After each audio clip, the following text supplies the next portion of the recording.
have everybody? We're live streamed, we're on.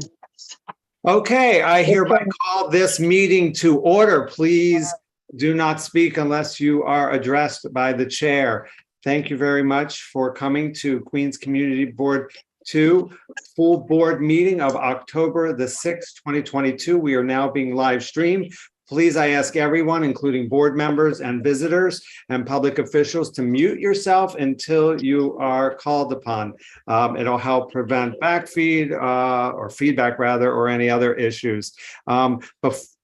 Just to get our meeting started, the first thing I would like to do, as our custom, is to do the Pledge of Allegiance. I will turn off my face so we can just see the flag, and this is the part where we can all unmute and do the pledge together. So I'm going to close my camera and we can start the meeting with the pledge.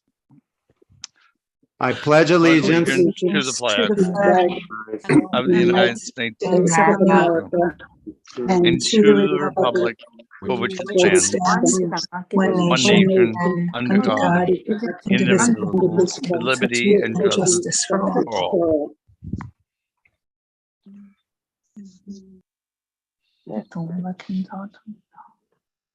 Okay, wonderful. That was a wonderful in unison pledge. So just a couple of housekeeping rules, like always, or comments. Please just remember to mute yourself, as I just said before. And if you are not a board member and speak before board members, we'll have to reorganize you because board members will have priority when asking questions of guests or elected officials. You can make public comment during our public comment period. We'll have a general public comment tonight, as well as for the hearing for one of our votes. We will drop in the chat the sign-up sheet. It's a digital sign-up sheet. You can just fill out the form real quick, and then that will make sure you get added to the list to speak. Our public officials, elected representatives, the actual representatives, don't have to actually sign up on that sheet. We will call on you. Just drop your name in the chat so we can record your name. We thought we were going to be live in person, but we were able to extend this our video because the mayor, as we said in our correspondence to all board members, the mayor has his own emergency order that he extended, and that allows us time to work out logistics to possibly be able to record an in-person meeting, but more details will come as we find them out. It's important to note, as we mentioned last month, that board members are required to keep their cameras on for attendance and voting. You may excuse yourself briefly if you need to take a biological break and turn your camera off. I know some boards require them on all the time because of a legal issue, but we allow you to not turn those on. To put them on pause if you have to leave for a moment, but the bulk of the meeting, your video should be on, just as if in a physical environment you would be visually visible visually by the public. Anyway, I'll move on. I want to take a moment. I wanted to do this earlier, but I forgot. Can we take a moment of silence, please, for the slain FDNY EMS captain, Allison Russo Elling, who was so savagely murdered recently. So I asked to take a moment of silence in her honor.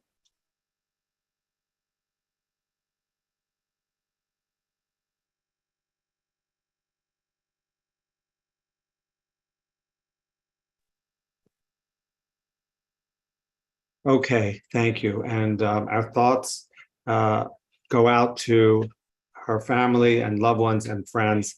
It's a horrible thing. It's hard to shift gears and then talk about our agenda. But the next thing on my agenda to let you all know is our agenda.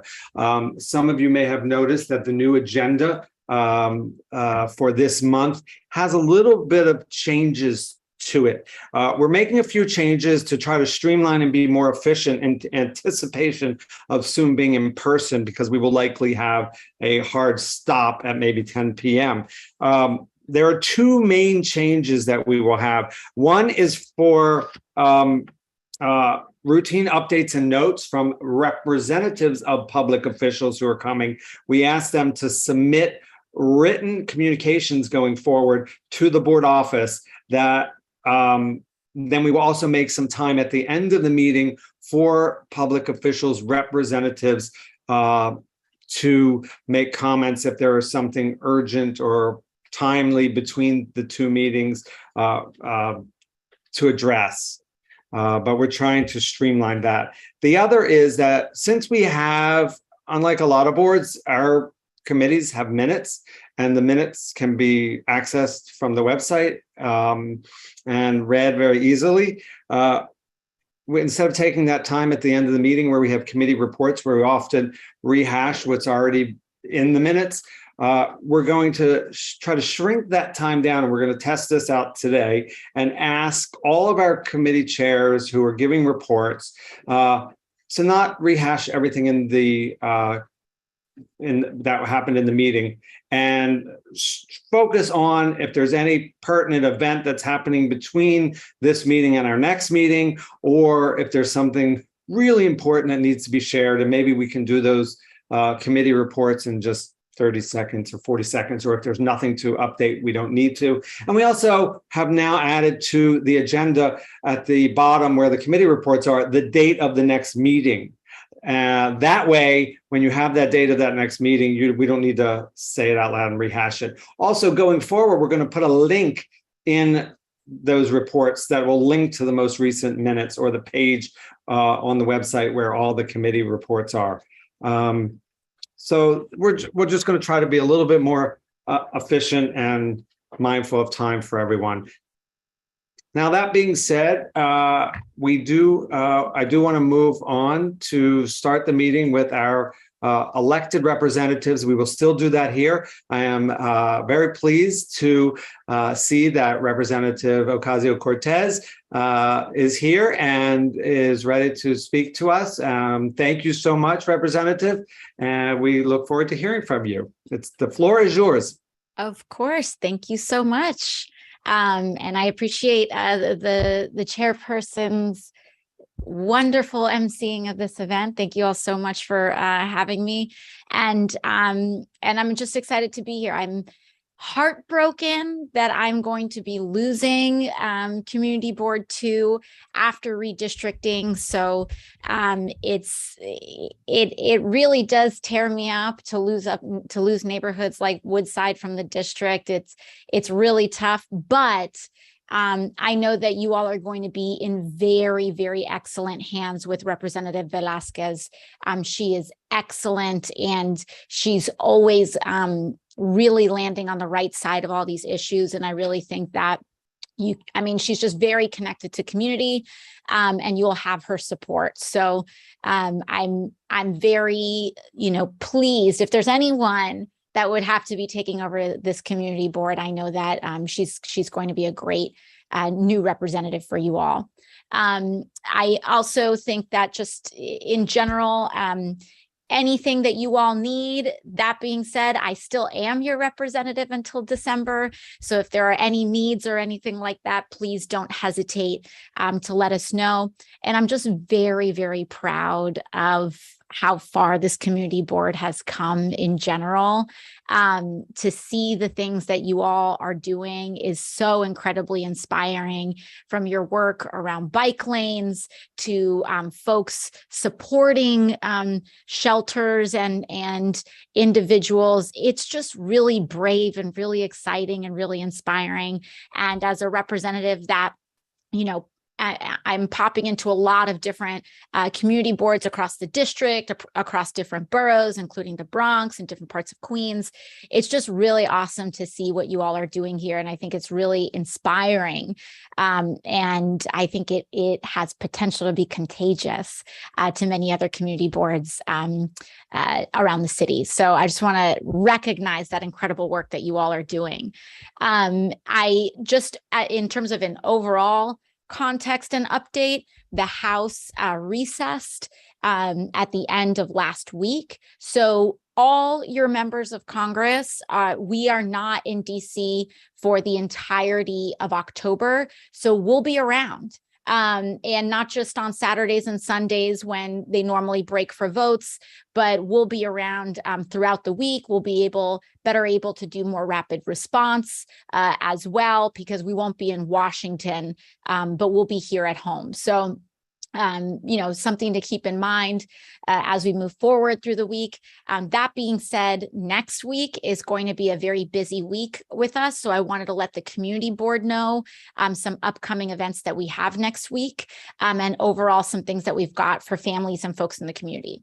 The first thing is that Service Academy nominations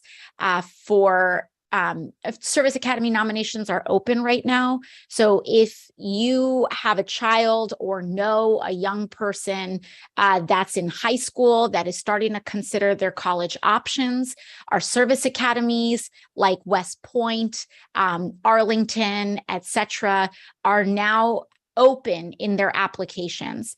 And if you know an individual that wants to apply to an institution like West Point, they very often need to interview for a nomination from a federally elected official. So either if I'm your congressional representative, that would come through our office, or it would come through either one of our state senators, Senator Schumer or Senator Gillibrand. Now, each member of Congress gets a limited amount of nominations. We can't just nominate anybody. We get about 5 nominations per service academy because they're highly competitive. And so what we have done is that we have assembled almost like a community committee of former service members and former Service Academy students or members of the overall military service community from our district to help us kind of go through all of the applications and figure out which are the 5 that are going to be nominated by our district. This has been a very successful process in the last couple of years, and we've actually gotten feedback from the service academies that they really enjoy the quality of nominees that we advance, because for us, it's not just about who has the highest GPA, but really about like the more holistic child and the more holistic applicant. So I just wanted to give that. There are a couple of high school opportunities. So the first is the Service Academy. The application for the Congressional App Challenge is also now open. So if you know a student that is really into programming, web design, etc., we host a Congressional App Challenge every year. And we've actually had very successful nominations in the past as well. So I definitely encourage folks to look into the Congressional App Challenge and service academies if you know a teenager in your life. And it's a really big deal too, because even if you don't want to, even if a service academy isn't what a given teenager wants, winning something like the Congressional App Challenge or the Congressional art competition, which happens at a separate point of the year, are really big, important parts of a high schooler's portfolio if they do win. It's a really big, impressive thing. Speaking of the service academies, next Tuesday from 6 to 8 p.m., I'm going to be hosting a Service Academy Information Day with Representative Grace Meng. That's going to be held at Newton High School at 4801 90th Street. And that's where teenagers and people interested in applying for the Service Academy can get more information about that and what that process is like. So that's next Tuesday. Next Wednesday, I'm going to be hosting my October town hall.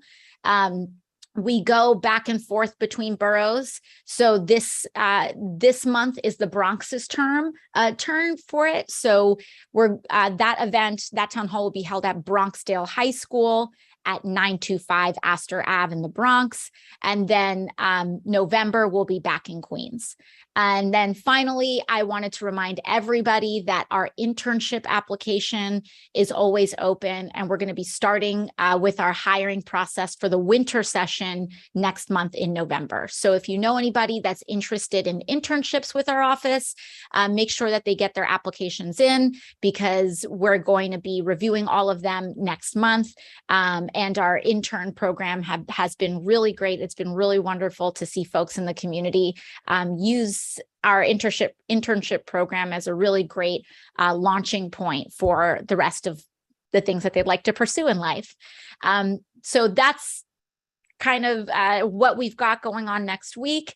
And I'd also say overall, in terms of broader issues that we're facing as a community and a city, we have been paying very close attention, and I've been investing a lot of time in addressing our new incoming members of the community who are migrants, particularly that are getting bused from the state of Texas. This is an issue that we are taking extremely seriously. For folks who may not know, the original Orchard Beach location is located in our congressional district. And so I was extremely concerned at seeing these tents begin to be constructed in places that we knew were not sustainable, even from a climate perspective, because of flooding, because of the fact that it's already getting cold. And so we are closely monitoring the situation and in conversation, both with our other elected officials on the federal level, the state, and the city. So right now, the state of things currently are that, as the mayor had announced, they're going to try to move this tent location to Randall's Island. We still have very serious concerns with the fact that a tent in winter it's going to be very difficult. So we are exploring alternative options. The population size that we're looking here is about 500. And we actually have been working with advocates, and 500 in terms of the emergency tenting occupation, I should say. And so I have been working with advocacy groups, grassroots groups, and also policy partners in the community to find out what alternatives that we have. We have recommended that the city apply for the Hud Grant, which is the Housing and Urban Development Emergency Grant, which would expand our options for shelter, including several hotels that the city had taken over that are actually currently empty. And so we want to see what we can do to get those online, to get folks into warm, safe shelter as quickly as possible. And so we're exploring our options there. And the city has, in fact, taken up our suggestion on that, and they have submitted their beginning application with HUD. We are also looking to secure and make sure that we support applications from FEMA as well, so that the federal government can reimburse the city for some of the expenses incurred in all of this. Because if Texas isn't going to fulfill their obligation there, they shouldn't get the money for it. And if we're going to do the job, then we should get reimbursed for it. So that's what we're working on. And then also, in one of my readouts with our advocacy groups today is that a lot of this just comes down to housing. We need expanded housing. We need expanded housing that's affordable. We need expanded housing that everybody can afford, whether you are born and raised in New York City or whether you are coming here from Nebraska or Mexico or Venezuela. We need to be able to have housing that's affordable here.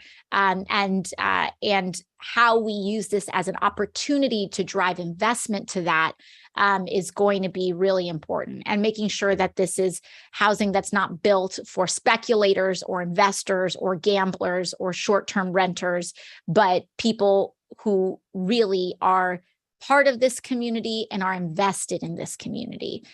So that's been a big part of what we've been working on lately, and I'm happy to answer any additional questions as well. Obviously, there's a whole range of policy issues that we're responsible for, but I don't want to chew your all's ear off. So happy to respond to any questions that you all have. Thank you very much, Congresswoman, and you're welcome to chew our ears off because it's a lot of information, a lot going on. We're in a precarious time on many domains, so we're grateful for the update. I'll kick off this really quickly with two comments / questions. Before, I just want to encourage folks to, if you have questions, try to represent the community, not just your own constituent services, because the representative does have constituent services in their offices, and we can defer to that for personal stuff. I'm grateful to hear all that you have offered on the update with housing. I think one of the biggest challenges, of course, and I would like to see personally, is fewer shelters and more housing, because I think housing is the solution to our unhoused population problem, not shelters.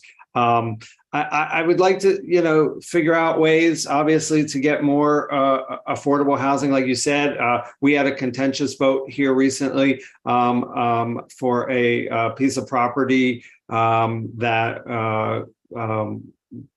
for a zoning variance for a car dealership, and folks brought up the idea, and it's catching a little buzz now about turning the Northern Boulevard corridor into maybe a more livable, a more pedestrian friendly, a more human-centric area. I know in Bogota, Colombia, the mayor there many years ago almost got impeached over shutting down car traffic in certain areas on highways to make it more livable. And now he is like a almost worshipped for what he has done and his vision. And I'm wondering, because I think that's still going to be your area, even though it won't be CB2's, do you see a possibility for federal dollars to help envision green space and pedestrian ways and ways to make it, a Jane Jacobs more livable city?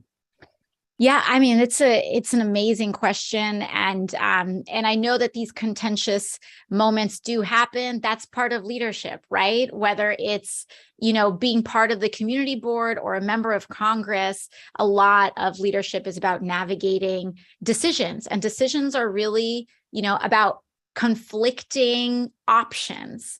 And we don't like to sometimes frame it as conflict, but that's what it is. We have to either go left or right or up or down. And sometimes making those decisions can be really hard. But I do think that there's a couple of options here. One of the things that I did was that when we were in the original debate around Build Back Better, really pushing to fund investments and infrastructure investments that are not solely or primarily car driven, but also making sure that we are driving infrastructure investments. So we're investing in our public transit so that we can have, I live in Park Chester out in the Bronx, and I completely understand why car use is so heavy and relied on out here, because it's a public transit desert. But we need investments in public transit, and we also need to make investments in welcoming infrastructure that actually makes it possible to use alternatives to cars as well. So whether that's bike lanes, pedestrian ways, etc. And I also think that it's important to note that investments in really pedestrianizing, I believe that was the word that you used, some of these areas also contributes to public safety. And I think it's really important to make that note as we are in this moment where there's so much awareness around public safety, that actually we actually see that we can design neighborhoods to be safer, and pedestrianizing them is part of that, because you have more people walking around, you have more people keeping an eye on each other, knowing who's in the neighborhood, what's going on, if someone needs help, etc. And it's, that whole image of when you're walking down a street alone at night, that's what doesn't feel safe. And so when we have streets that are not welcoming to walking, when we have streets that are hard to walk, then people won't be walking on them and they become more dangerous. So all of that is to say is that we pushed for a lot of those investments in Build Back Better Act. As we know, that got kind of split up between the bipartisan infrastructure investment, where we were successful in getting some of those public transit investments in there. But I do think that we can pursue some of these grants and also some projects in alternative ways. Daniel, who's on the call, recently hosted a grants workshop for our nonprofit and grassroots advocacy partners to figure out how we can start to access federal grants. We just did the first one. But it was very popular. We actually had the federal grant official on, and she was like really blown away at how many people were joining the call. So I'm sure it's something that we'll be doing again in the future if you missed that one. But there's that. And then also I want to identify community project funding is something which, in the past, you may know them otherwise as earmarks, but they don't want us calling it that anymore. But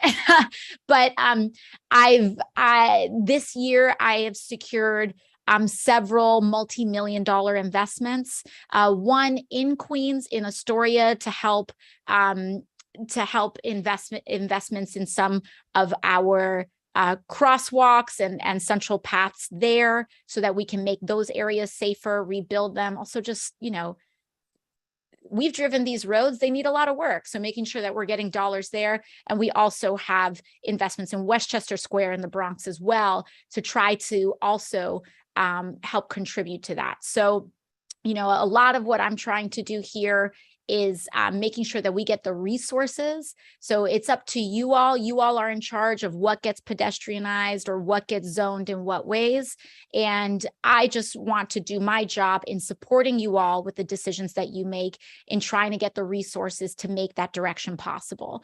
But I have been to several cities abroad and seeing examples of this, and it's, it can be scary because we're used to things in a very certain way. And I remember in Sunnyside, when there was this really strong debate about the bike lane there, there was a very real concern for small businesses that they might lose traffic if they lost parking spaces in front.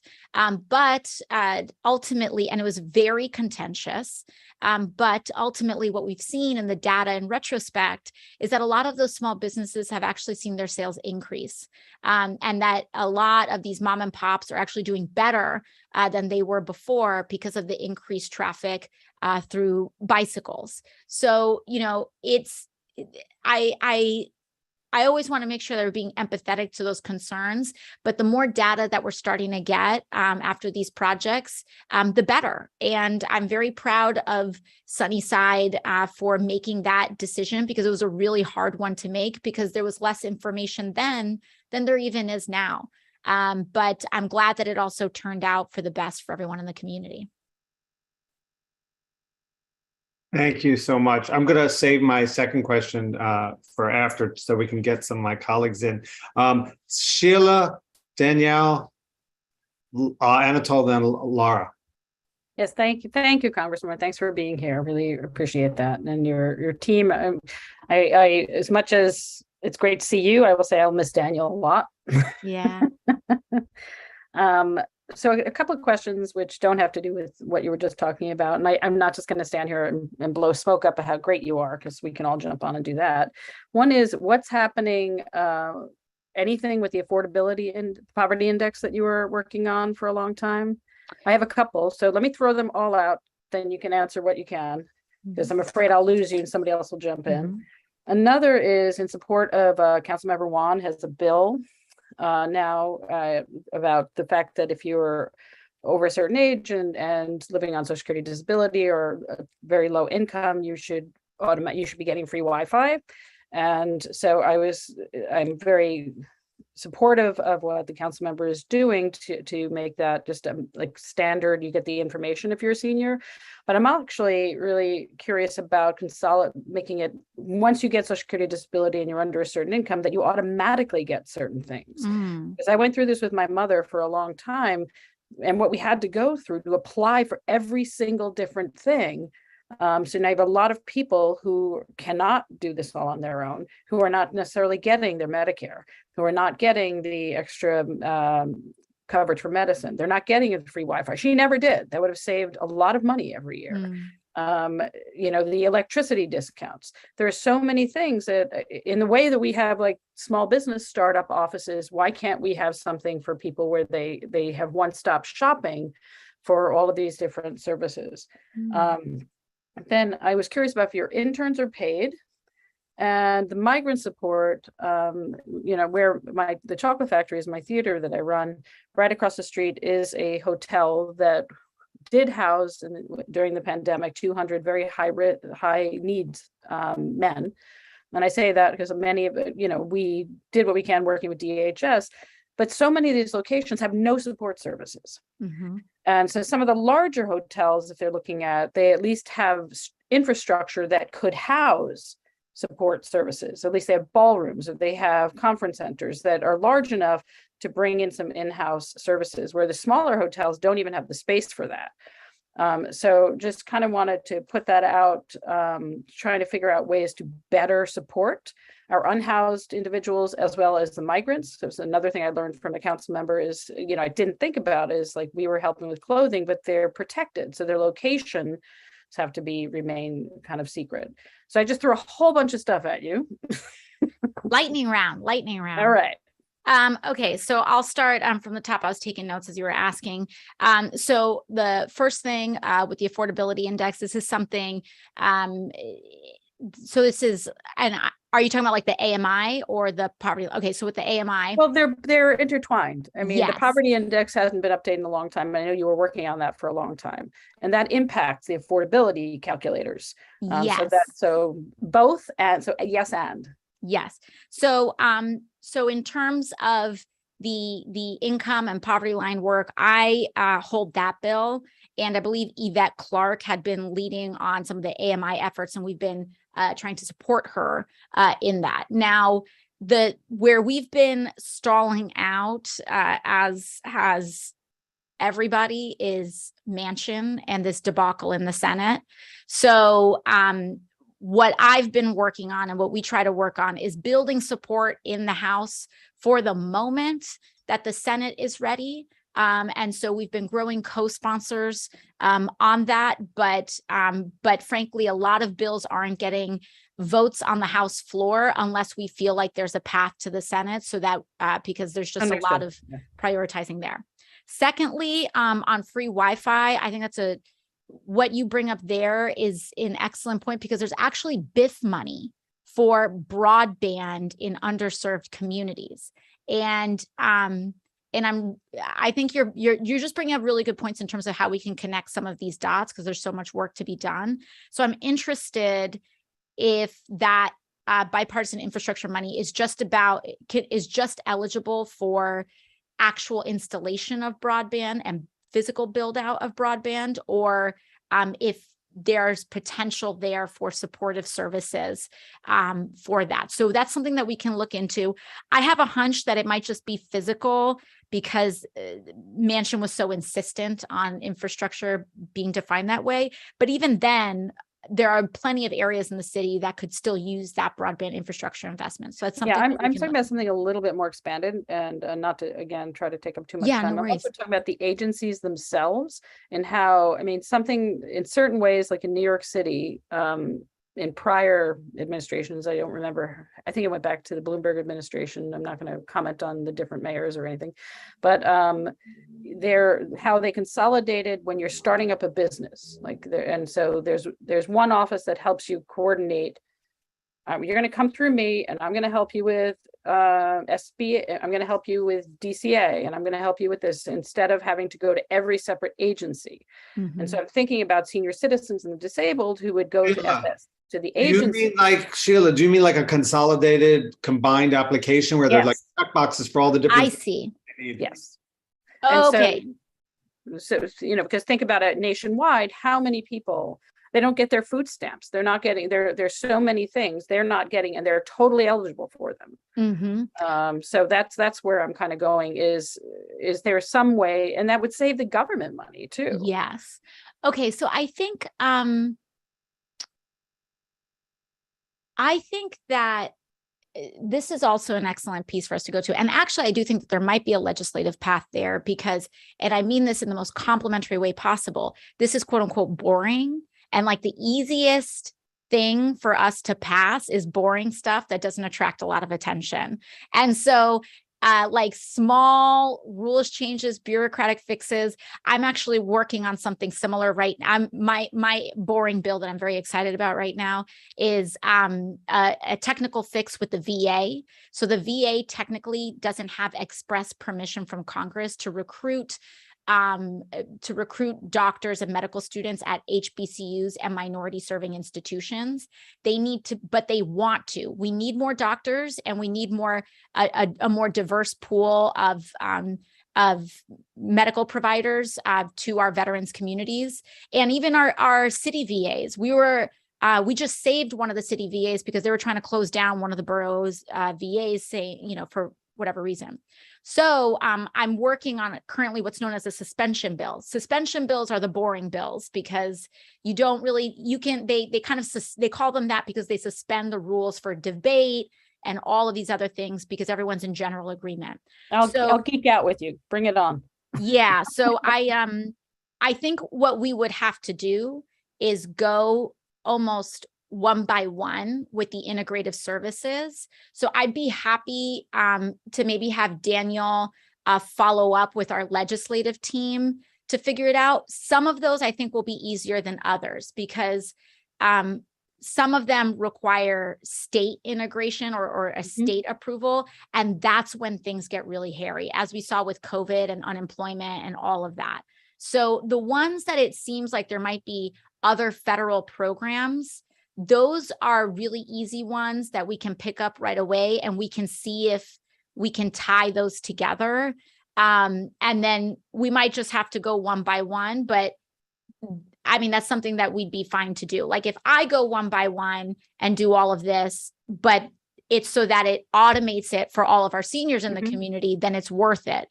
So I think we can start looking into that and seeing, even if it's just looking piece by piece, if we can get that done and then we can get it on suspension, then it'll be hard. It becomes a lot more difficult to block.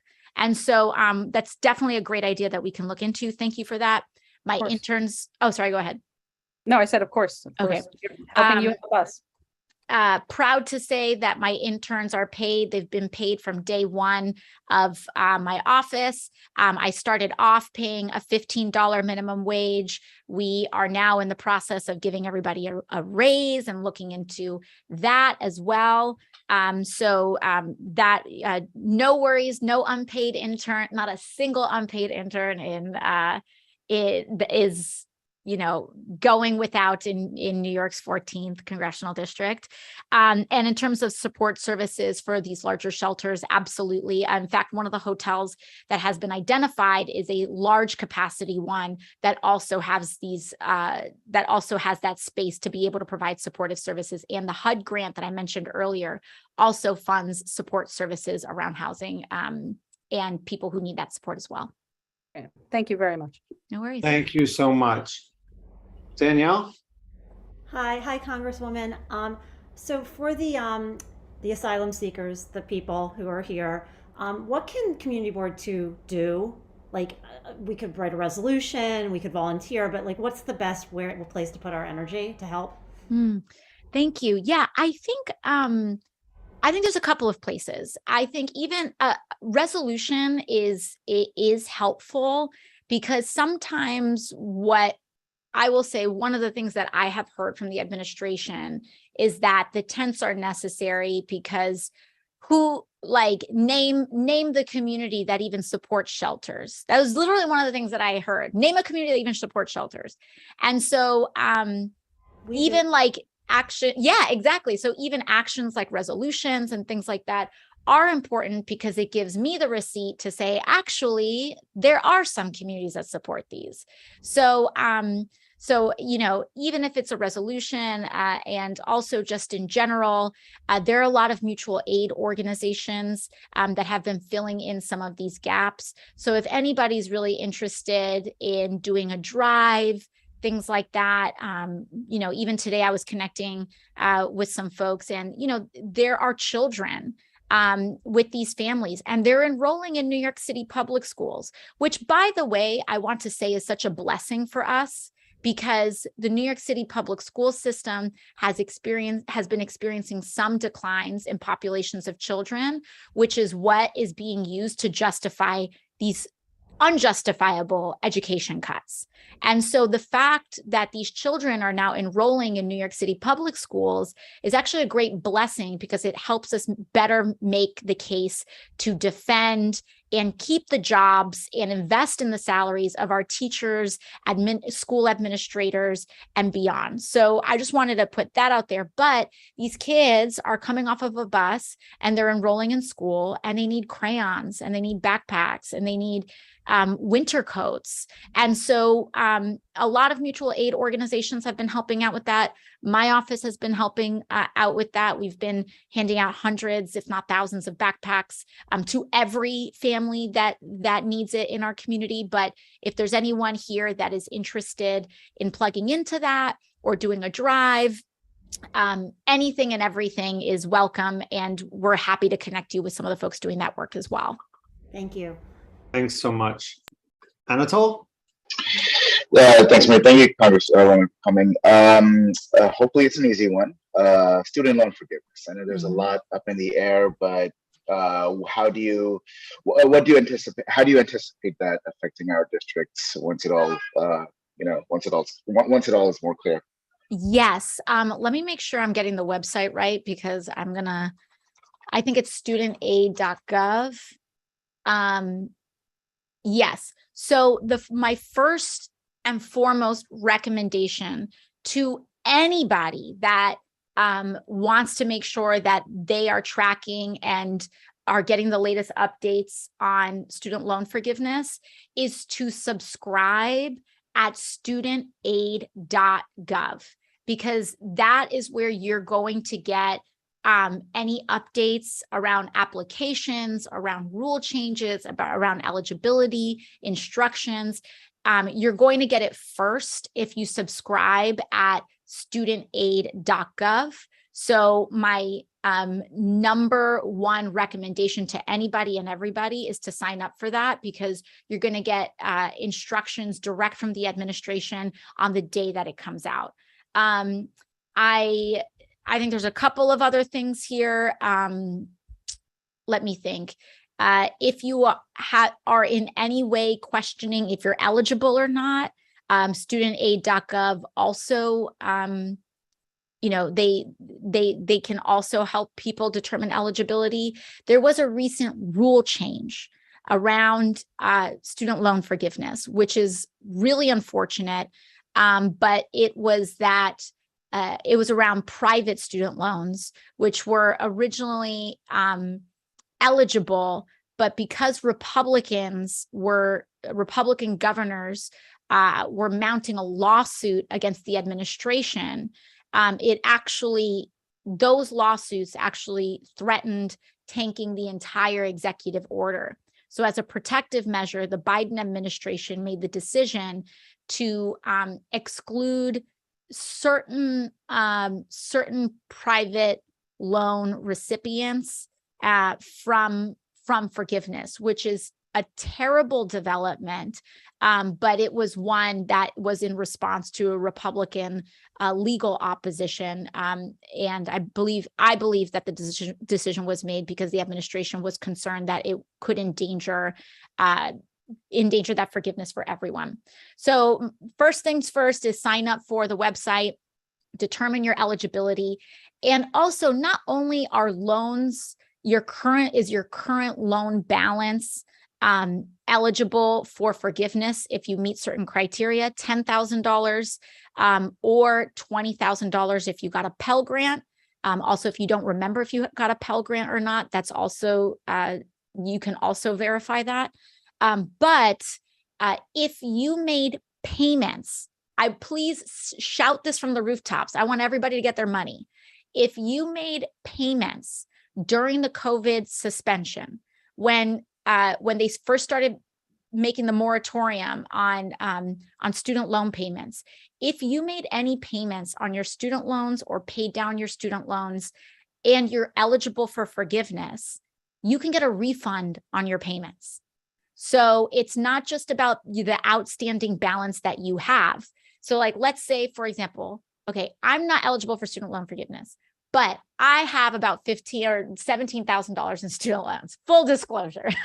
And so if I were making my and I got a Pell Grant in college, right? So let's say I was eligible for student loan payments and I made my payments during the COVID moratorium. Let's say I paid it down to $10,000. If I was eligible for the full $20,000, they're going to wipe my $10,000 balance, which you need to apply for, which will be in that website. And I can get my $7,000 back that I paid over the last 2 years. So make sure that you get that refund. You can get that refund by calling your loan servicer. That's who you make your payments to. And so you can call your loan servicer and you can get your money back for your payments if you're eligible for student loan forgiveness. So I think that second piece is a big thing that a lot of people don't know. They think that it's just about their existing balance. But if you paid it down and they're forgiving it now, and you would have otherwise gotten that forgiven since 2 years ago, you can get your money back. You can get a refund on your loan payments. So I would just say that's the key thing. There are multiple servicers. So some people have already seen their balances get wiped away without having to do anything. Some people have already started to see their refunds process. So money go back into, not just that their balance is gone, but they're getting money into their checking account, or they're starting to see that process happen. But some services are doing it automatically. Others haven't processed it yet others have an application that you need to do. So just make sure you do that. And lastly, if you are in some sort of complicated situation that doesn't quite neatly fit in any of these boxes, you can feel free to contact our office, or make sure that you look through studentaid.gov, because there's a lot of answers there. But if you are in a strange situation, or if your servicer is giving you a hard time, you can contact our office and we'll go bulldog on them and get you your money. Thank you. Thank you. Laura. Yes, thanks. Thank you for joining us, Congresswoman. And just want to thank you for your comments earlier regarding the bike infrastructure and walkability in the district. And just building on what Maury mentioned earlier about the Lincoln dealership on Northern Boulevard and how the board voted to oppose it because we'd like to see a more walkable, bikeable, and livable, greener Northern Boulevard. Also, just this dealership was only going to sell SUVs, and America has an SUV problem. In New York City, it's especially 2022, well, the summer of 2022 was the deadliest under Vision Zero. So far this year, 12 out of 16 child pedestrians were killed by drivers of SUVs, pickups, and larger vehicles. This is a federal issue, and even as we transition to electric vehicles, which are even heavier, just what can we do to help you or to encourage transitioning away from SUVs and other oversized vehicles? Yeah, I think it's an excellent, you raise such an excellent point, because one of the things that we've tried to emphasize, even in our climate work, is that it's not, even if you take every car and you electrify it, that doesn't solve a lot of our core problems that we have here. Electrification is very critically important. Full disclosure, I have an electric car, but even then, I mean, the reason I got it is to get back and forth to DC during COVID. But I think what's really critical is that, first of all energy resources right now for vehicles are finite. And so, especially when it comes to batteries, we need to be very, I think we need to be very thoughtful about what we do with battery investment. And in my opinion, and what I've been doing federally, is by asking us to prioritize batteries for buses and public transit, as well as prioritizing battery production for our electrical grid. So you need batteries for a lot of things, batteries for individual cars, but then there's batteries for buses. Then there's batteries for, eventually we want to have our overall energy grid to store to store energy, so that we don't have to deal with outages and things like that the way that we presently do. But all of that is to say is that I've pushed during the infrastructure package. One of the things that I partnered with actually Representative Seth Moulton of Massachusetts on is asking and demanding for, at the very least, a 1-to-1 investment for car infrastructure and public infrastructure. And you would be shocked at how much opposition there is to that. All we asked is saying, for every dollar that you put in car and vehicle infrastructure, it's not saying to not invest in it, because there's a lot of bridges that do need to be rebuilt and a lot of roads that do need repair. But for every buck that you put in that, you put $1 in rail, you put $1 in public transit, you put $1 in bike lanes. So $1 for a road, $1 for a bike lane, $1 for a bridge, $1 for the subway. And it's really, really hard to get that. And so I would just say, when we re-engage in that advocacy, because we're going to have this conversation again, just spreading the word for that. And I also think that it's a really tangible request that can be adapted on the city and state level as well. So when you hear about whether it's the city council or the mayor or the governor's administration talking about making investments in road and bridge infrastructure, that we make that request, that we say, can we do a 1-to-1 deal here?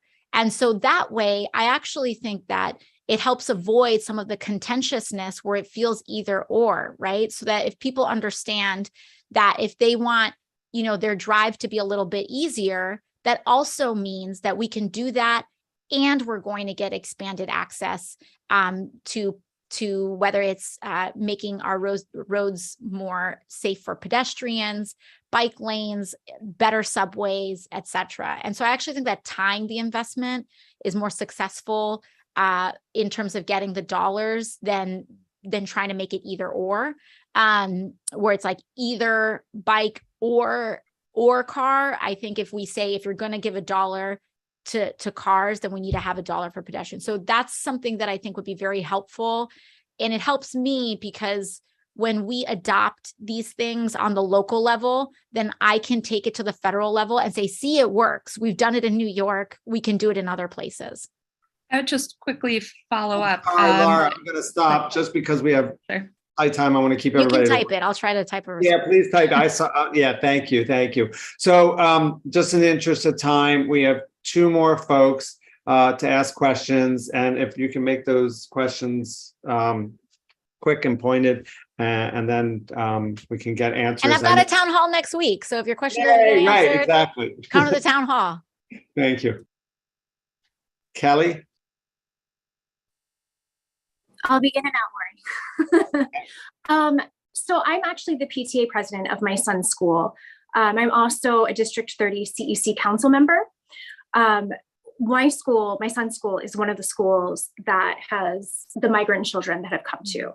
And as a CEC member, we are also assigned 6 other schools that we're liaison to. 3 of the other schools that I'm a liaison to, and I've met with them this past week, We have the children. And as lovely and I love the concept of backpack drives and coats. Sorry, my cat, whenever I speak, she likes to come and join. All right. And I understand the importance of that.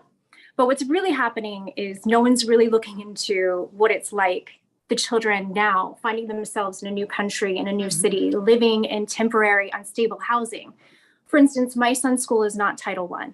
We have one single social worker for 757 children. And the best of times, that is an unrealistic ratio.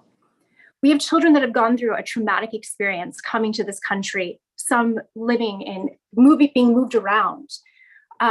We don't have the support. And we need to make sure that the social, emotional wellness of these children that are here are being prioritized. Not just them, but also the children who are also not being prioritized in our schools that we currently have. These children are Spanish speaking. We do not have enough ESL teachers. Currently, schools do not have the budget. There is no, the crisis that we're having with the budget. And this is on a good day before this happened. There's not any way to service them adequately. One of the schools, not my son's school, but one of the schools I'm a liaison for. Ellie, I'm sorry. Can you ask a question? Yes. My question is, where's the help going to come from? We have students that are in a Bengali prominently speaking school, and there's not enough translators for Spanish. So these children are slipping through the cracks. Is there any help that is going to come? Can you connect via the superintendents directly to the schools themselves and say, how can we help? Yeah, no, thank you for bringing this up, and especially in you raising this with your work on the PTA. I mean, you're our eyes and ears on this, and so I really appreciate you bringing this up to us. One of the things that we have been doing is that we have identified schools as a nexus here, and what we're trying to do as well is make the argument, because here's the thing: is that the issue is actually not about money, in that our schools really need it, but overall the allocation that's happening is that it's really about the allocation of the resource that's happening. So we're spending like 18 million on a very regular basis for example, these tent facilities, these contractors. This is a Texas-based contractor, the same one that Trump used.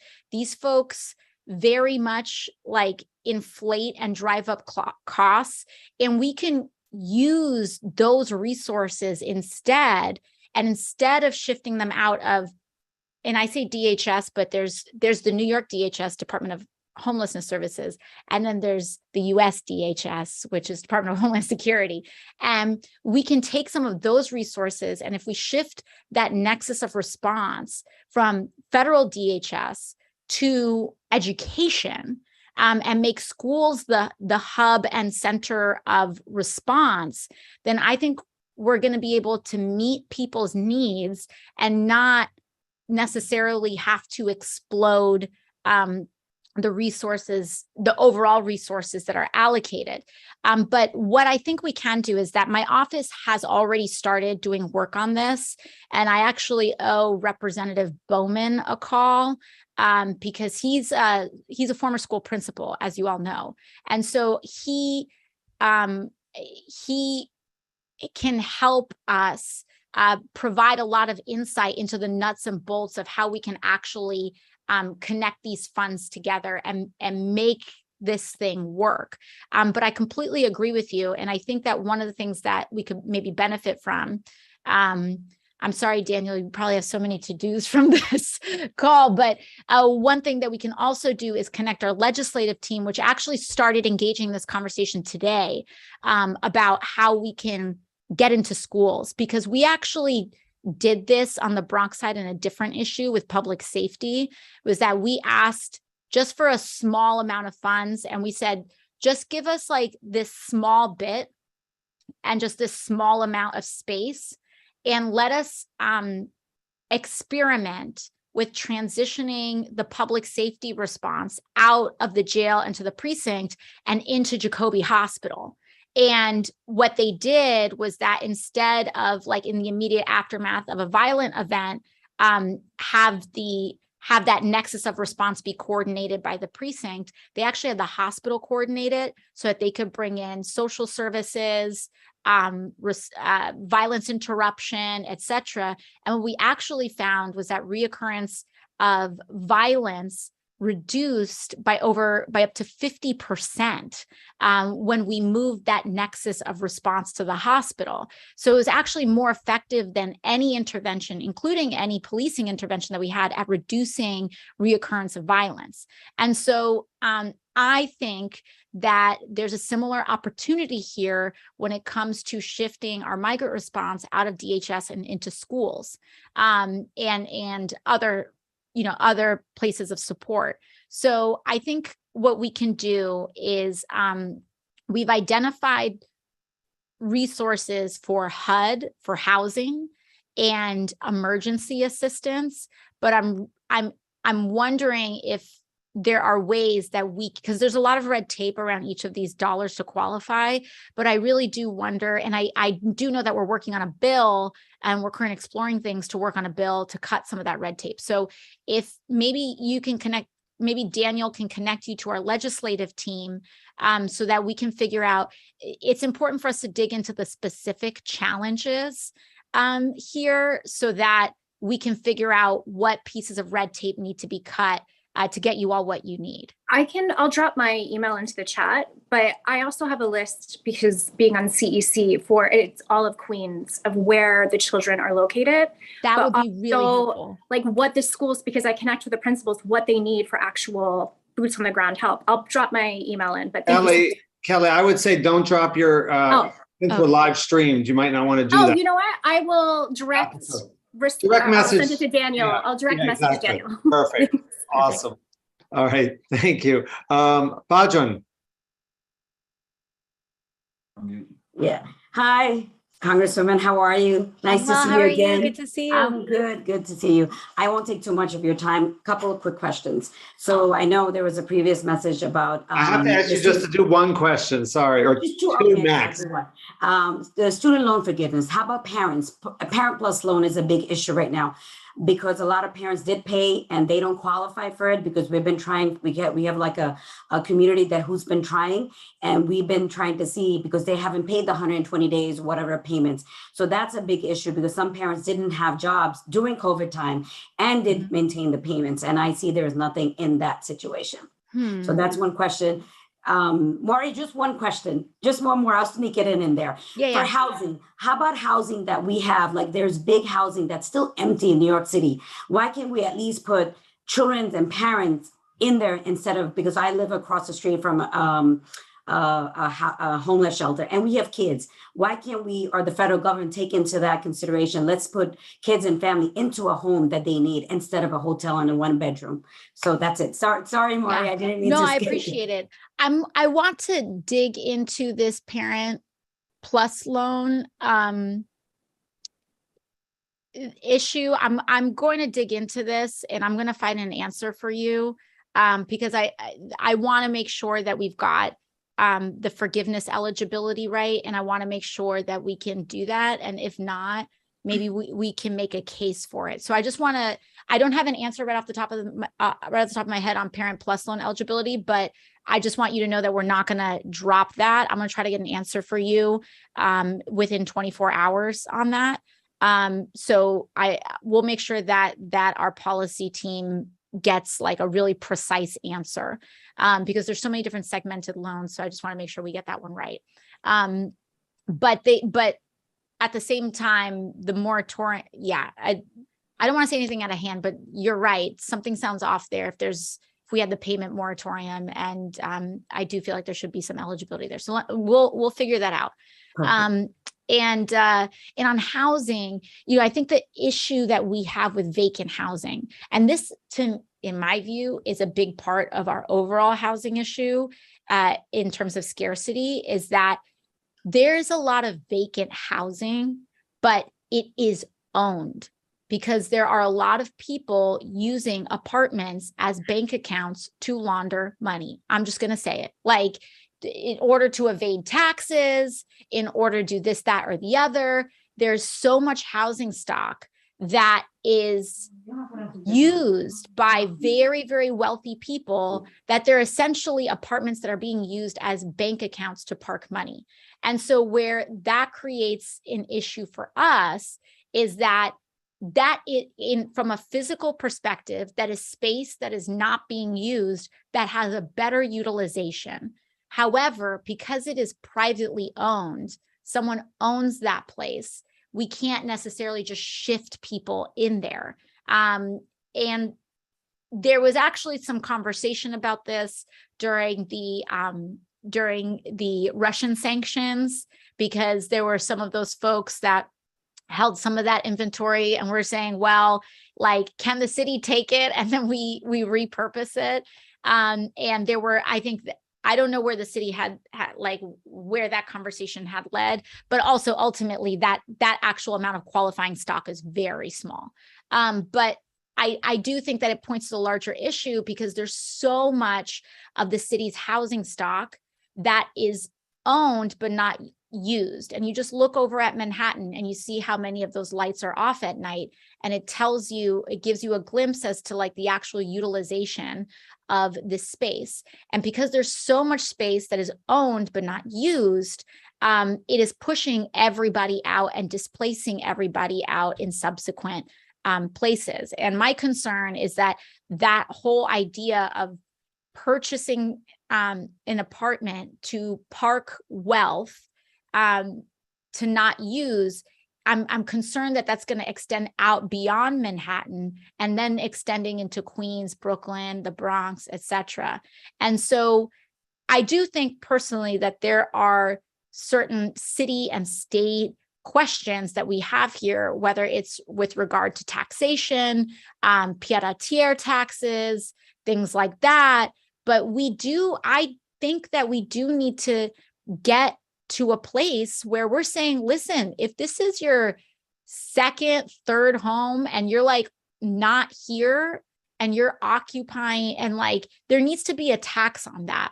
There needs to be a cost to that, because right now we are paying the cost. And frankly, small businesses are paying the cost, because those are people that are not actually living in these places. So they aren't walking around and patroning small businesses, and it's making life harder. And you just look at Midtown Manhattan and it can be a ghost town residentially. And it's very hard for businesses to survive. So, I personally think that we're going to have to take on certain aspects of big real estate. And that's part of what we've always been doing. And it's not to say that like all of it is bad. It's not to say that the entire industry and all of that is bad, but we really need to go after this practice of seeing housing as a commodity to park wealth and then not using it, because a small group of people taking all of our housing stock and not even using it to live in is why we are all paying higher rent, why we're paying higher property taxes, and why people are getting displaced. So, so I think that that's, a big thing, part of the work that that needs to be done. Thank you so much. So I'm going to ask my second question, but I'm going to make it really quick, and you don't have to go deep into it, but I can't chair the last meeting with you as our congressperson without bringing up data rights, as is the topic I think is so important. And I want to ask you from the perspective of the Oversight Committee, or for anything else that your office is doing, because my issue with data rights and privacy is not in the insidious ads or someone tracking me, or somebody else because of an advertisement. I'm more concerned about surveillance economy and data rights in terms of democracy, because people wind up self-censoring. And if you don't feel that you have the freedom to assemble, because you're going to be watched or surveilled and it's going to be used against you somewhere, or you don't feel you can have freedom of speech, or we don't have freedom of speech, or we don't take it because of privacy rights, data rights, and we don't see it, because it's not tangible. So I ask you, is there any update from your office, from Oversight Committee, or anything else? I know Mark Warner in the Senate has a bill, but there's been no movement on any of this for a while, but in the Senate, but I don't know if there's anything you can mention. Yes, so we have done some work on this in the Oversight Committee. I actually think that surprisingly, this is one of the very few places where I'm able to break bread with Republicans with the committee on, because I very much, as much as sometimes they try to claim otherwise, I'm very much not about Big Brother or any of that. And I think that civil liberties are very important. I believe it's very important for us to assert our right to privacy. And by the way, this is a big issue with the overturning of Roe v. Wade, because we think of Roe v. Wade as primarily, and it is, associated with abortion rights, but those abortion rights were predicated on the fact that the Supreme Court established a right to privacy. And so when the Supreme Court overturns Roe v. Wade, they're not just overturning our right to an abortion, they're overturning our right to privacy. And so I am very concerned about this because I'm concerned that with that overturning, there's going to be a lot more attempts to subvert that. So that being said, we've done a couple of things. We've done hearings and we actually pushed, because one area that we're starting to see, that we have long seen the surveillance roll out, is by using air travel. There was a moment maybe a year and a half ago where Delta Airlines, among others, were trying to implement facial recognition technology in getting on a plane. So when you get on the plane and you scan your boarding pass, they scan your face. And that should be very disturbing to all of us, to have that as a prerequisite to get on a flight. So we fought very much against that. A lot of my work is not just in trying to make good things happen, but stopping bad things happening. And I wish so much of my energy wasn't dedicated to stopping bad things from happening. But we were successful in pushing off Delta from implementing that domestically. Now, whether we're going to come back on that fight is another issue. The other question and the other big issue that I have too, as you said, with chilling effects, is in protest. And in my view, DHS, Department of Homeland Security, has been dramatically overstepping their authority in the way that they have operated and intervened in domestic U.S. protests. And also, this is very critical as well. We have been pushing back against Amazon and Microsoft taking private contracting money from DHS to process these things. Because as we know, personal information is very sensitive, but it can also be very leaky. And so what happens is that you have an Amazon contractor or a Microsoft contractor that is agreeing to process this information with ICE and DHS. And I think it's very important for people to understand that these technologies are deployed and perfected on migrant communities so that very often they can attempt to use it on US citizens. That includes, for example, the facial recognition technology. They tried to force non-US nationals to do that in entering or leaving the United States. And then you let that happen there. And then before you know it, it's domestic flights. And so we've done a lot of oversight work on this. A lot of my work with tech companies this term has been in supporting antitrust and other kind of their algorithmic issues and the way that they develop their algorithms to make people fight and tear communities apart. But I do think that there is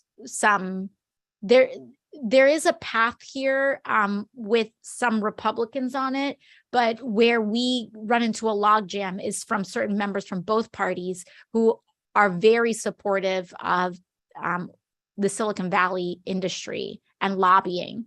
And so there's a lot of that in, you know, to be very transparent, wherever you see the tech industry, whether it's California or whether it's, you know, certain representatives across the country where you see some of these tech hubs, that's usually where you see representatives that are supporting Silicon Valley, including in privacy rights.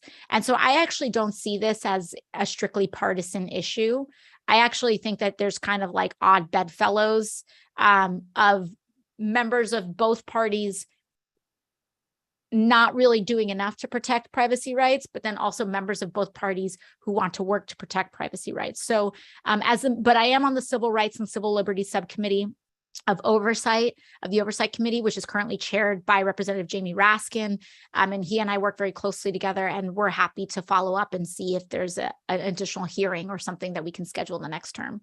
Oh, that's great. Thank you. Thank you for that update. Really grateful. And if anybody out there is interested, I dropped in a link for the Algorithmic Justice League, which I know you're familiar with. I think they featured you in their movie. But there's also a great book called The Age of Surveillance Capitalism that I know you're aware of as well. But other folks who might be interested in learning more about this and how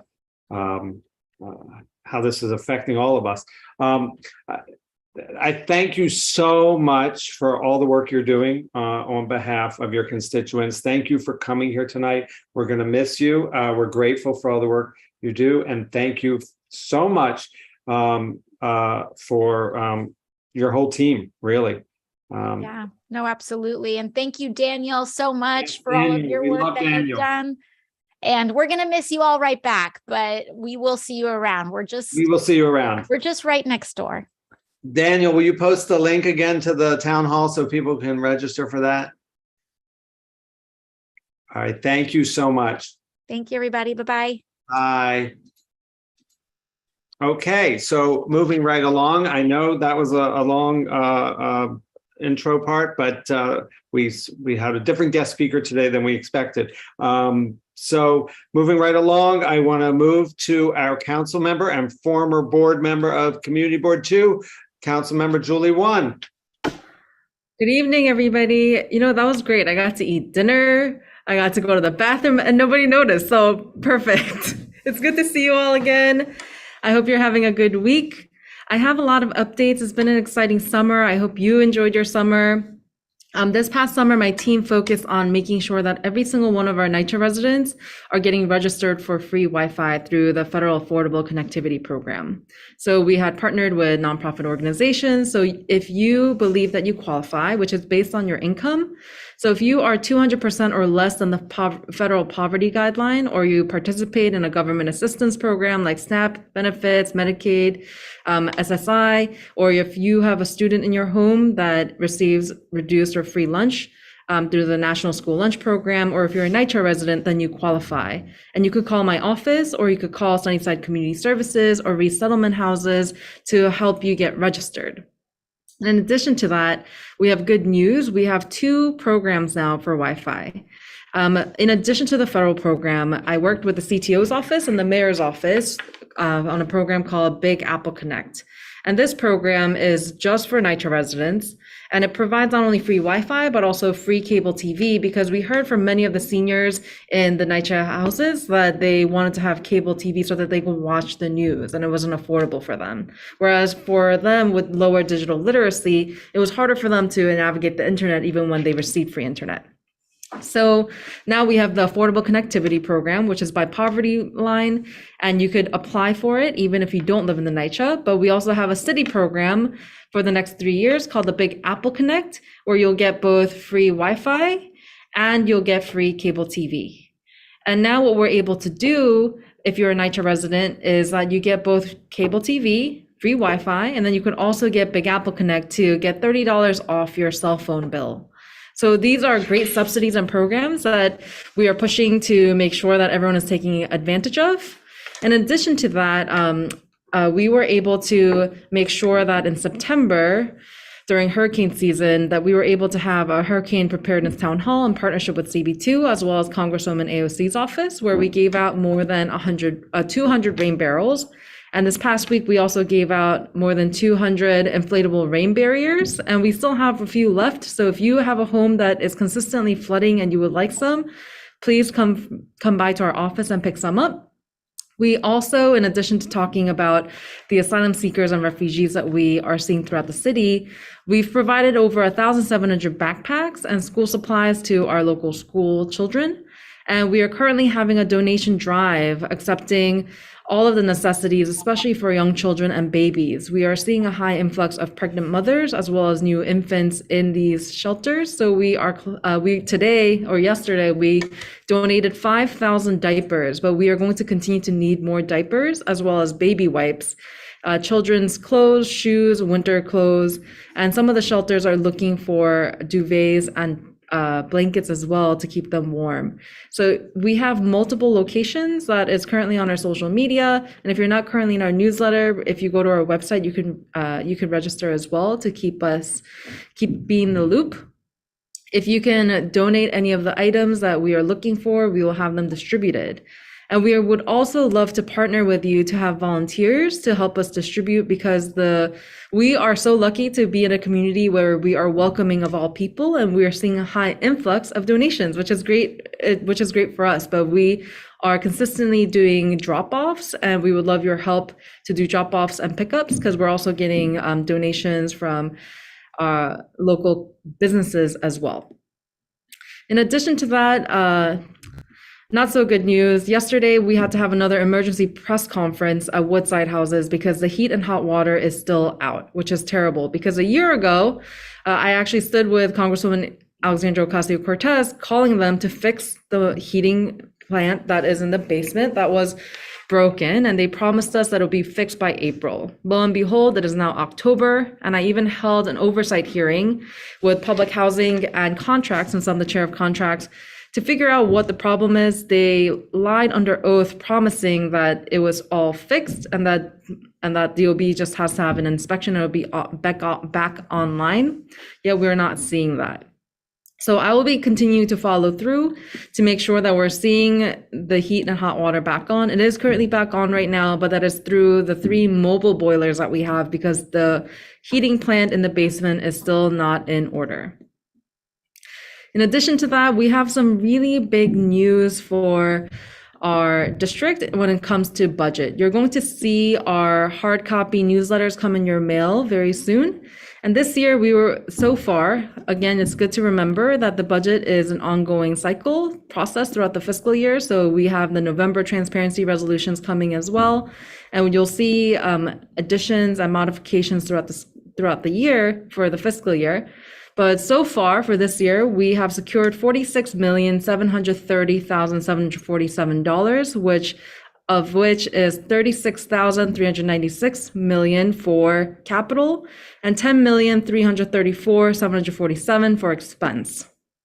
And when it comes to our parks, some of our highlights is that we were able to secure $15,082,500 for our parks.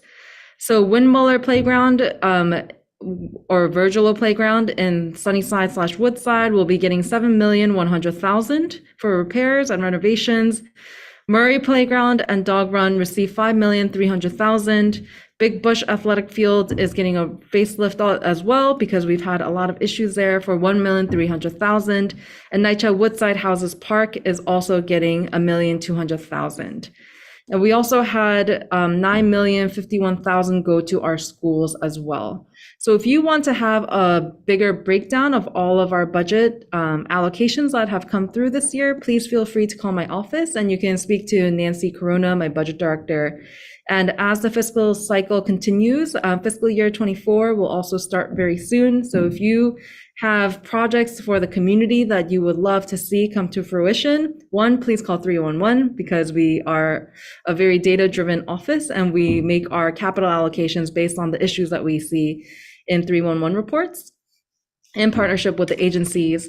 But also, please feel free to participate in participatory budgeting. I'm happy to announce that we are back, and we are currently collecting ideas to make sure that we are hearing from you directly on how to spend $1 million. But it's not just going to be $1 million, because as you see for our office, I am very, very actively hustling to make sure that we're getting more than just that.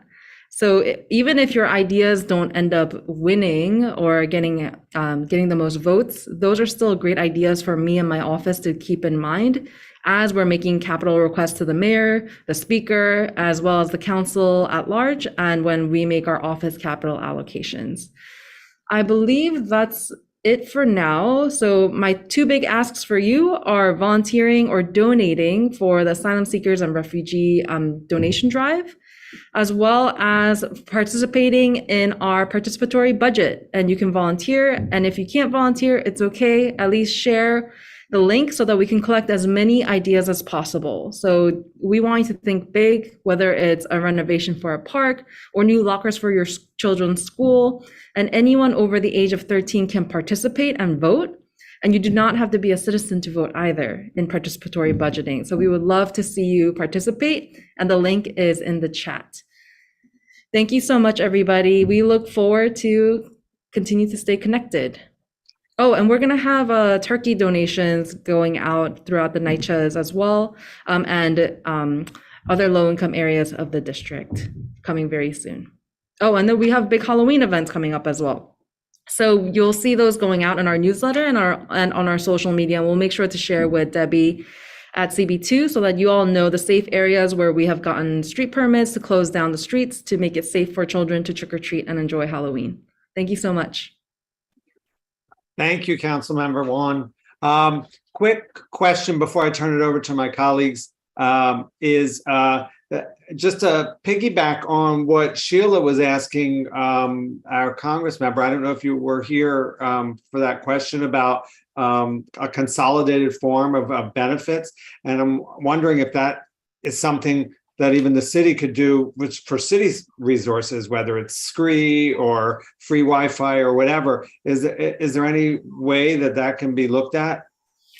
Yes, Maury, and that is kind of what Sheila was alluding to. That one, I have legislation right now to require 311 to provide information for things like Wi-Fi subsidies that are out there. But in addition to that, right now, I think by the CTO's office told me that around December, you're going to see a launch called My City. It's a platform where it's supposed to be a one-stop shop where we're centralizing all of the different services that we have in our city that still has on the back end all the different agencies that currently work in silos, so that as a client or as a constituent, you are not having to go to 7 different websites, but you can have a one-stop shop where you can have that.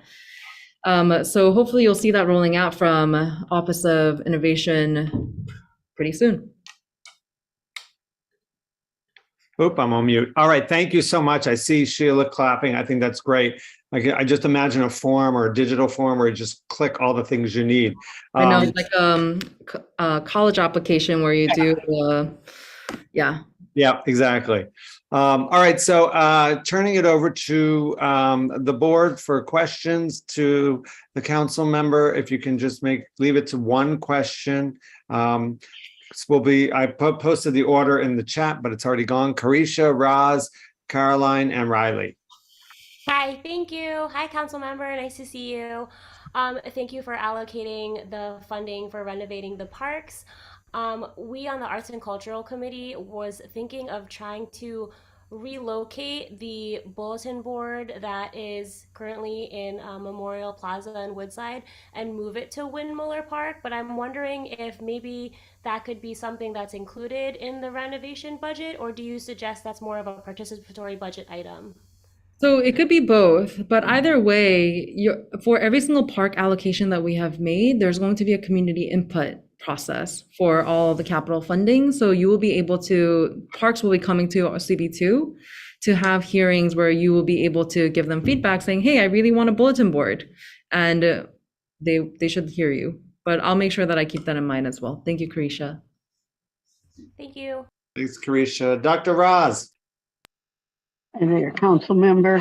I'm curious if you saw the latest council redistricting plan that came out this afternoon. Did you? That's not my one question, but I mean, I've been running around all day, so I haven't looked at it closely, but I saw it briefly. Okay, well, maybe I'll ask a different question than you'll hear back. I think you'll like what you see. I hope you do.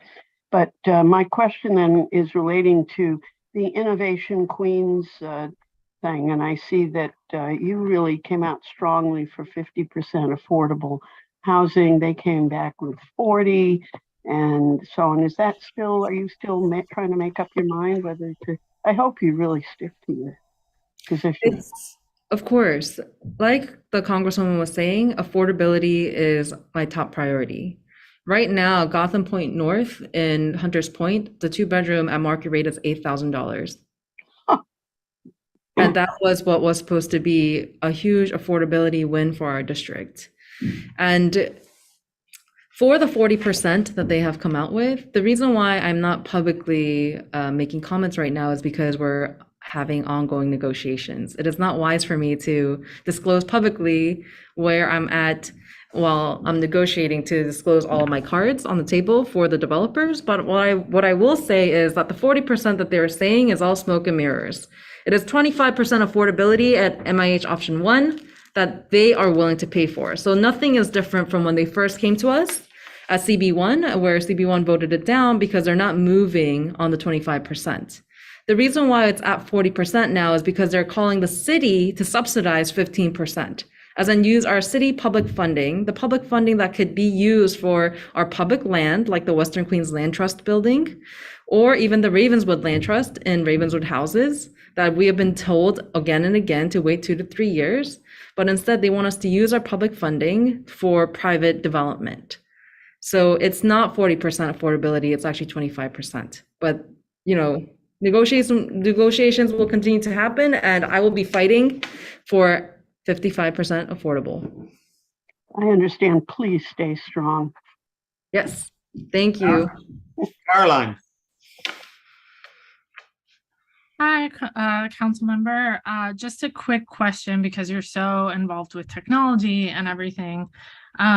Something that has come up is that the 311 app doesn't let you pin a location. So I'm wondering if that's something that you could sort of, I don't know how it could get improved.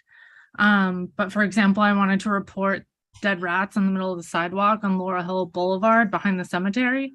And there wasn't a way because there's not a mapped address back there. So they sat there for days. So that's just something to flag. I don't know if it's come up anywhere else. More of a request than a question, but. Yeah, thank you so much. Anytime you all have feedback on any government agency, please feel free to email it to my office, because I will flag that for the commissioner of that given agency. So I actually was at the 311 control center with the deputy commissioner and the chief technology officer, and I gave him feedback as well about the user experience of 311, the application and the native app and the website as well. So I'll make sure that I flag that for him.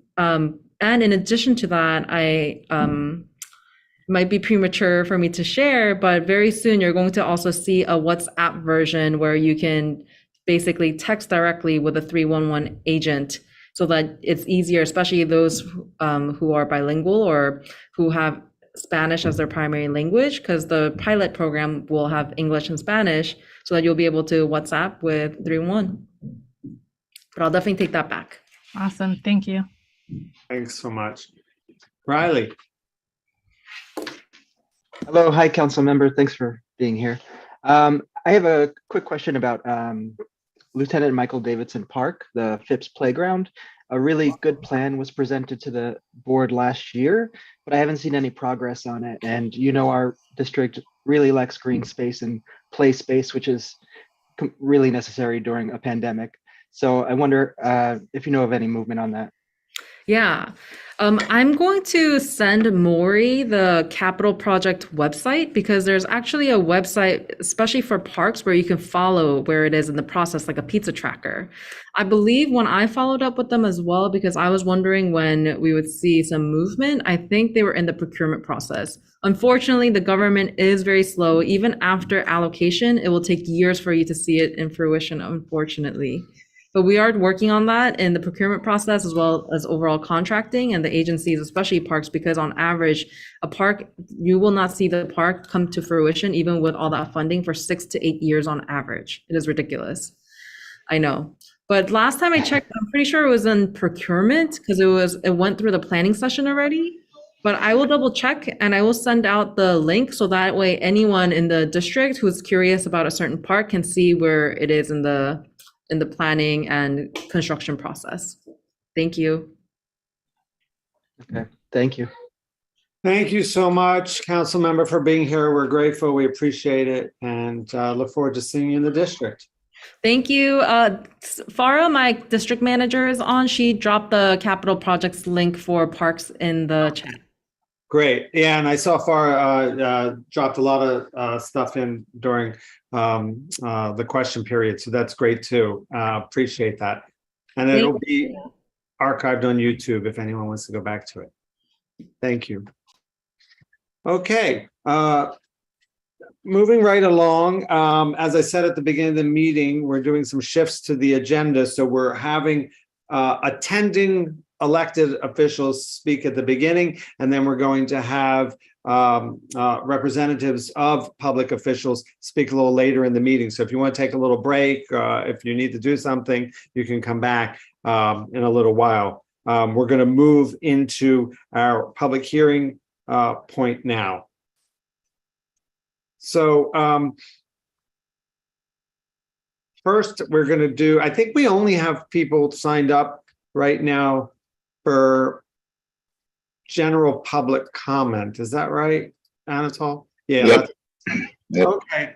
So the first person, and there's a 2-minute time limit for folks. And the first person to speak is Laura Rothrock. Laura, are you here? Hi, yes, I'm here. All right, start whenever you're ready. Hi, thank you, Maury. I'm Laura Rothrock, and I'm the new president of the Long Island City Partnership. I only just started on September 6th, so I'm still on a listening tour, but I just wanted to come tonight and introduce myself and let you know that I look forward to working with all of you. Hopefully you're familiar with the partnership and the work that they do, but just really quickly, one of the pieces of work that we do is that we manage the BID, the Business Improvement District. And for those of you that are unfamiliar with the BID, it's when property owners elect to have an assessment on top of their property tax to provide supplemental services to the area. So instead of going to the general fund, it goes directly back into the neighborhood, and the partnership manages the LIC BID.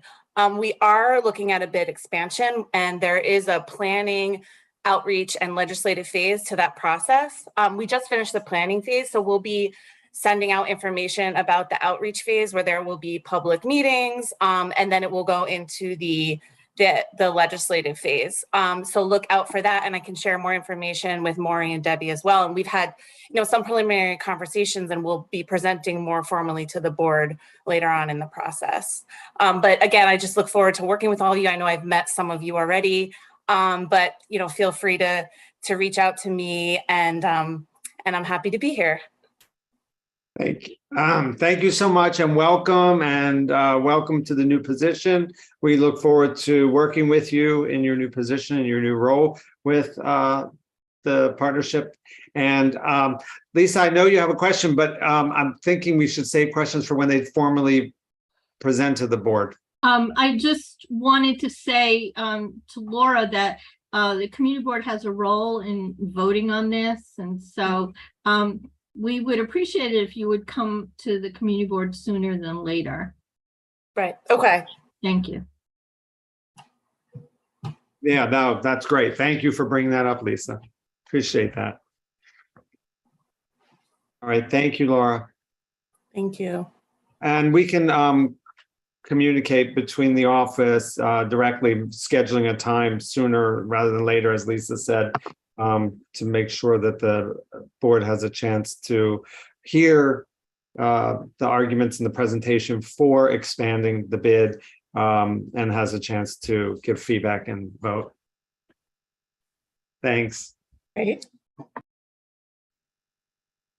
Okay, next up is Nicholas Shirako. No, is that how you? Shacharo? Nicholas Shacharo, are you here? Nicholas? Going once, twice. All right. Manny, are you here? Yes, I am. How are you, Maury? Good to see you. Good to see you too. First, I just want to express my appreciation for CB2. I served on CB1, and so I know that all the work that you guys are doing and volunteering to help the community is very much appreciated. I'm just here on behalf of LaGuardia Community College to invite all of you to attend our upcoming community run, which is going to be scheduled on October 22nd. It's a great opportunity for us as an institution to engage with the community, and we certainly want to invite all of you to participate. I'm the new Vice President for Communications and External Affairs, and so I would really much appreciate receiving any questions and any information that you guys think would be of value to LaGuardia Community College, as we are the institution that really wants to stay engaged with the community. So I appreciate your time, and we hope to see you on October 22nd. Thank you, Manny. Thank you for coming by. Thanks for including the community in this. And we're excited. I might actually sign up myself to do this run. Great. I'm gonna do it, and President Adams is gonna run as well. Oh, that's awesome. I used to run a lot, but I haven't been really running much since the pandemic started. I used to always run all around Long Island City and everything. So maybe this is the impetus to get started again. Yes. All right. Get your shoes tied, everybody. Get ready. All right. Thanks. I'll drop the link in the chat. Oh, perfect. Yes, please. And if you tweet anything out, feel free to tag us. Thank you so much. At QueenCB2. All right, Jonathan Miller is next up. Jonathan, are you here? Yeah. I was just going to mention also the Sunnyside Run at the same October 22nd. So at 9:30, and I think it was just mentioned. And just go to the Sunnyside website or the Sunnyside Post website to sign up. At 9:30. Can you drop it in the chat? Yes, I will. Awesome. That's all I have. And that's the Sunnyside Run. What's it called? It's called the Post Mile, right? Yeah, the Post Mile Run. I'll put that in the chat. All right, awesome. Thank you, Jonathan. All right, Cynthia Kong, are you here? Cynthia Kong? Hi, Maury, can you hear me? Yes, we can hear you. Thanks. Awesome. So my name is Cynthia Kong. I'm from the Department of Sanitation, specifically from the Bureau for Recycling and Sustainability. Good evening, CB2. I'm here to remind everyone that curbside composting has started in the borough of Queens. I'm so happy to see that a lot of you are excited about this. 10 plus unit buildings should have gotten a bin automatically, but there was a deadline to request a bin by October 10th, October 1st, but it has been slightly extended. If you go onto the website, nyc.gov/curbside composting, you should still be able to request a bin. But in case you do miss a deadline, you can use your own latching bin. Just make sure that you put a label on it, or a decal. You can request that from us, and we'll send it out to you for you to use. This is a great way to help mitigate rats. I've heard a few complaints about rat sightings and such, but a latching bin would basically help deter vermin from getting into your garbage. I think it's a great program, and I hope all of you would think the same. I do want to mention, though, that there will be a slight pause in the service, though, it'll run from now until the end of December, and there will be a slight pause from the months of January to March. And this is because sanitation focuses on snow cleanup during that time. So I'll drop the link in the chat. And if you have any other questions or concerns, the days of pickup will be the same day as your recycling pickup. So whenever you set out your recyclables, that's when you set out your bin to the curb as well. But otherwise, hopefully all your questions can be answered at the link that I'm dropping into the chat.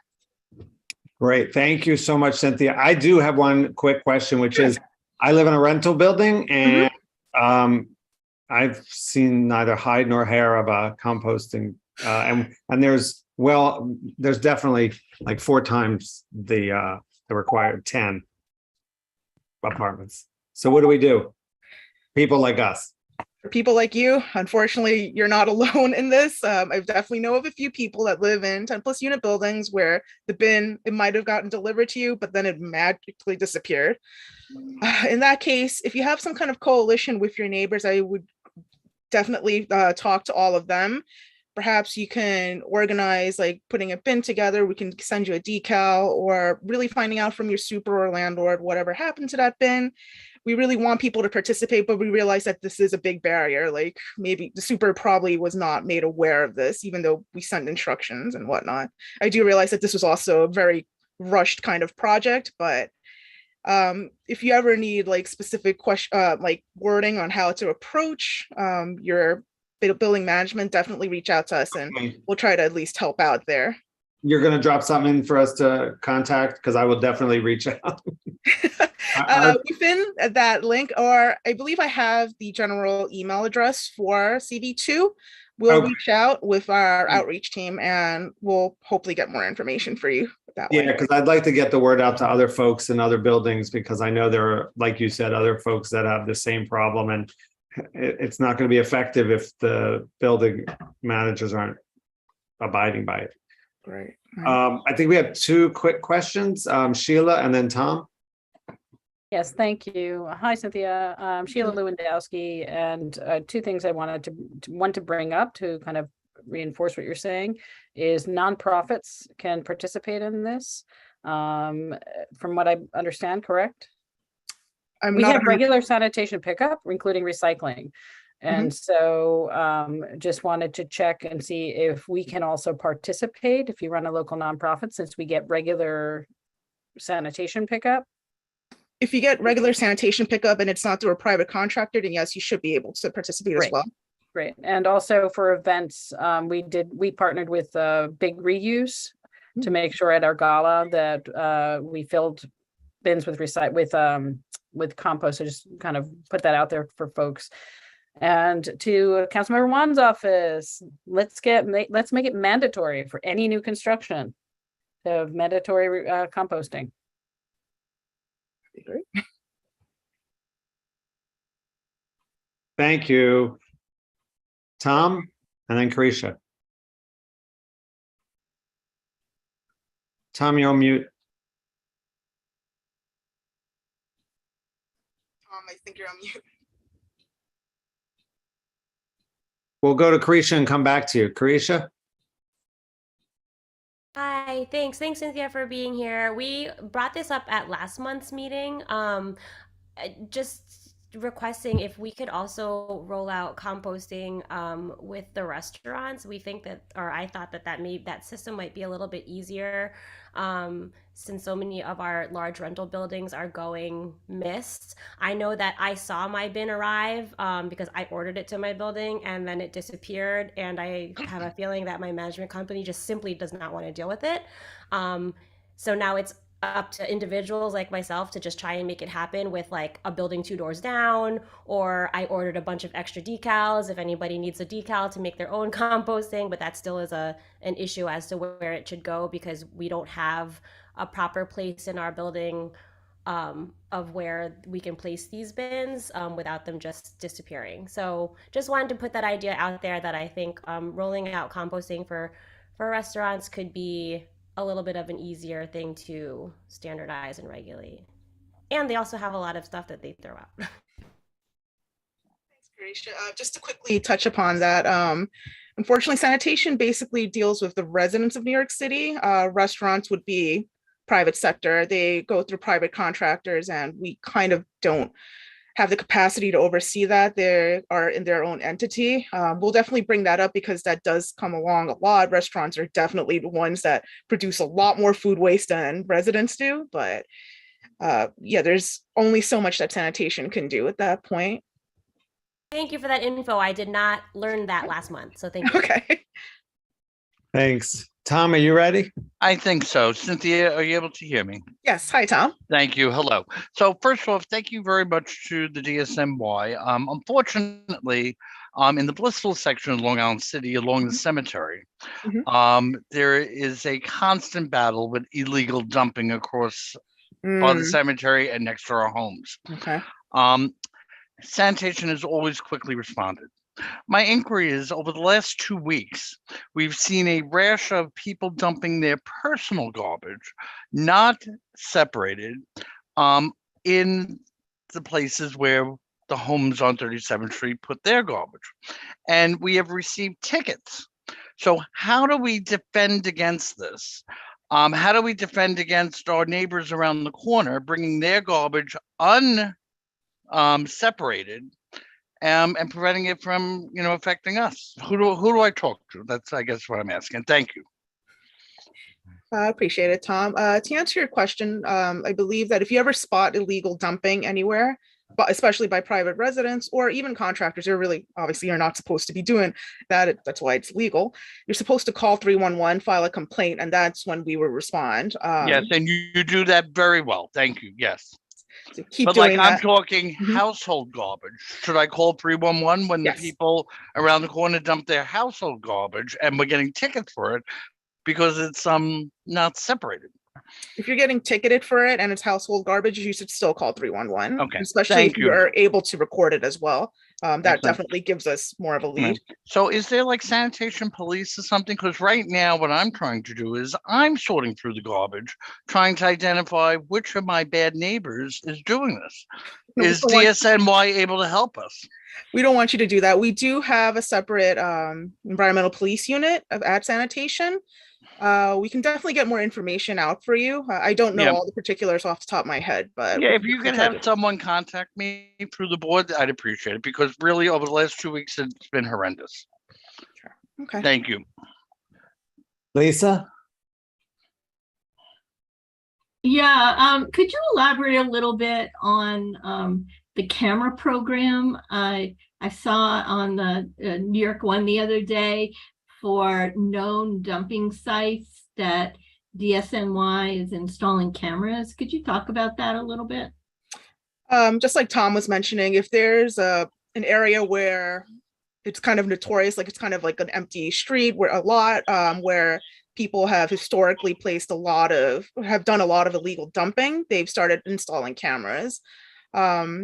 If you follow our social media page, you've noticed that they started cracking down on certain parts of the city specifically. And I believe that is in reference to that camera program. They've set them up so that they can monitor it from like as opposed to people calling in 311 complaints for that. So is that something, if we have a known dumping site, we can work with DSNY to locate a camera there? We could certainly try to work towards that, yes. Thank you. Thank you so much.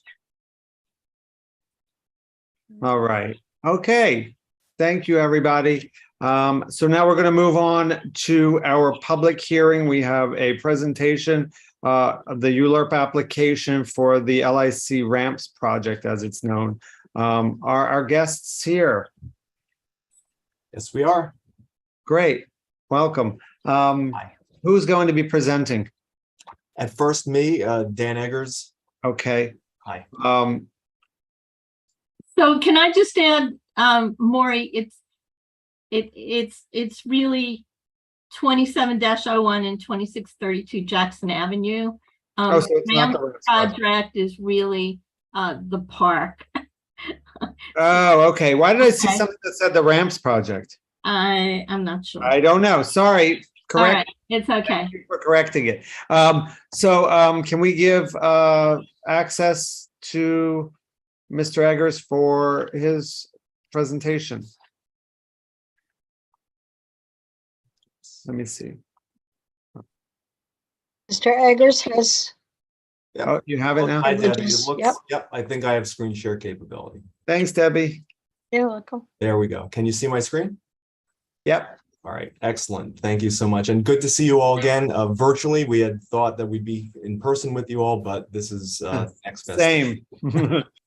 All right, so again, Dan Eggers, land use attorney at Greenberg Charg. I'm representing American Line LLC. It's a joint venture of the Lions Group and Fettner Properties, the owner of 2632 and 2701 Jackson Avenue. As you can see from this area map, and as mentioned, both properties are adjacent to the ramps for the Queensboro Bridge. 2632 is on the south side of Jackson Avenue and 2701 is on the north side. As some of you will remember, we came before you in 2018 for the approval of several actions through ULURP. One action was for special permits for modifications to street wall and setback requirements. As you also might recall, those of you who are on the board then, the special permits were only needed because under the zoning resolutions applicable street wall requirements, the buildings would have been required to build street walls on the ramps properties and on the ramps themselves, which is not possible or desirable. And now we've applied to the City Planning Commission to renew the special permits. This is a non-ULURP action. The only required finding that the City Planning Commission must make to renew the special permits is that the facts upon which the special permits were originally granted have not substantially changed, which is certainly the case here, of course. As part of the 2018 approval, the developer agreed to fund the designing and building of public open space and to build open space if requested underneath the ramps properties adjacent to 2632 Jackson. The owner is in the process of designing the open space, and without these special permits, building street walls on the ramps properties would be required, which would preclude the development of that property for open space. So in short, to have the open space, we need the special permits. And as requested at the Land Use Committee meeting last month, here is Jay Valgora of Studio V to show the current plans of the open space. Jay? Daniel, before you go there, can you just clarify that not all the special permits are being renewed? So the special permits to waive the street wall and setback requirements, that's what we're seeking the renewal of. And can you talk about what's not being requested to be renewed? Sure. So Lisa, what you're probably referring to is that one of the actions approved back in 2018 was for a public parking garage in 2701 Jackson Avenue. And the developer decided not to include a public parking garage in that project. And they're going ahead and building the building without that public parking garage. So that action is no longer valid. Thank you for your transparency about that. Of course. So I think what everyone is here for the main event. Jay, take it away.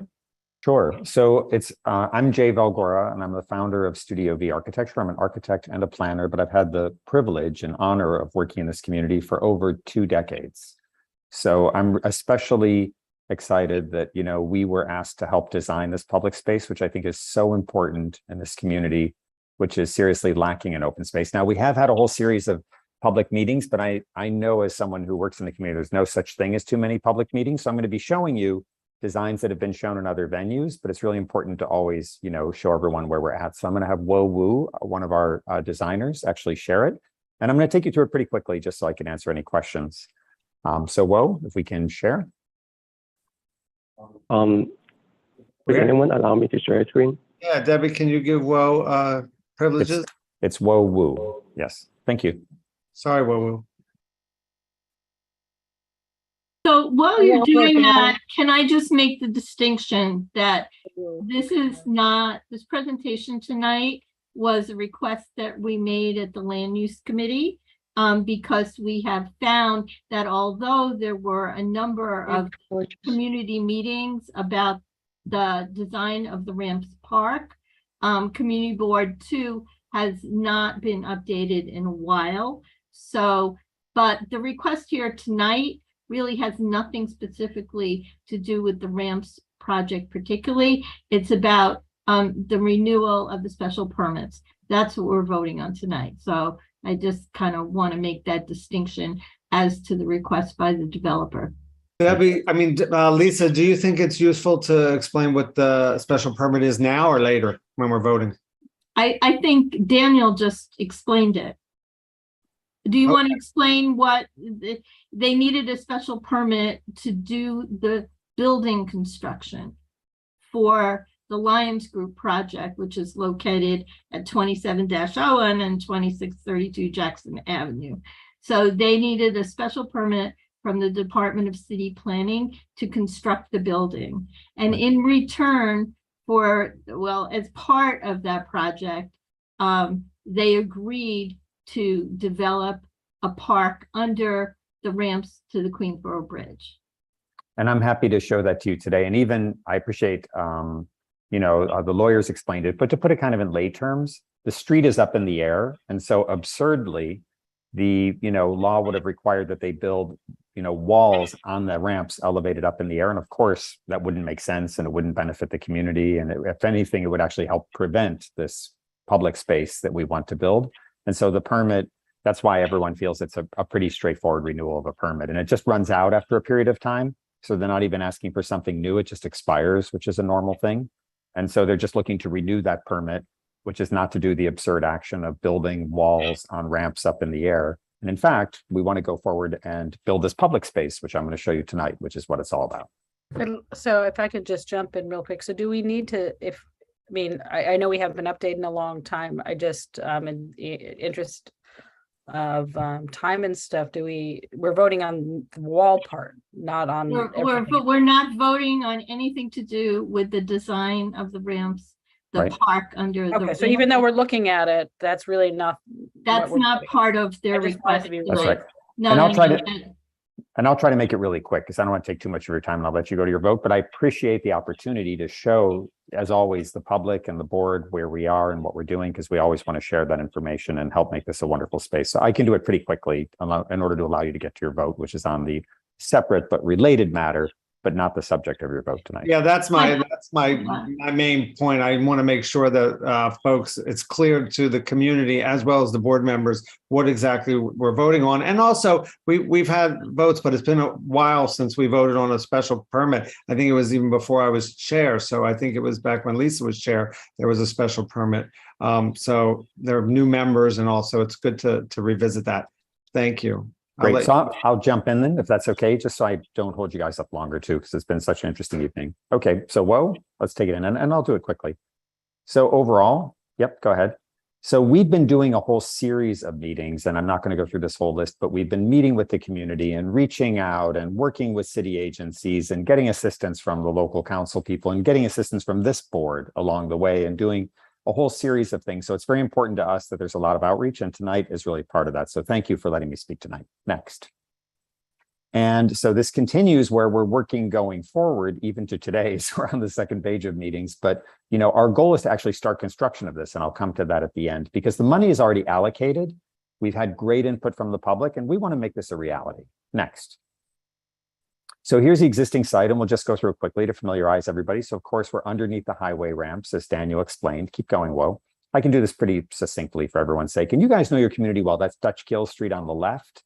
And this is the open space here on the right, and it's underneath the two ramps. And you can see, even though the ramps are there, that it's kind of a really cool space. There is still a lot of daylight and so forth in between it. It opens up towards Sunnyside Yards. It's a really interesting space. Today, it is used for storage by the Department of Transportation and by the New York City Police Department to park cars for their school safety division. So really, we think there's a much greater use for this community, which is one of the most lacking in green space and public space. And so we're really excited to create a public space here. Next.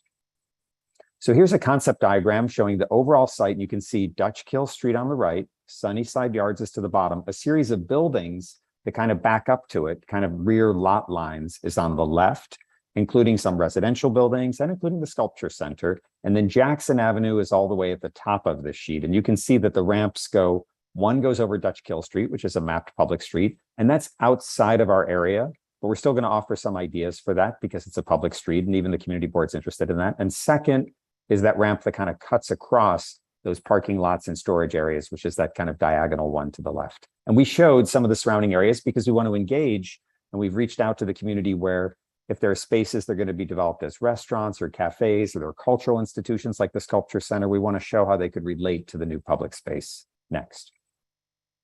And then we kind of just created this diagram to show that there's sort of four areas, one under each of the two ramps, and then two long triangular spaces. And we thought maybe this would form a basis with input from the community as to different activities for this public space. Next slide.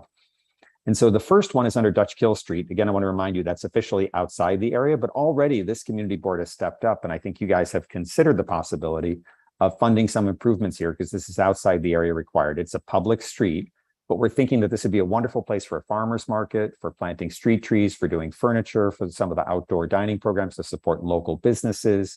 And so we're excited about that as a possibility. And also works under the DOT Plaza program, because this is kind of a dead end street. It doesn't get much traffic. As a matter of fact, it's generally full of illegally parked cars. So if we make these improvements, if there's funding for that, it would actually really improve what today is not a particularly attractive street, including especially street trees, which this community board has considered supporting, which would be great. Next. And the street trees work well even under the highway ramp. There's certain species. The second area, which is between the two highway ramps, we're thinking is kind of the active zone where we could do wonderful things for children, games, a playground, pickleball courts, very popular, and a dog run. We got a lot of great feedback. There are different opinions on dog runs, but the vast majority of people really supported that. And it's also great because it brings people earlier and later. Next. The third area under the second ramp, we're thinking could be a place for passive seating, for lighting, for a whole walkway and pathway that goes through, and a real gateway, including with some green planting, riparian planting on Jackson Avenue, which forms one of the major entry places to the public space. Next. And I'll keep this pretty quick for you guys. And then the fourth area is kind of our cultural zone, where we're looking at doing some planting, some trees. I'll talk about that.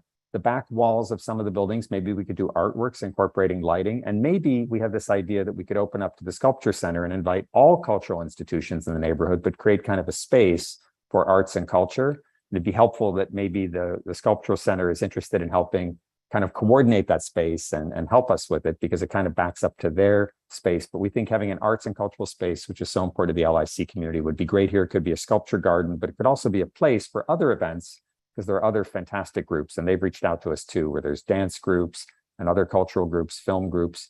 Maybe we could do kind of arts and cultural programming within that space. Now I'm going to come to some pictures so you can really see these things. Let's keep going. So then the current concept design, this is kind of an isometric view, kind of looking down if we lifted the highway ramps off. So you can see on the right-hand side, that's Dutch Kill Street with the street trees. You can see the columns that support the ramp. So I just kind of took them off, if you will. You can see that brightly colored zone with the red and orange colors. Those are paving patterns for the playgrounds, pickleball courts, the dog run, all the way to the left, all the way over by Sunnyside Yards. And then that cultural zone. We can't do any plantings in the ground. This is a mandate by DOT because the site is considered such that, you know, from the years of being kind of an industrial site, we can't dig into it, but we are showing planters, you know, with trees and so forth, you know, above the ground. And then we can do street trees within the bed of Dutch Kills. So I'll show you that in more detail. Next. And then this is a plan view that shows the overall plan. So you can really see it Dutch Kills at the bottom, the playground area in those bright colors, the pathway under the second ramp, little bosques of trees within planters, the sculpture garden in the middle that connects all the way from Dutch Kills to the Sculpture Center where they have an outdoor courtyard now, and then the dog run to the left. And then we have our the developers building, which is on the right on Jackson Avenue, which will also help open up and, you know, support the space. We really want to create activity. We really want to welcome people into this. Next. And I'm going to show you some perspectives, which are a little bit more helpful. So this is the entryway off Jackson Avenue. So here you have the bridge coming overhead, the ramp. We could do a wonderful entry on Jackson because that's such an important neighborhood, you know, opening. We're looking at doing real planters here that reflect riparian plantings because this used to be a wetland. So we could do wonderful plantings there that'll work well in these light conditions. Go to the next slide. And then here's a before. So this is what it looks like today with all the DOT storage. This is just off Jackson Avenue. So that's a recent photograph. Next. And this is what we think it could look like. I've shown movable planters that can be moved when they need to maintain the bridge, special lighting on it, special paving, seating areas. You can see the street trees to the left under Dutch Kills. We'd have some restaurants or cafes or outdoor dining on the right that would open up and activate the park. I'm really excited about this. I think it would make a wonderful entryway and gateway to the public space. Next slide. This is that central area. So you can see where we're showing that we could have kind of hedges around the edge with greenery, maybe gravel, and it could be a place for, you know, flexible arts programming. It could be a sculpture garden, but would be suitable for performances, for music, for film. Next. Again, the before image. So today, surrounded by razor wire, chain link fences, you can see the back of the Sculpture Center, which is that brick building. And you can see the courtyard to the right is that kind of low structure, which actually is one of their exhibition spaces. And we're on Dutch Kill Street. Next slide. And in the future image proposed, we show wrapping it with this kind of wonderful topiary hedge. We show, you know, using it as a cultural space, filling it with gravel, putting sculptures within it, and creating a flexible space that could be used for all different kinds of performance or different groups. Next slide. This is that central area, which is the active zone with the playground. We found a wonderful playground company that does really cool progressive things. My kids grew up in the city. They used all the public playgrounds, so important for children. Pickleball courts to the left, some brightly colored patterns on the paving. Next. And then this is an image today. So parking lot, and how could we make that better? Next. And then this is what it would look like. These are soft paving materials, which are safe for children. These are these wonderful playground equipment that uses recycled wood. We show some catenary lights between the two different bridges, which we can actually do that with permission from DOT. There's a lot of rules and things that we've had to work through, but we think this could be a really wonderful space for families. There's so many families, so many children in LIC. We think it would be great to create a really fun, really special playground, not a typical one. Next. And then this is the pickleball court and the dog run. There's a lot of interest in dog runs. It's great because it makes people come earlier in the morning and later at night. It makes public spaces feel safe and active. We're looking at different ways of making sure the dog run is sanitary. The latest dog run technology uses special synthetic turfs and irrigation systems that keep it clean and sanitary. Next, and they're very popular with people. And so here it is today, again, as a parking lot, not really serving anyone's needs. They'll chase you out if you even try to walk on it. Next. And we would open it up and make it this wonderful public space. We'd have the pickleball courts in the background. We would make sure we have sufficient fencing around and secure areas so you can bring your dogs in there. We think this would be very popular, and we got a lot of great feedback on this throughout our public process. Almost done. Next. Here is the view of Dutch Gill Street. I want to emphasize again, it's technically not part of the public space, but we kind of included a design on our own just in case the community is interested in further improvements, because this is a public street, but the space to the right is the space that is funded already and getting ready to go ahead. But we think this is an important gateway. So if this is what it looks like today, we could fill it with street trees. We'd like to have temporary farmers markets. It could be entered into the Plaza program, and we've had great feedback and support from this board and many members of the community. And so I think there's already some interest in helping fund some of the street trees and so forth. And the trees work well even under the highway structure. They get light from the sides. We're picking the right species. It would really make a big difference and get rid of all those illegal parked cars and make this into a real public space. Next. And I think that's mostly it. We've done detailed, more technical drawings. We've done pricing. The developer has already put the funding in escrow. And really, we could use this community's help as we start to reach out to DOT and the NYPD, because they've already committed to giving up these spaces. But now we're going through that lengthy and complicated process of working with city agencies. As AOC told you earlier, the government can be great, but sometimes they take time to do things. It's not always right away. Or the councilwoman also said this. So we think that it would be, we could use your help because we have the funding, we have the design, we've had great input. I would welcome any further input. But really, we're now starting to engage with the city agencies so that we can get a timetable for them to move out. And then we, would be happy to start construction on this as soon as we could. It's still going to take a little bit of time to get everyone to agree to that and to prepare the site, but we're ready to go. And I'd be happy to answer any questions. So Jay, I think there was a misunderstanding at the Land Use Committee with Mr. Eggers and the team from the Lions Group, because we had highlighted that we hadn't had a presentation about the ramps project in quite some time, meaning about the park, but we didn't mean to confuse the board tonight as this being that presentation. We didn't have it scheduled in terms of time for the feedback you might want and the kind of contribution and questions and answers that we would want from this kind of presentation to the board. So I know there are people with their hands up, but Maury, I just want to defer to you. This is not on our agenda tonight as a presentation. And so I want to defer to you. I would say thank you, Jay, and we're not going to pursue this now. We're going to invite you back.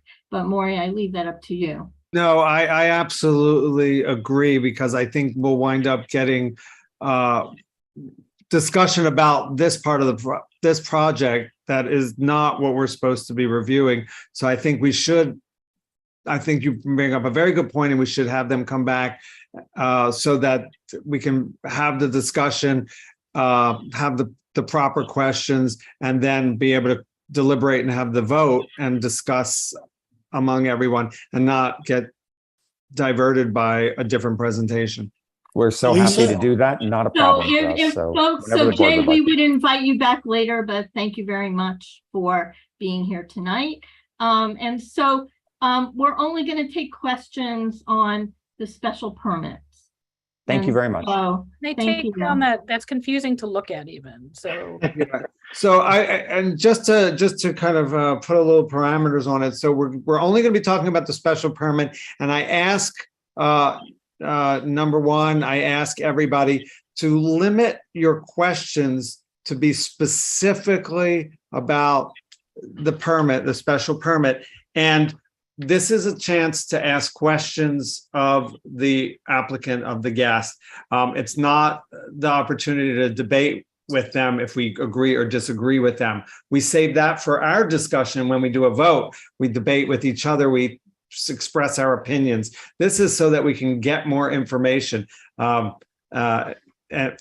them or clarification if we're not sure. So I ask everybody to keep their questions pointed and brief, and no need to badger the witnesses.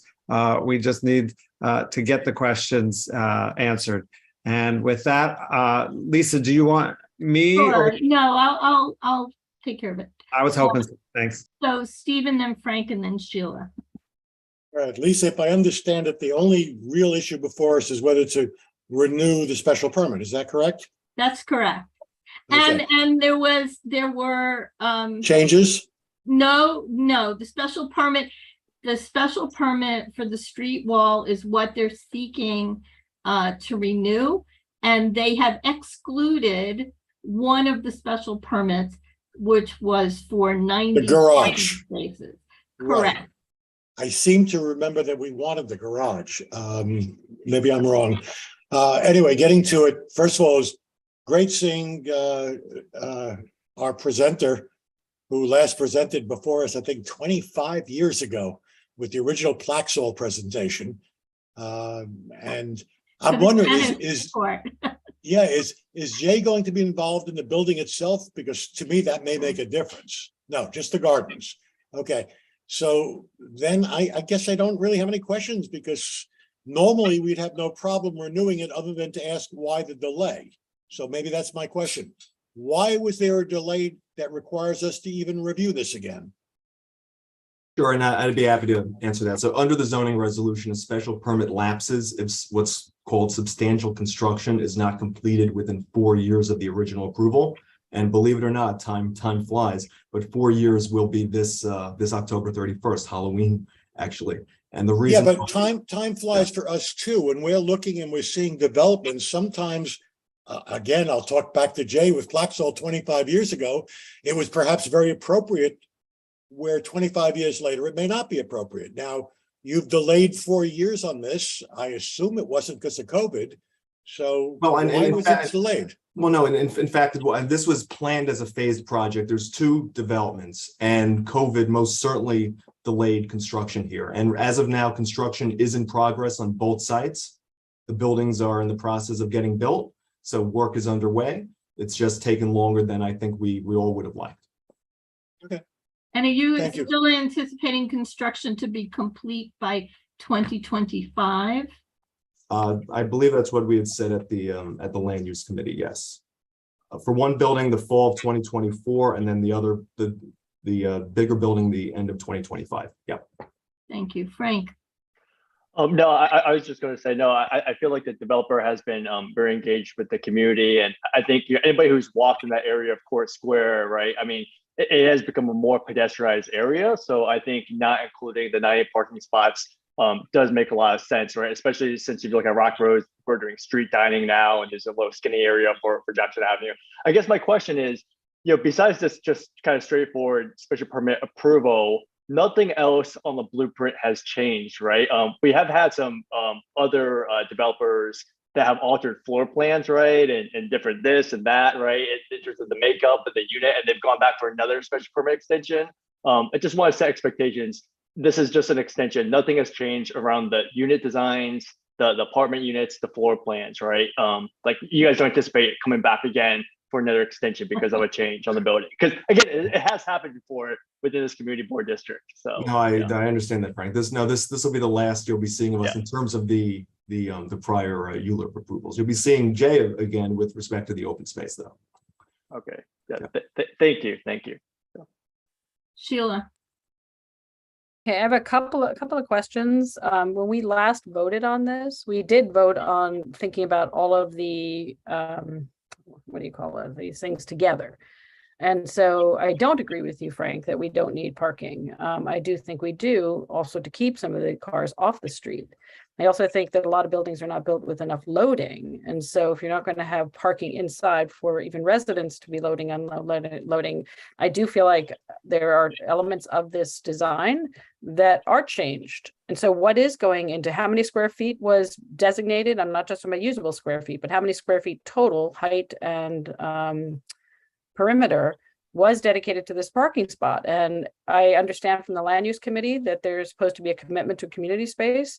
And when we had the whole discussion about Woodside community space, we put in stipulations that community space be affordable based on a certain criteria. So I do think there's a lot to discuss here. So my questions are, you're even though you're asking for one thing to be extended, in my the way I look at it, you're actually asking for a change from what we were voted on 4 years ago, because there was parking, it was wanted, even if there's a shift in things now, that still was something for public use. And so and I want the total square footage that is not just the usable square feet, and then what is going in there that is going to benefit this community, because this is part of the vote as far as I'm concerned.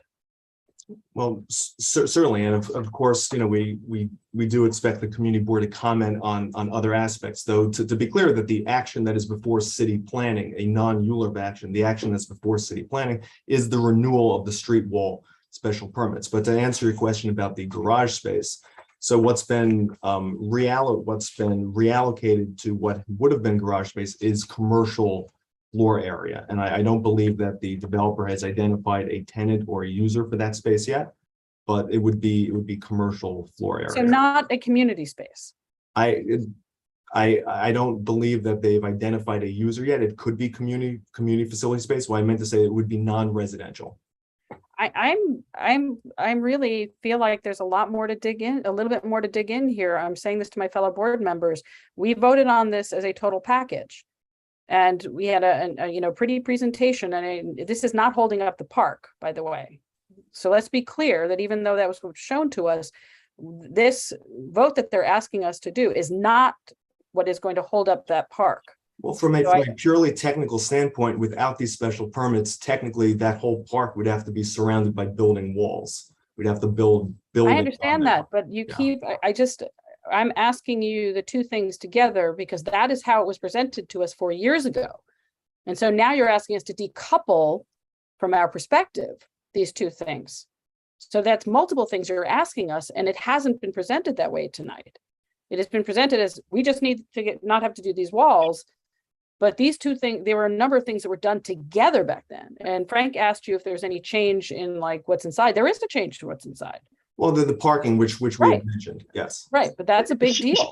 Sheila, we're going to have a discussion among the community board members themselves, but I don't know if there's someone else had another question. I had the answer we to can my have a discussion. Fair enough. Thank you, Frank. Thank you, Frank. But yeah, I mean, we did talk about that at the land use committee meeting, Sheila, that while the permit for the parking just lapses, and so their failure to renew it to us is the loss of a community amenity, although people have different values today, that maybe parking isn't the amenity that some had anticipated then, but clearly it was considered an amenity.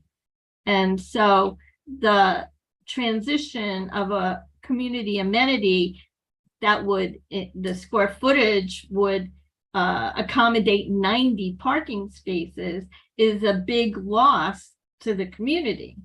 And so while that permit lapses, we're still seeking that commercial space that replaces the parking be an amenity to the community.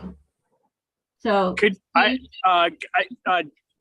this is Damon from the development team speaking.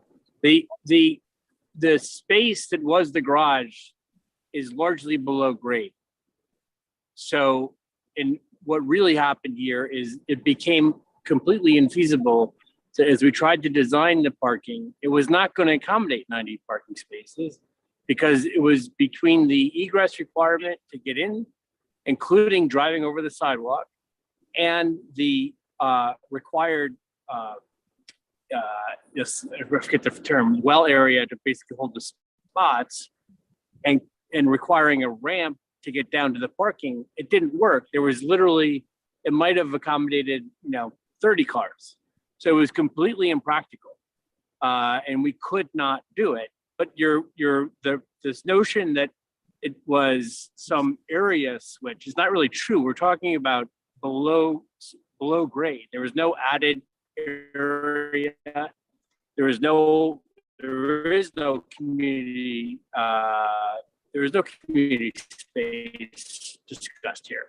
So I feel like we're a little bit. You're breaking up. I'm sorry. Not really dealing with the facts of this. Lisa, I'd be happy to translate. Steve, what go he's right saying is that ahead. he lied to us. Hopefully Dan can What pick he's that saying up. simply is that they lied to us a few years ago when they told us they'd put in the parking, and now they're telling us they're not going to put in the parking, but they'll put in commercial space instead, which they could reap lots of money from. That's what they're telling us. Okay, Frank, maybe we shouldn't have parking, but we shouldn't let them get away with this either. Well, to be clear, that as Damon was saying, that the parking would have been predominantly below grade. The square footage that I was speaking of before was zoning floor area that would have been the entrance area to the parking on the ground floor, which, as I'd mentioned, is about 7,000 to 8,000 square feet out of a 139 square foot building. So it's not an incredible amount. I appreciate it is a change from what you previously approved, but I do want us to focus on the magnitude of it here. Well, I would suggest that there are plenty of community facilities such as daycare or artist space or other community organizations that could more than benefit from space such as that. And so I really do take Steve's comments to heart that there is a sort of a bait and switch here. Well, Lisa, they also said they could fit 90. Now they're telling us they could have only fit 30, which right. means they out lied. It's whether it lied, L-I-E-D. Yeah, that's it. They out and out lied. And, I voted for this thing years ago. I wasn't happy, but I voted for it because they were making the best use of the space. But apparently they lied to us. Right. You could use that for bike parking. You could use that for a lot of things. But you're not proposing to do that at all. Laura. Just a clarification question. Would the proposed parking have been free or paid? Like a garage fee? It would have been paid. And actually, okay, so it wasn't. And the whole concept for the parking actually was because there's no curb cut allowed in Jackson. So the special permit, and we could have had an accessory garage as of right. The special permit was for a public parking garage. And the reason why we asked for it to be public was to allow the residents of 2632 to park in there. So it really, the concept of it really, I don't think it was pitched that way 4 years ago either. It wasn't really as a public amenity. It was something that would have been for the residents of 2701, the building in which the parking garage would have been located, and for the residents of the building across the street. Okay, thank you. Thank you. Any other questions? Otherwise, we'll move on and we'll vote during land use on this. Kenny. Yeah, I just want to clarify that while it certainly was not presented as specifically an amenity, I think we're getting into semantics here. Steve is correct that the parking at that time was an important consideration. It was something that we discussed quite extensively. And again, you know, views have changed as to whether parking is something desired or not desired. But the broader point is it need not be called an amenity to have actually been one of the key issues that allowed us to vote in favor of it. So I'd like to kind of get past the semantic here and just look it right in the face and say we were promised something and we did not get it. And apparently, I mean, most engineers are able to figure out this stuff in advance. So it's hard for me to understand how it was suddenly a surprise that this couldn't be done. But the broader point is that there are multiple uses that could be done in that space. And my question is, have you clarified, you talked about the entryway space, but what will that actual underground space be used for? What is the plan for that? Is there a commercial tenant desired for that? Damon, I don't believe one's been identified yet, but is there any further color you could provide about the potential user of that space? No, we do not have a potential user of space, but I do know we're not going to have a curb cut on, you know, there is a dramatic, in my view, misunderstanding here. We came asking for the parking because we thought it was the best use.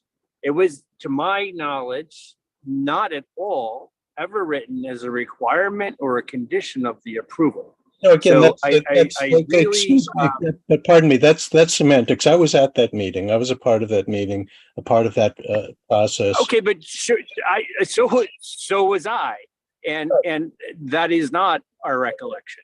Whether, you So know, I don't. I feel like I don't want to get into it. He said. Yes, you're correct. It was never But raised. it's not. as a Let's look at requirement. what. Let's It was look at never the. raised as a Look at the requirement. letter. Look at. So. Order. Yeah, can we, Kenny, thank you. Point well made. Anatol. How long ago was this vote? This previous vote? Excuse me, I'm sorry, I didn't hear you. How long ago was this previous vote? 2018. 2018. 2018, right? Anybody else? Will we have another opportunity when we? Yeah, we'll talk during land use. That's when we'll vote. Okay. A point of order, if I could. Yeah. Maury, didn't you say that everybody at these meetings has to be on camera when they speak? Yes, well, not only when they speak during the entire meeting, I just dropped it in. There's from the law. I also made a point earlier. Section D says, except in the case of executive sessions, this is not an executive session, conducted pursuant to the section 105 of this article, the public body shall ensure that members of the public body can be heard, seen, and identified while the meeting is being conducted, including but not limited to any motions, proposals, resolutions, and any other matter formally discussed or voted upon. And what's key here is it says, seen and identified and heard while the meeting is being conducted. And it says included but not limited to any motion. So essentially, you have to have your cameras on. That's the law during the meeting. And that pertains to the presenters too, correct? The gentleman who was just talking, D Jazz or something like that. That I don't know. They told us the members of the public body, but it would be, they should be on camera if they're a guest. But especially our members have to be on camera.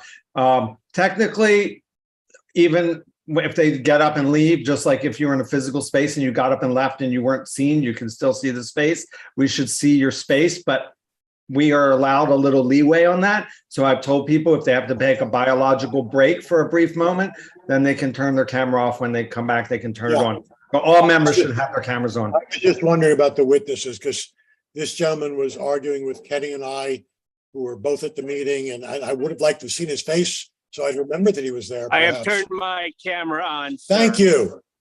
Thank you. Thank you. Yes. Thank you. Thank you. Thank you, Steve, for bringing that up. Good looking too. Hi, Mark. So is there anyone signed up to comment on this? I don't think anyone has signed up. Anatol, has anyone? No, no one's not signed up to speak. No one's come in the last few minutes. So no public committee, no Okay. public comment on this.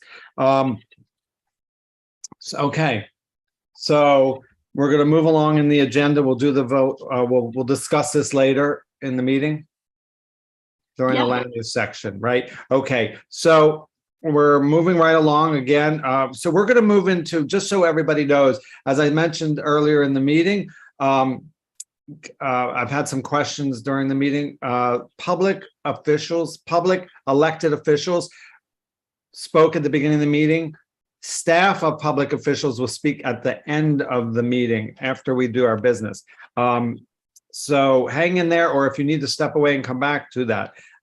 So we are going to now move from our public portion of our meeting to our business section of the meeting. This is when we deliberate and do business of the board. We're going to start with the attendance. Madam Secretary. Okay, I'm here. I'm ready. And make sure you can see them. Oh no, I need a monitor. All right. Debbie, can you help? Anatol, can you help? Pablo Ebelbay. Present. And Anatol Ashraf. Present, and I like Sandra's background picture of herself, so in case you do need to walk away, ingenious. Great idea. But I don't see your face Anatol here. What's going on? Briefly. She's there. There's a double Sandra. No, I wasn't talking Yes. about Sandra. I was talking about I don't know how Anatol. to fix I that. saw his picture and Sandra. He I has see two. He you. has two faces. He's got two. He's got two. My laptop is my working camera. Fix that. He's got two. I'm here twice. I'm on two cameras. There you go. So John Bahia. Present. Okay. And Carisha Batan. Present. And Nicholas Berkowitz. Not here. I did not see. Sandra Bagichka. Here. Kat Bloomfield. Absent. Danielle Brecker. Present. And Gianna Sorbonne. Not here. Absent. Tanya Chavez. Present. Osman Chowdhury. Present. Stephen Cooper. I'm here, but I'd like one of these CB2 signs behind me if you can get me one. We will send get you. you one. We will send them out tomorrow. Thank you. I'm here. Kelly Craig. Present. Warren Davis. Present. Lisa Deller. Here. Al Frank. Here. Maury Gallinoy. Present. William Garrett. I am here. You have a Welcome. flashlight? Somnath Gamir. Absent. Absent. And I am here. Camille Gray Here. and Kenneth Greenberg. Here. Benjamin Gutman. Here. Christine Hunter. Present. Mohammed Chowdhury Jewel. Absent. Badrun Khan. I'm here. Okay. Shimang Lama. I'm here. Oh, good. Sheila Lewandowski. Audible and visible. And Benjamin Lucas, I assume is excused. He didn't, does he have to call in every meeting? I know. No, he let me know in advance. Okay, Patrick Martinez Here. and Kristen McGowan, I'm here. Thomas Matuzas, I am present. Thank you, Dr. Rose. Riley Owens, Hi, I'm here. and Clara Oza. I'm here. Where are you? I don't see your picture yet. Elliot Park is absent. Carla Perez, absent. Stephen Raga Present. and Selena Romero, absent. Norberto Saldana, I know, is excused. Laura Shepherd. Here. Ryan Smith. Here. Oh, hello, Ryan. And Caroline Spitzer. Present. Lauren Springer. Here. Funsak Tashi. Present. Kello Thomas. Good evening, I am here. Mary Torres. Yep. Anthony Tudela. I'm here. Okay, I didn't see your face yet. Frank Wu. Here. Okay, I think we have a quorum and then some. Yes, we have a quorum. Okay. Okay, thank you. And just a side note, the enforcing of putting on the cameras is not meant to be punitive at all. It's to protect the integrity of the board and to protect the integrity of our votes and our discussions. If, you know, before I was on the board, I never wanted to be on cameras and things like that. And I just had to swallow it and do it because we have to protect the integrity. You know, if we vote on something and it turns out that folks were voting and or were in the meeting and it turns out that we were not compliant, that could be a serious issue. And, you know, as Debbie will always point out, you know, the office has to make sure and ensure the books and records of the city agency, and we have to ensure that we are compliant with New York law. If we don't like it, we should reach out to our elected state representatives to try to change the law, but we have to comply with the law as it is right now. And with that, I will move on to the approval of the September minutes, which went out today. We had Jewish holidays and there were some delays on my part. So I don't feel it's fair to ask the board members to approve something that just got released. So I take full responsibility and I would like to move to delay the vote on the September minutes till our next meeting. Do I have a second? Second. Okay, anyone opposed? Okay, the motion carries. We will please review the September minutes between now and then. And we will bring it back up for the next meeting. Okay. Can I ask you a question, Maury, on that? Does that mean that the minutes that we have, the draft, we post the minutes before they're approved and mark that they have not yet been approved? Because there's stuff in there that people wanted to be, you know, notified in the community, and they won't get that notice from us. Well, then they should come to the meetings, because honestly, the minutes are a record of what occurred. They're not meant to be announcements of events coming up. Okay, fair enough. But thank you for bringing that up. That's a good question and gave me the opportunity to answer it. Maury, may I suggest that there's a mid-ground. We can't approve the minutes yet because, as you said, we didn't have time to review them, but the executive committee is empowered to take action. What Rosalind is saying is to put out a not yet approved version of the minutes. If the executive committee could review those minutes and then put it out as a not yet approved, that might satisfy both ends of the argument. Well, I'd be open to that. Can I offer a different suggestion? Because I do think there is Sure. a danger in that with wording that can be taken the wrong way. Because sometimes I know I've made corrections and we've all made corrections. Is what about any? I mean, this happens all the time. We're in a meeting and people send information that gets posted on our social media. So that's already out there. So if the notices are all on the social media within a certain time period, then we don't have to worry about, we can wait until we have the minutes finally approved before we upload them. I think that we could do that just simply by putting whatever actions were taken out there as our official thing. And then we can hold off the verbatim minutes for later, the approval. There are no verbatim minutes. It's not. No, I understand, but whatever I actions we was take should be put pressured. out. I was pressured to add in comments, announcements from Councilman Holden's office in these minutes. And, you know, I mean, I think I don't disagree if we could get people to send their announcements in advance and we can. That's what we're doing. We're moving forward on that. That's part of the revamping. So that, you know what, I'm inclined for this to not post them prematurely. We've posted things on Twitter and on Facebook. The electeds have posted them on their social media. So I think we should wait and approve the minutes once and for all. Amparo. Are there standards around how much time the board could have to review minutes before we have to vote on them? Debbie, do we know?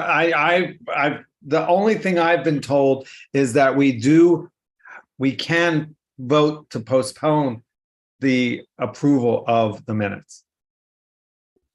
In all the bylaws work we did, digging and reading everything, there was nothing that was specific to that I can recall. That's an internal rule that we can make. In that case, the motion's been passed and seconded. We can go on to something else.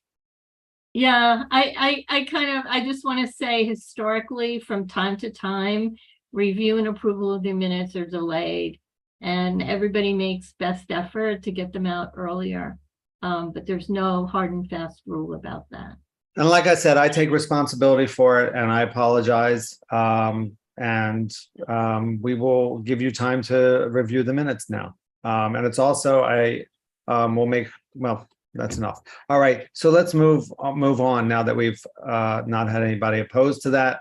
So just to be clear, the minutes will be come up for approval next meeting. Thank you all.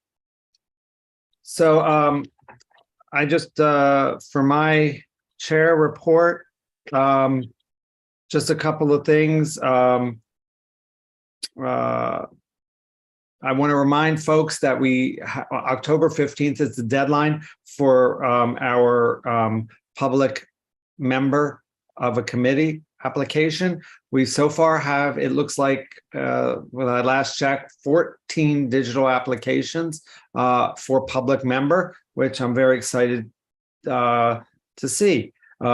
This is to encourage community participation and increase community engagement. So if you haven't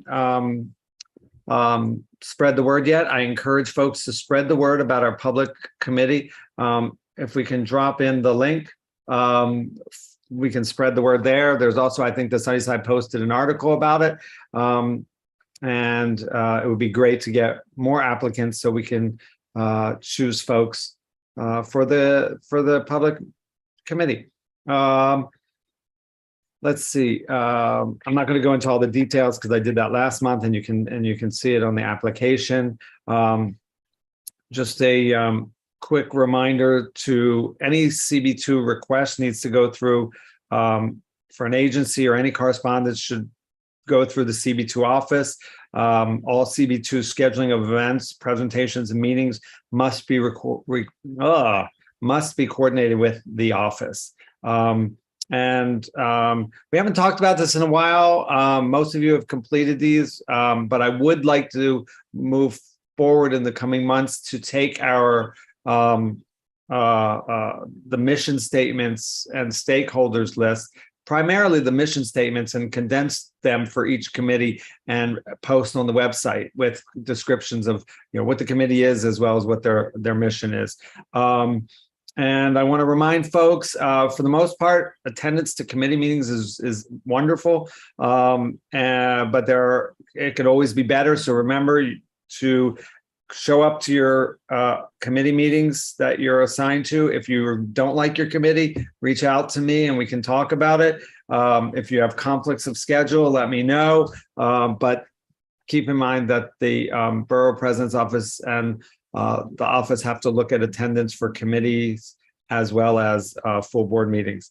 And also I wanted to let everybody know or remind everyone that we're in budget process, and the budget committee has been reviewing capital and expense. So the next meeting is scheduled for October the 13th, and on the next one after that, October 18th. These are open to the public, and we're prioritizing capital and expense for the budget for the district. and it's been going well. And oh, I forgot, complaints. The office has let me know that we've received nearly 50 complaints, 47 complaints from September the 8th through September 30th.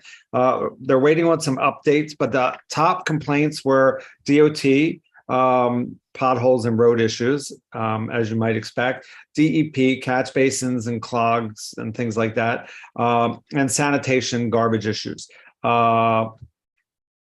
And also, I wanted to point out that we wrote a letter to our council member regarding 2 new changes in shelters, and we posted a letter on the website. If you visit the website and go into I think it's in special projects and then letters and correspondence, there's a letter that we drafted to the council member and is meant also to be shared with the public to address one new shelter and one repurposed shelter. And that we wanted to make sure was out there. The district manager and I met with President Adams from LaGuardia Community College on the 20th, I believe. Was that right, Debbie? The 20th, yeah, okay. And don't forget, our next meeting will be, yeah, thanks. And talked about issues with LaGuardia Community College in reference to the district and their participation and sense of responsibility to the community as a community kind of magnet almost. And then one of the things they're doing, of course, is, as they talked about, Manny talked about earlier, is the fun run. That is a community event. It's not meant to be specific to the community college, but it's meant to be a community run. Our next meeting, of course, will be the first Thursday of the month. It'll be November 3rd at 6:30 p.m. Right now, it is scheduled to take place in person at Sunnyside Community Services, 4331 39th Street on the ground floor. Some of you probably have never been there before, so pay attention, keep your eyes open. If anything changes and it's virtual again, we'll let you know. We haven't seen any change in numbers. I think the mayor's executive emergency extension is going to expire. So we would be required, I think, to go back. And that's it. That's my report. And now to the chair, to the district manager's report. Hi, good evening, everybody. Thank you very much. I want to let you know that we've also met with LaGuardia again as a follow-up. And we are filling out some paperwork for them so that we can get and secure some new interns to Community Board 2. So we're hoping to pick that process up again. And that was from our meeting with our chairperson. So thank you, Maury, for that. So hopefully we'll get some interns soon. We had our first in-person borough cabinet meeting. That's the district managers and agencies and different conversations. The FDNY was a presenter, city planning, and the discussion of DHS did come up borough-wide. DHS is not notifying the community boards and the community ahead of time. Everything is being done as emergency declarations, and we are not to let, and technically we are not allowed to post locations of shelters. So I just wanted to share that with you, that it's not just Community Board 2, but it is a borough-wide issue of how they are speaking. And Farah, we appreciate the councilwoman's input on that and working with the board, as our chairperson just noted.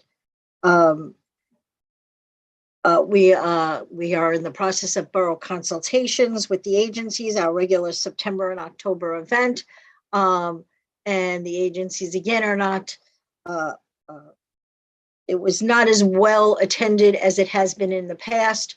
Commissioners did not come as they usually have in the past to discuss some of the borough-wide issues. So as a delegation, we've all noted that as well to the borough president and other powers that be for Office of Management and Budget. We're hoping that they will send us the updates that we require. Sanitation, good news, on a good news level, sanitation has sent us the lawn and leaf bags. So we do have them in the office. If anybody's in need or wants them, call the office, feel free. And we can distribute them to you. You can come pick them up anytime. So just let us know and we'll give you some.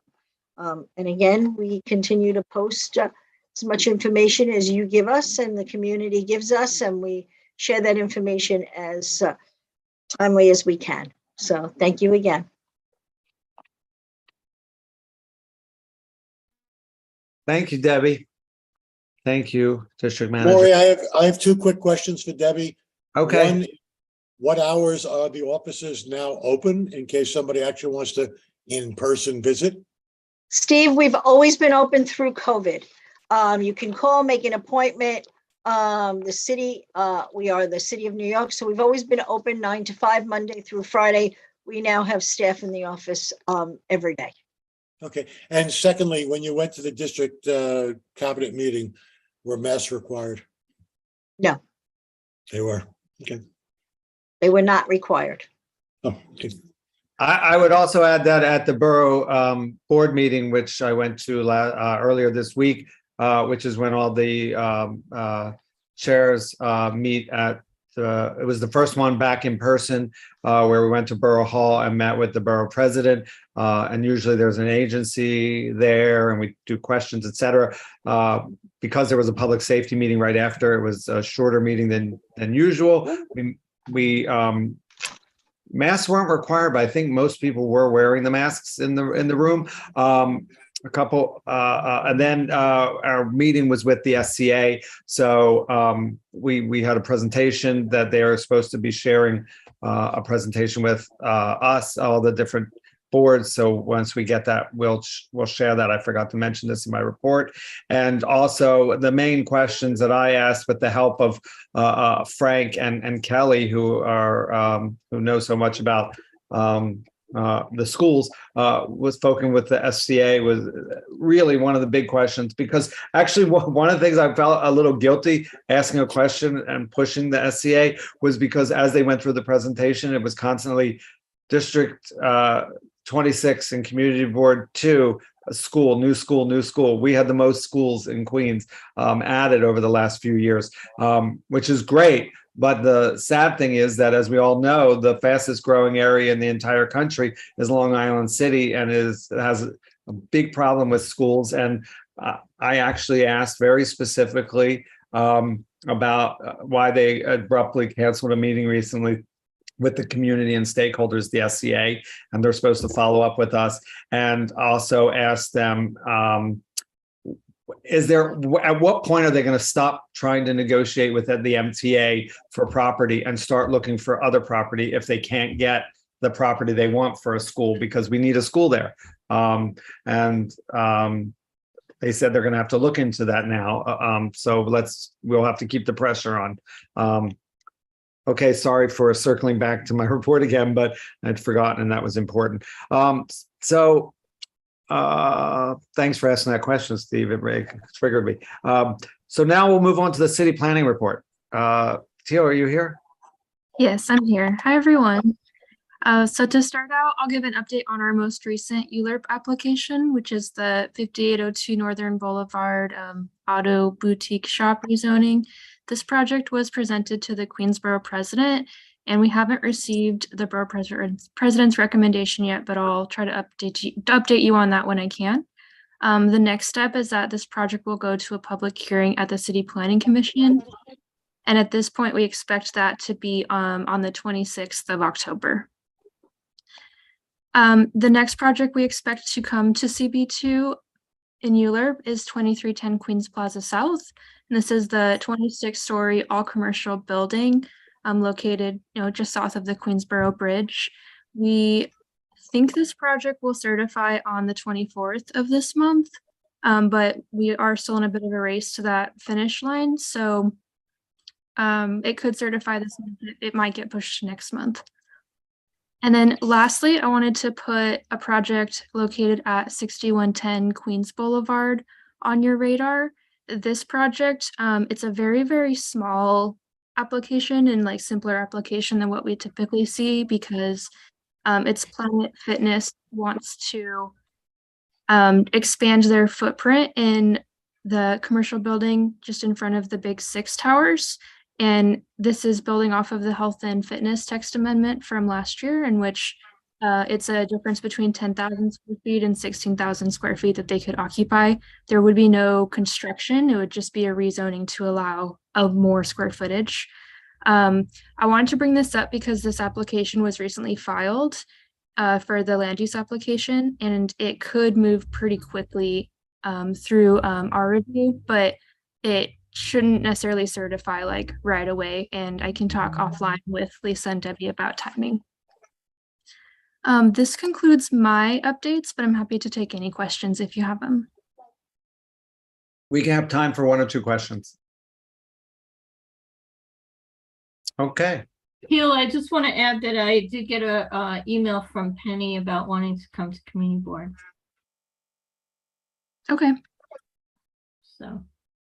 Yeah, I mean, obviously that project has been to the community board before, and I am happy to see it come back whenever you all feel like that's appropriate. And of course, it will enter public review sometimes soon. It keeps getting pushed, and it's like, but it will be coming back one way or another. Yeah, I mean, I did explain to her that since she was last at community board, there are a lot of new members. Good point. Yeah, so people haven't seen. Sorry, Steve, things you've been talking about for 12 years. So, sorry. So thank you. So now that we have the city planning report, we're going to shift it before we go into our committee votes. Just because we have a few people that have hung in for a very long time that were staffers from public officials, might not have been aware of our shift to the agenda. So we're going to give them a moment to give brief announcements. Please keep it to like a minute or so. Ernie from Congresswoman Maloney's office. Ernie, are you still here?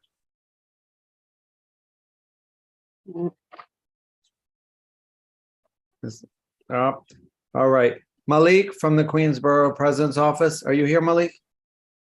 Yes, I am. Thanks for hanging in there. You got it. All right, so I will be very brief. I wanted to give you guys a little bit of information about some upcoming events. On October 11th, we are hosting our Hispanic Heritage Celebration. That is going to be at the New York Hall of Science in Corona at 6 p.m. I'll put all this information in the chat as well. On the 13th at 5 p.m. at Queensborough Hall, we're going to be hosting a parent advisory board meeting and high school fair. What that is numerous local public high schools are going to be there providing information about their programs, overview of admissions criteria, and answer admissions questions for any parents who are, who have kids that are going to be going into high school. We have a Diwali celebration that's going to be at, I'm going to mess his name, Mahalakshmi Temple in Richmond Hill. That's October 19th at 6. And I also wanted to share that, unfortunately, this will be my last meeting as the representative. I'm actually going to be moving from Borough Hall over to Queens Defenders. So I've enjoyed our brief time together, and I'm going to put my contact information in there, and Maricela will be in touch shortly when all that transition happens. Thank you, Malik. Thank you for the update, and thank you for coming to our meetings and keeping us updated for these last months. We're really grateful. Absolutely. You're very welcome. Good luck to you. I appreciate that. Thank you. You're very welcome. Ernie, are you still here? I see you in here when I look. All right. We'll come back to him.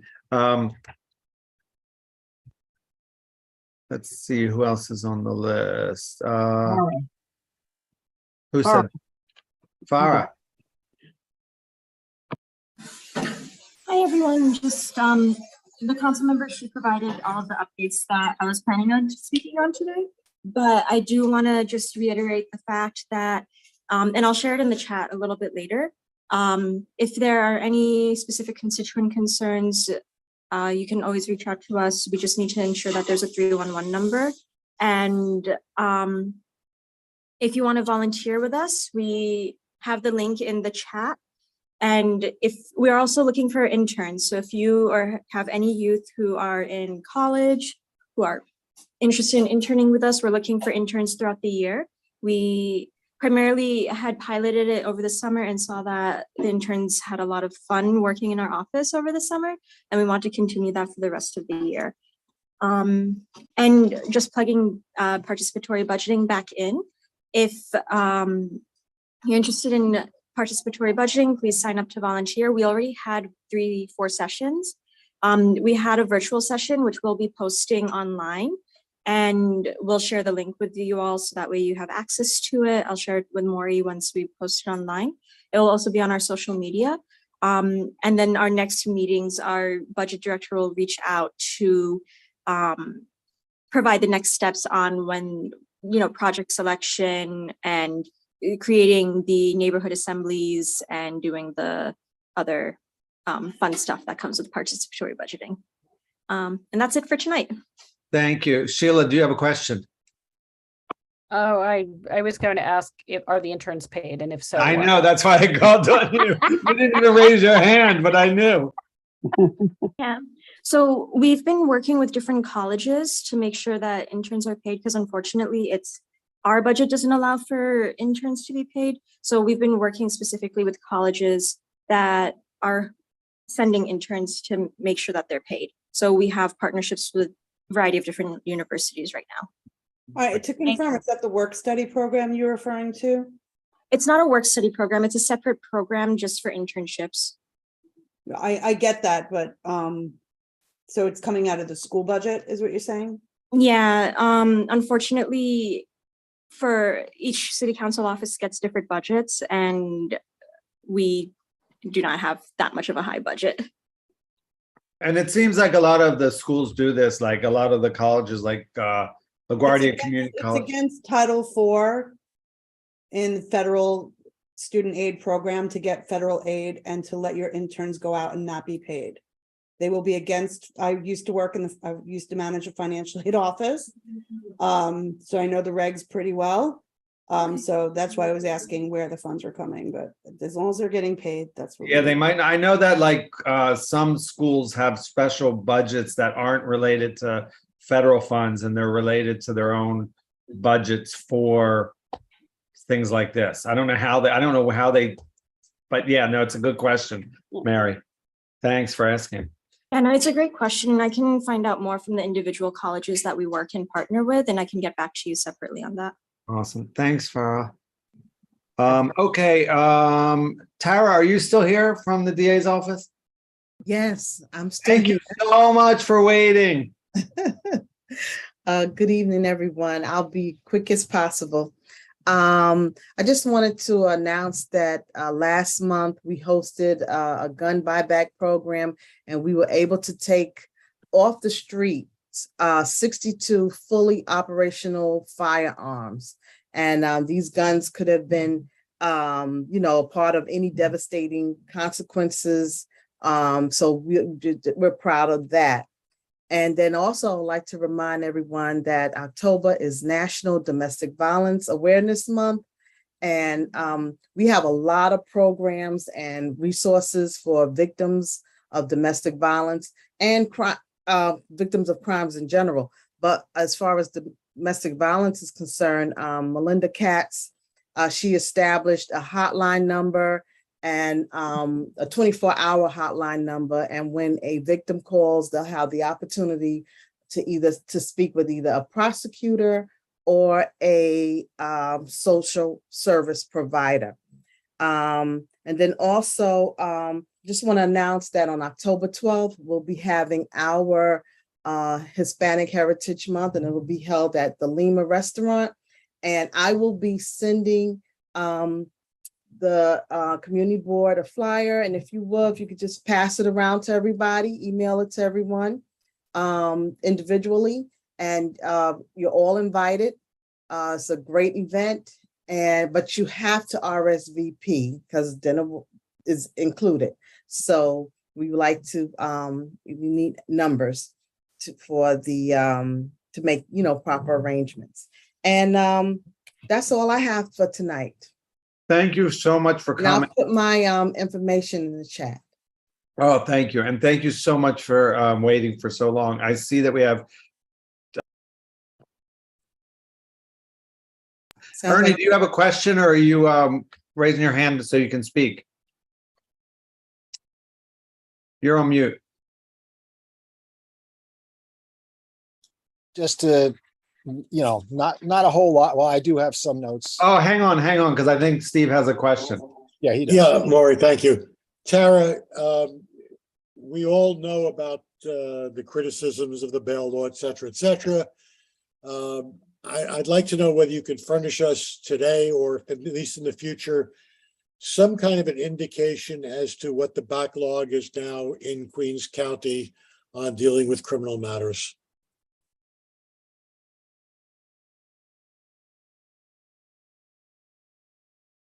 Okay, Hello? next time, yes. For the next meeting. Yes, please, because that. I mean, I was looking for my obviously, mute button. Yeah, it's not Melinda's fault, obviously. She can only do what they let her to do. It's a matter of judges and everything else, but obviously it raises a concern for the future. So we would like to somehow keep track of how that's building between the pandemic and now the new bail laws. Okay. And No also, problem at all. if you have the information beforehand, you can just send it to the office and then we can distribute it to the whole board. And I would just like to encourage everyone to visit our website. On our website, you'll find press releases. So, which concludes updates on various cases as well. Thank And you. other information. Thank And you. that's queensda.org, and I'll type that in the chat as well. Thanks, Tara. You're welcome. Have a great month. Thank you. So, You too. thank you, Ernie, and then Mercedes, and then we'll move on to our committee reports vote. Okay, just a couple of words. Obviously, I'm not happy that I will not past the end of December, still be working for Carolyn and coming to these meetings. But once again, an amazing meeting. This is the time for this, right? Because I went away, I just came back. But watching AOC, watching Julie Wan, and now from what I know from talking to Nydia Velasquez and meeting her staff, they all seem so good that I'm sure Western Queens and Community Board 1, Community Board 2 are going to be really in great hands. And as I said, that part of the story that now AOC has now, which she didn't have before, I think that's going to be really good for that part of the story. That said, Carolyn is in Washington and will be in Washington, obviously, for a better part of the next 2 months. And she's been working to support one of her most important goals, which is to push for gun safety legislation. Marking September 7th is National Gun Violence Day, Gun Violence Prevention Day, and a day for action introducing new major pieces of gun safety legislation. The Firearm Industry Fairness Act, which will target firearms manufacturers that produce semi-automatic weapons and high-capacity magazines, and tax them at a rate of 20% on all revenue, not just the revenue from those kinds of sales. And this revenue from gun manufacturers will be used to fund community violence intervention programs to reduce gun violence and help victims. The Firearms Industry Crime and Trafficking Accountability Act would require that each firearm manufacturer create a monitoring system to track the crimes committed with guns that are sold. It would mandate that a manufacturer stop distributing weapons to a dealer when the company has reason to believe that the guns sold by that dealer are being trafficked or being used for unlawful purposes. It will empower the ATF to impose meaningful financial penalties on firearms manufacturers who continue to ignore gun crime and supply bad actor dealers. Last month, she highlighted the need for major banks to end the practice of overdraft and non-sufficient funds fees at the Financial Services Committee, of which she's a part. She spoke with bank CEOs about their efforts to reduce or eliminate overdraft fees. Bank of America has reduced their overdraft fees from $35 to $10 and eliminated non-sufficient funds fees. And Citibank has eliminated both. So that was a significant win. She's also continued her long-standing fight to get the passage of the Equal Rights Amendment, which is more important now than ever, given the attacks on the rights of women that have occurred by mostly under the aegis of the present Supreme Court, which is probably going to go on in the awful direction, which was started with the canceling of Roe versus Wade. I think that may be about it. Yeah, she also had was one of the leaders of a big press conference on the impact of abortion restrictions imposed by Republicans following the Supreme Court's decision. And she expressed terror at the success that Republicans have had towards their goal of completely banning abortions. However, she reassured the nation that House Democrats, and as long as she's there, will continue to fight for equal access to health care for women. So I'll wrap it up with that. And I'll just a question more. So next month we'll be in person, you believe? That's how the schedule is as it stands. Yeah, in person at Sunnyside Community Services. Well, I'm looking forward to it. I hope it happens. It's been a long time. Ernie, two things. First, very big apologies. I forgot. I'm just so used to having you come every month. I couldn't imagine you not coming next month. And I would have made sure we had you speak at the top of the meeting along with AOC or right after. So I apologize. Well, look, I got to hear a lot of interesting discussion. It wasn't wasted, and I did take off for a little bit. So that's fine. I encourage that. No worries. So thank you very much. One other quick question. You talked about the overdraft fees and things like that. I remember when the CFPB was first created, and there were big changes and to address that, especially where people were getting overdraft fees on top of overdraft fees because they would just kind of pile up on each other because you got an overdraft fee that made you have a bigger overdraft. And then when the CFPB came around, they started fixing all that. Did it just get out of hand again because of the last administration?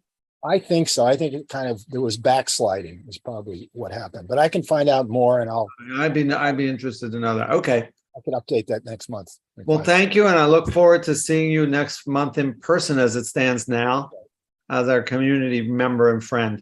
And moving forward, I'm sure I'll still, because I care about the issues around where I live, I'll be back. Appreciate it. Thank you. Thank you for all your service. Steve, you had a question? Yeah, Ernie, I'd like you to pass on my sincere thanks to Carolyn for coming to all of our meetings. I think she set an example for public members. She hasn't been here in person herself for a while. I do remember. Well, yeah, but she was here almost at every meeting. It was remarkable. I mean, Jimmy Van Bremer, who was a member of our board for many years and became our councilman, was our greatest attendee, but I don't think he ever made 4 or 5 meetings in a row. Caroline was extraordinary, and I'd like to thank her for that. So please, we hope to see you again, and tell Caroline if she'd like to come to our last meeting, we'd love to see her. Okay, I'll try to do that, and I'll pass on the thanks. Absolutely. Thank you. All right, thank you. Mercedes, quick comments, and then James, quick comments. Hello, everyone. Thank you again for having me. On behalf of Senator Mike Gianaris, I just want to let everyone know that if they have questions or concerns, or if they need support from our office, please feel free to contact us. I put the information in the chat already. Also, just 3 updates. Senator Gianaris right now is currently working very hard to stop the fare hikes that are happening with Con Ed. He actually just did a public service commission letter along with Governor Kathy Hochul on September 26th. He drafted it himself along with Assembly Member Zoran Mandani and had 18 senators and 33 Assembly members sign it in hopes to stop the fare hike. And he also is advocating to have public hearings done to slow this process or hopefully eliminate the process of having kind of do those fare hikes, especially now that the pandemic is kind of like going through its like revision process, and just so that people can have a chance to kind of catch up with everything that's going on. Also, the senator has been in huge support of NYCHA recently for residents. There has been a lot of outages going on in Woodside houses. He was there on the ground yesterday with residents, talking to them and trying to advocate to stop that happening, because it's now been a process that's been going on in other NYCHA developments in our communities, and hopes that that will more work will be done, especially with the legislation that he passed during session that passed, the NYCHA Utilization Act. So he can definitely talk a little bit more about that when he'll be attending here next month for the CB2 meeting. So just wanted to give those updates, and thank you again for giving me an audience. I really appreciate it. Question, Mercedes, are you referring to the legislation that would allow NYCHA residents to pay less than their full rent to get a rebate? Yep. Yeah. Yes. That's great legislation. Yes, because Woodside houses has gone through a lot of recent outages. Sometimes they would not have heat for almost like about 2 weeks, like because the weather's been changing so much. A lot of them were not getting water. So he went out there to show his support and also to kind of reiterate that they have, you know, legislation on their side in that respect. Of course, we think of Astoria houses 2 years ago when they had no cooking. Yes, agreed. And that's actually what inspired the legislation, is what happened in Astoria houses. Thank you. Thank you so much for the question. Tom. Thank you. Hi, Mercedes. Thank you again for everything you Didn't forget about you, Tom. We are working on it. I'm hoping by next meeting we could give you more of a detailed update about the Kowalski And so Bridge. if you could just let I know, but let's be fair and let the entire world understand what the question is. Yes. So when Representative Maloney was here last, she chided us on the fact that we haven't spent money on the Queens side like they did on the Brooklyn side. Right. So what are we doing with the money, Mercedes? 6 to 8 months ago, I was told construction was beginning. I was there 3 days ago. Nothing has been touched. We live in an area of Queens, which is part of the 1% of New Yorkers lacking parks, lacking parkland, lacking playgrounds. What is it going to take for the state to bring forward the 2 state parks that were promised to us on the Queens side? Thank you.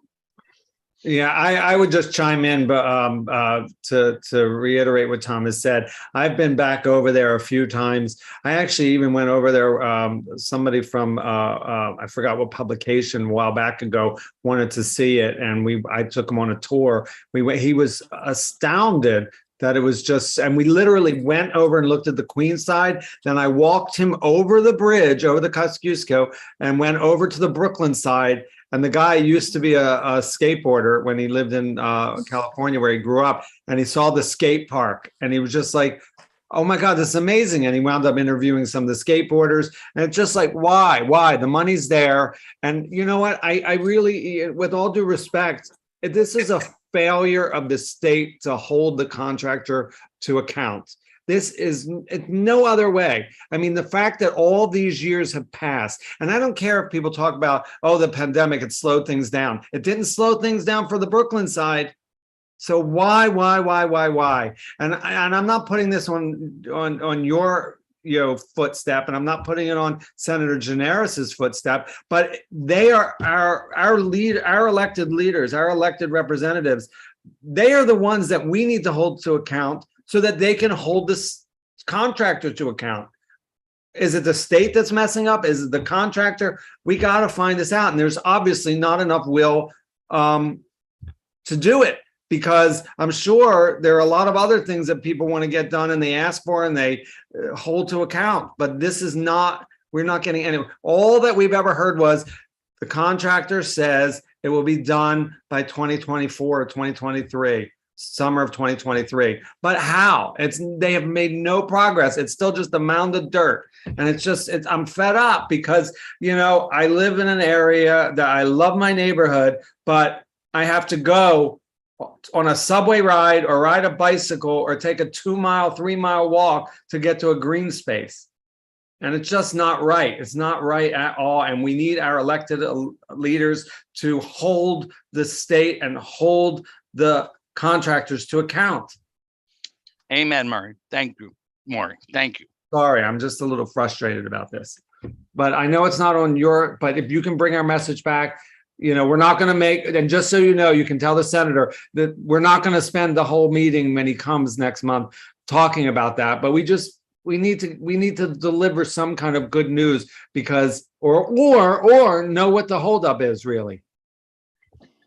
Agreed. And I know that my colleague Sam Shishakner has been keeping you guys up to date, and I know that he has been avidly following up on that end. So again, I'm gonna bring it back to home and keep you all in the loop about what's going on. Thank you, Mercedes. I appreciate it. All right, we got James, and then we will move to our voting. Thanks, James. All right, hi everyone. Hi, it's James Mongeluso here from the Office of the New York City Comptroller. So I have a few updates from Brad Lander. First, I want to mention, first I'll mention I put 3 links in the chat if you want to check those out. One of them is about our initiative to audit NYCHA. Our Bureau of Audit is going to be conducting a few NYCHA audits. We already have taken a lot of information in from residents, including some residents of NYCHA properties in northwestern Queens. We've gotten, I think, over 600 surveys completed so far. And what we noticed is there were a lot of issues, people complaining about doors not locking, external doors, and so on. So there's a statement and some information about that. Some things we've uncovered just, initially. It's not a full audit, but there's some information on the fact that a lot of the doors are broken, and the situation is much worse than it was with the audit done under Stringer's administration about 4 years ago. The rate, I shouldn't say the rate, but the percentage of the exterior doors that are outright broken or severely damaged and cannot be locked for NYCHA properties throughout the city it's much higher than it was 4 years ago. So it's been a deterioration of conditions, and conditions already were not good. It seems like there's hasn't been any real progress made since the audit was done under Stringer's administration. Now, the next thing I want to talk about is the fact that our Labor Law Bureau has uncovered at least 1,300 people that are owed money that weren't paid correctly when working on jobs related to city contracts. There's a press release there, and you can also look at our database to look up your name or names of friends and family members, spread it around. There's a lot of unclaimed wages that need to be claimed by people. That's a lot of money that's just sitting there. So again, this is money that's related to work on city contracts. So perhaps the vendor that got the contract wasn't paying people the correct wage. They have to pay people the prevailing wage. Sometimes people just get underpaid by 25 cents an hour, but over the course of all the work, that really adds up. So there's people who are owed hundreds of dollars, thousands of dollars. It's listed by their last known address, but sometimes those people don't live there anymore, and we have a hard time contacting them. So please check it out, spread it. There are a lot of people especially in the northwestern part of Queens, or at least whose last known address was in the northwestern part of Queens. So yeah, please take a look. And lastly, we have our Diwali celebration coming up on the 22nd of October. That will be in Jackson Heights, just a few blocks away from the border of Community Board 2. So if you're interested in that, you can sign up for the event. I put the link in there. There'll be food, there'll be musical performances, there'll be elected officials, some of whom have territory in Community Board 2 who will be there. And maybe some of them will have territory in Community Board 2 after redistricting, and some definitely will because certain districts have already been set. Council Member Krishnan is one of the co-sponsors. It's possible that he will have parts of Woodside starting next year. And that's it for me. If you need to contact me, you can do so by reaching me at 646-689-6509.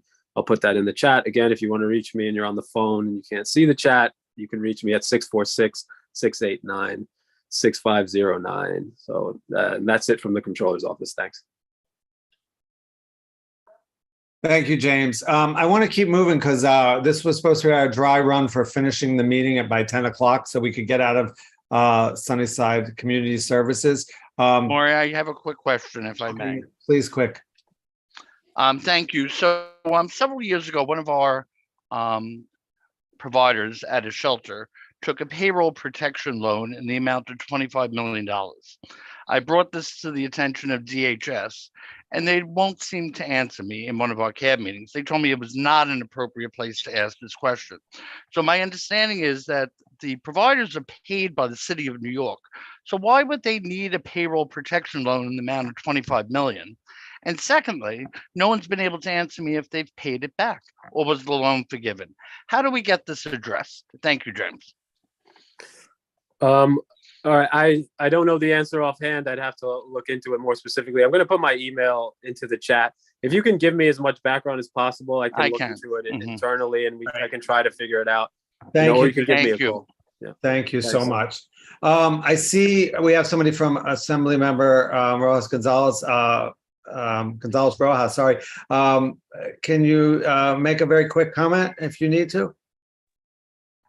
Yeah, I just have like very brief updates from the office. Yeah, we're trying to keep them to 1 or 2 minutes because. Okay, yeah. Yeah, so I just want to send a quick reminder. I know we talked about student loan forgiveness earlier, but the office just want to send a reminder that if you work or have worked in public service, a nonprofit or government, you may be able to have your student loans forgiven. For more information, you can visit the studentaid.gov website, and you have until October 31st to apply. And then for some events that the office is hosting, we are holding a rain barrel distribution event on Wednesday, October 12th from 6 to 8 at the Lexington School for the Deaf. Oh, that's 6 to 8 p.m. At the Lexington School for the Deaf in East Elmhurst. And so if you'd like a free rain barrel, you can fill out a form that I can put in the chat. And then our rescheduled paper shredding event will be Saturday, October 29th from 10 a.m. to 2 p.m. And that will be at Northern Playground between 93rd and 94th Street and Northern Boulevard. We are also still hosting our e-waste drop-off Mondays from 10 a.m. to 4 p.m. in our office. We just ask that people set up a time for the drop-off, and the complete list is posted on the Assembly members' social media platforms. And we are also still giving away free COVID at-home tests at our office. So please just call ahead before arriving, and I can put the Assembly members' contact information in the chat. Thanks. Quick question. When you do the shredding event, I know some shredding event, I might have asked this question a few months ago when you had another shredding event. I can't remember. Some shredding things also will shred. They can shred hard drives. So a lot of people have like old hard drives that they haven't done anything with, and they need to get rid of them. And it's you don't want to just throw it in the trash for a lot of reasons, including data privacy. Do you know if the shredding event will have shredders for the hard drives? Some of them come with the machines, but I don't know. I believe the shredding is just for paper, but it sounds like if it's hard drives, that could be something that's part of the e-waste drop-off. Yeah, the only problem with the just dropping it off is it's not secure. Like the shredding, they like on site shred the hard drive so that it's not able to be resurrected. But if you let me know, that'd be great. I had a question. Yeah, Mary, I saw that. Yeah, I was gonna. Anissa, thank you so much. Can you remind everybody the website for the loan forgiveness? I say that because I've already gotten at least 2 or 3 phishing spam emails asking me to click an amazing link that's going to get me my loan forgiven faster than the feds are going to forgive me. Yeah, I can put the link for that in the chat.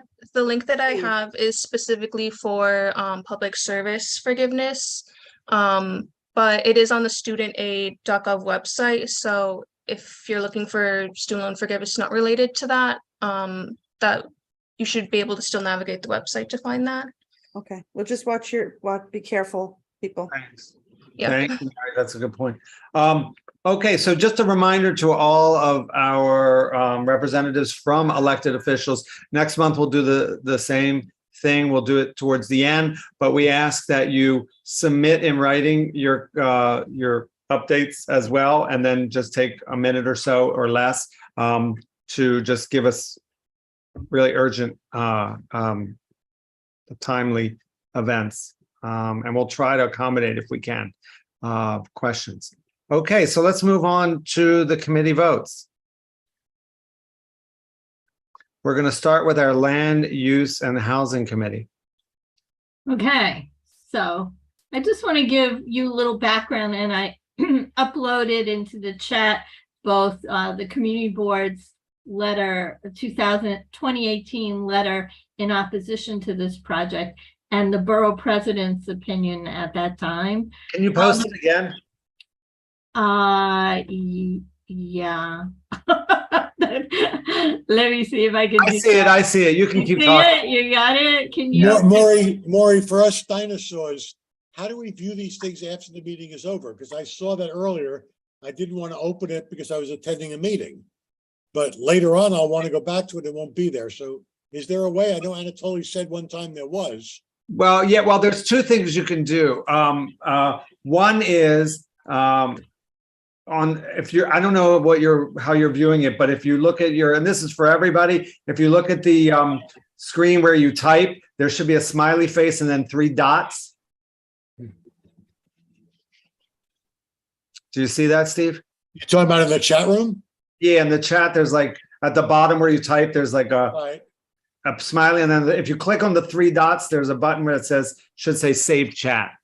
Right. So that saves the entire chat? Yep. Oh, okay.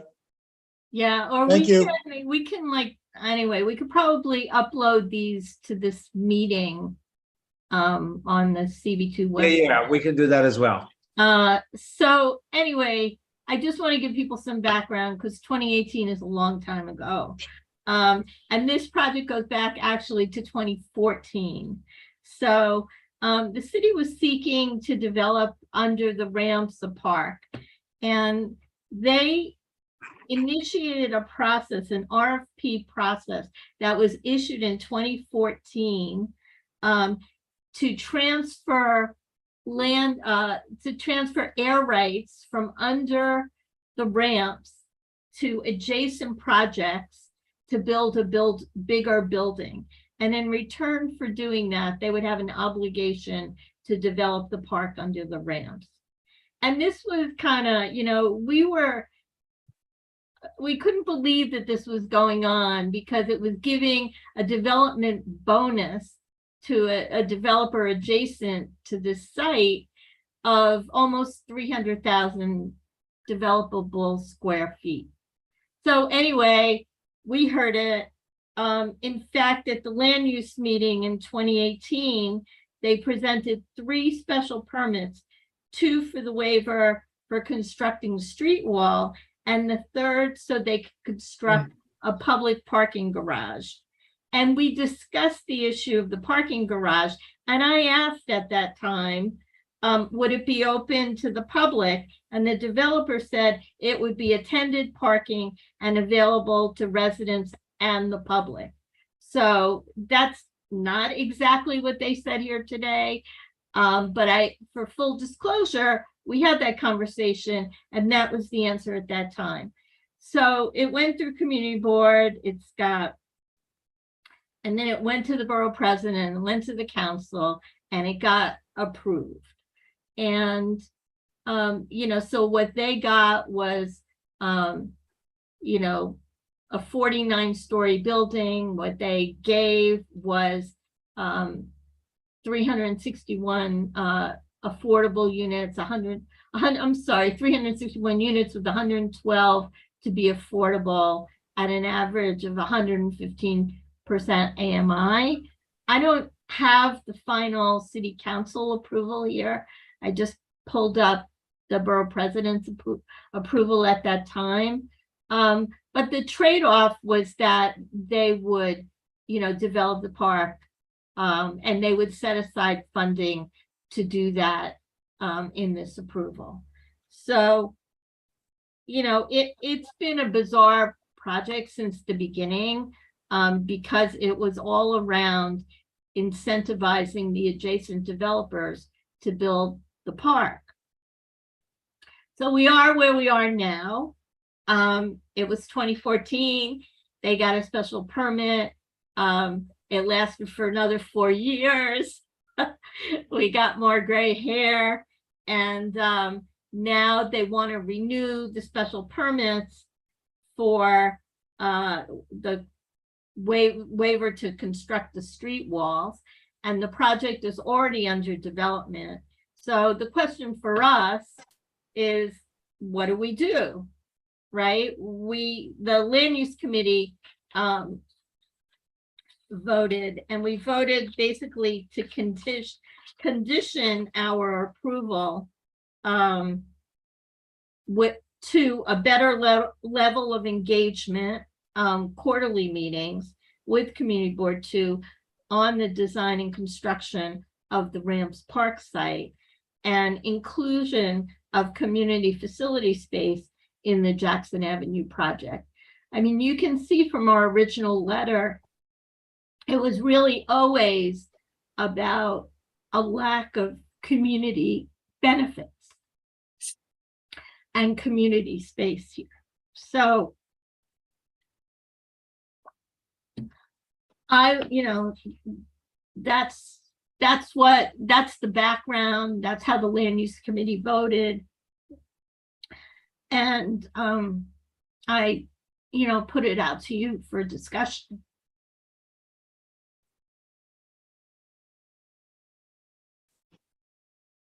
Sheila and Christine. I think Christine's hand went up first, so I will defer. Sorry, Christine. That's okay. In the original, well, this was a resolution from last month, from September's meeting, is that, or the land use committee meeting in September, is that right, Lisa? Correct. Okay, so is there, in the resolution, is there an amount of community facility space that we think the committee felt would be appropriate? No, we didn't designate an amount. Do you want to propose an amount? Yeah, I was a little confused tonight by but they were saying there was space which we had thought was going to be parking, which now is going to be commercial space. Commercial space. I think we should ask for all that space to be community facility space as a public benefit. I mean, it seems to me there are lots of uses that, lots of groups in the community that could use that space, and we should be specific about an amount. Agreed. Sheila. 100% agree. Stephen. Yeah, but it should be above ground. Yeah, I agree. Well, I am extremely upset about the fact that they outright lied. They said they could fit 90 cars down there. I mean, I'm pro car, the community board is now pro bikes, okay. But they promised that they could put 90 cars down there. They outright lied. And now they say they can put none. So at this point, if I had my druthers, I would vote against this thing completely, although I know it's going to go forward anyway. Right. But if we're going to do anything, whether it's pro or con, it should be that we have that amount of space above ground for community space. Great. Thomas. Thank you, Lisa. I have to tell you what's in my heart tonight listening to this. And in 2018, the city of New York put 3 shelters in Blissville and promised us public green space. And we got nothing. Yeah. Okay. How do we hold the city of New York accountable? I listened here today, and this is just another way to go to bed with big luxury real estate. And unless I'm getting luxury real estate in Blissville, I get, as my grandmother would say, hoy. Well, I mean, Thomas, as much as you love the Department of Transportation, this Rams project is contingent upon them moving the parking from under the ramps, which has not yet been done. Understood. I think my point is clear. Thank you. Laura. Yes. So my understanding is the buildings are happening, and at this point, we might as well get the park space. I think that given. But we will get a park space. It's not like we might as well. Right, but if we move the special permit forward tonight, There's won't nothing. we get it faster? No, No. Why? no, because the borough president's going to say to let it go through, the city's going to let it say go through. The only issue is, do we stand up and make a point about community board 2 is not willing to be lied to? That's really all it amounts. If we get nothing, the fact is, are we willing to say that, or are we just going to roll over? Fair enough. I mean, look, I'm all for negotiating for more community benefits. In my view, not getting a parking garage is a community benefit. We have 10 years to mitigate the worst impacts of climate change. That's not the direction we need to go. If we want to say we want something else, I'm okay with that. Great. Danielle. Sorry, I'm trying to understand what we're voting on exactly, because Oh. this is my neighborhood and I do want to park there, but I feel like we're voting on permits and we're not voting on what the land. No, we're not, because the only thing we're voting on is to extend these 2 special permits for the street wall requirement. And the building is already under construction. So I don't know how at this point they could go back and redesign the building with no street wall requirement. It doesn't really make a lot of sense.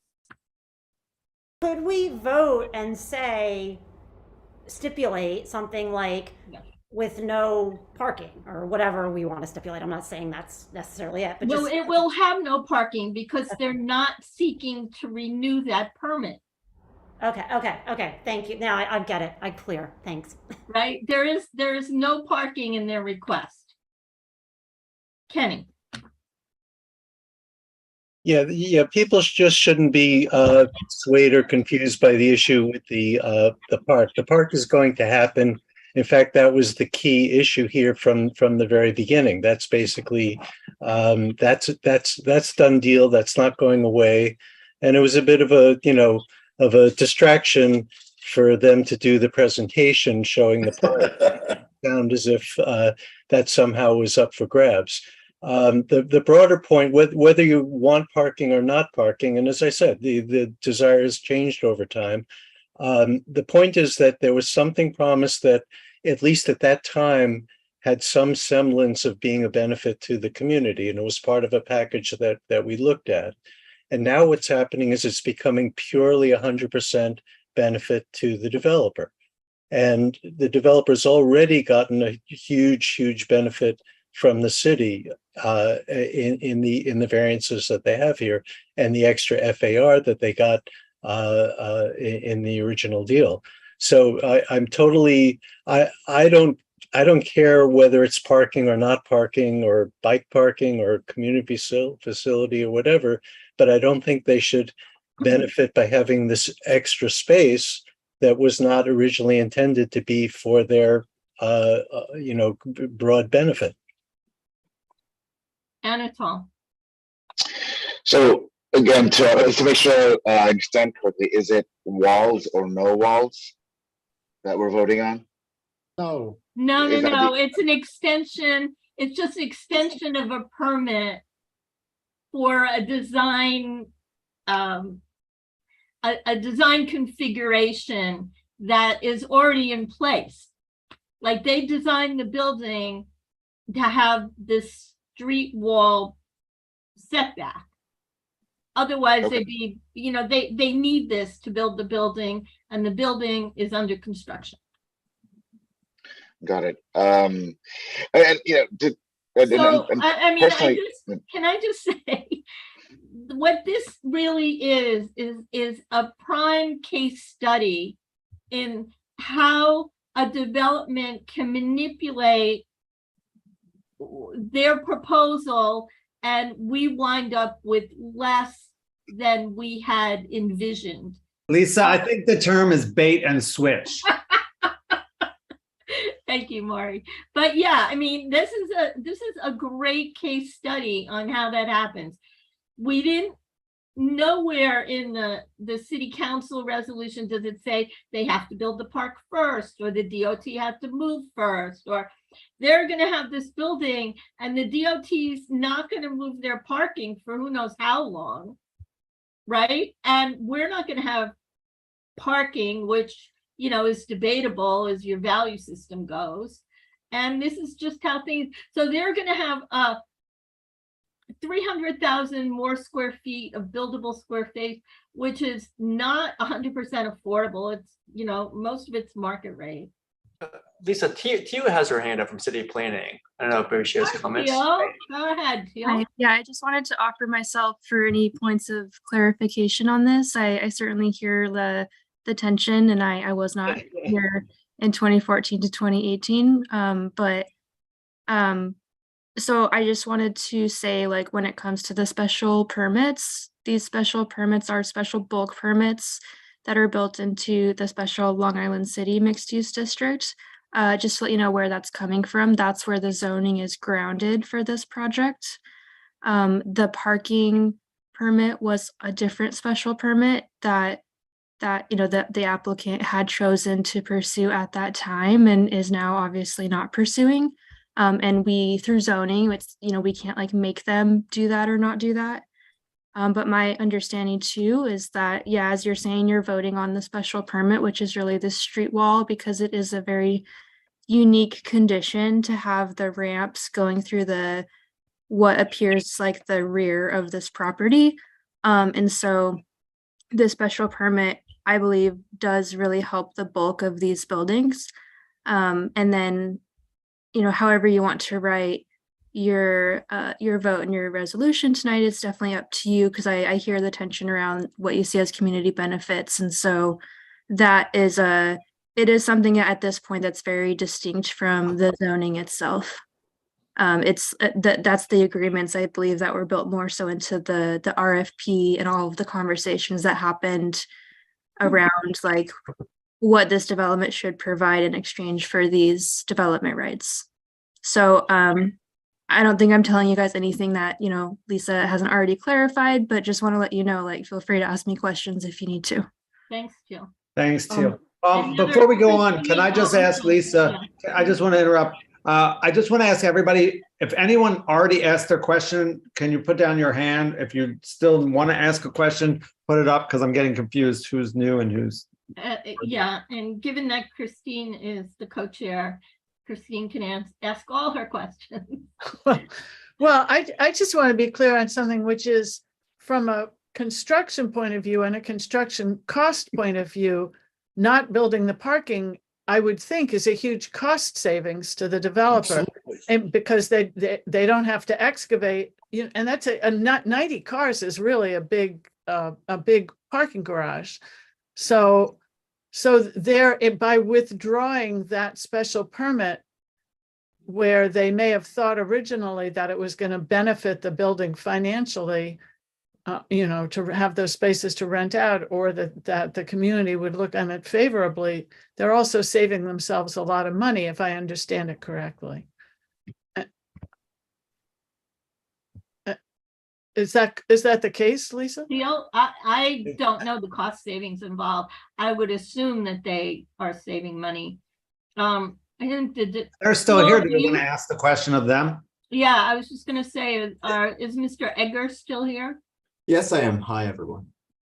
Hello. So Hi. Can you tell us, A, the square footage of the parking space, and B, are you likely to incur cost savings by not building the parking? I'm not privy to the financial information that the developer has. Lisa, I'm sorry, what was your question? Square footage of the parking space. As originally proposed? Yes. I'm sorry, I actually don't have that handy. I have the zoning square footage. It would have been 7,700 zoning square feet. I don't have the gross square footage because there's floor area exemption. But with I'm sorry. Normally the parking would not count as zoning square feet. Oh, that's right. That's what I'm saying. So there's gross square footage. I unfortunately don't have it here. I apologize for that. Can Oh, you get that to us? Can you provide that? Of course I will, yes. Great, thank you. I mean, I would love to see them take the savings by not building the parking and put that into, you know, a deeper level of affordability or more affordable units, but I mean. I think it's speculative, Christina, because there's 2 other parking garages close by that charges like $20 an hour too. So you got to figure out the money they're making versus not voting it, right? But like depending on what you're doing it, right? Because there's a cost, but there's a revenue coming back from it too as well, right? So. Okay, I had my hand up for a bit. Sure, Sheila, go right ahead. So 2 things. One is I also feel like we're being distracted talking about parking still. I think, whereas I feel like we've had a lot of discussion, not that parking, there's a lot of places to go. But just looking back at these 2 comments, a few things. One is we voted 33-1 against it. And you should read this to look back. And so many of the feelings are the same. And in both our resolution as well as the borough president's, I'll just read what the borough president wrote. Space should be provided in the proposed project for services needed by the community, such as a standalone emergency room, early childcare, or space for artists and cultural programs. And we have something similar in ours. And so for us to continue to ask for something we asked for back in 2018 and earlier is not really a deviation, and it's not something that is new to the developer. True. Yep. Anyone else? There are hands up, but Danielle, your hand is up. Camille. I know that park is not germane to the vote, but Lisa, were you implying that this park is not necessarily going to get built? No, the park, their requirement is to, there's a reserve fund. Correct me if I'm wrong, Teal. Their requirements to set aside money. They hired an architect to, do the design. It's based on DOT moving their parking from under the ramps, and they haven't done that yet. I mean, we've seen city agencies, not move their stuff for years and years. So, but that's kind of, that's in the mix. So I say that sort of cynically, Camille, but I don't know that for a fact.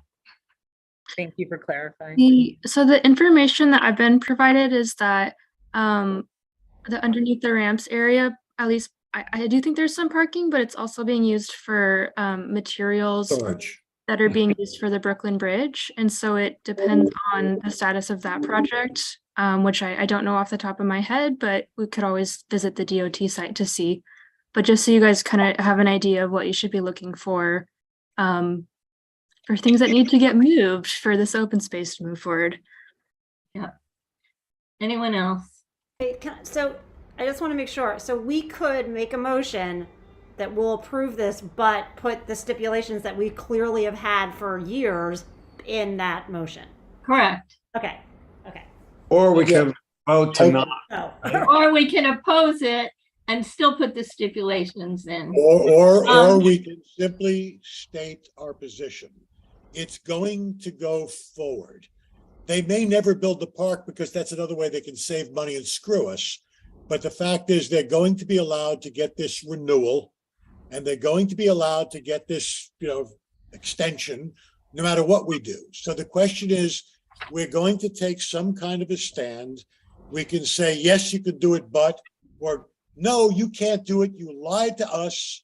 You have to do this, that, and the other. I mean, the fact is that, what are you going to do? They built a building in Manhattan that was 12 stories larger than it was supposed to be. And the community board jumped up and down and screamed that everybody said they were wasting their time. And eventually they had to take down 12 stories of the building. Now, I don't think community board 2 does have that power. But the question is, how are we going to deal with developers who outright lie to us? And I'm not talking about not giving us the parking. I could care less. But they actually said to us tonight, well, it turns out we couldn't give you 90 parking spots. We could only give you 30. That means they lied to us from the beginning. If this community board wants to say it's okay to lie to us, just as long as you put in a couple of bike racks, fine. But then I don't want to be a part of you. Think about it, people. You have to take a stand. I Sally. don't care if you vote yes or no. Okay, Vote thank you, positively Steve. strong. Sally. I can't hear you. I hear a lot of frustration. I'm just sort of thinking through the power that we do have here and the fact that it's 10:30, and hoping that we can decide that we are either going to support or oppose the project with the stipulations as described in 2018, as Danielle said. So that would be I would say, yes, we should support it with those stipulations. Does somebody want to second? Is that a motion, Sally? It's a motion. I'll second that. I'll second that motion. Okay, any discussion?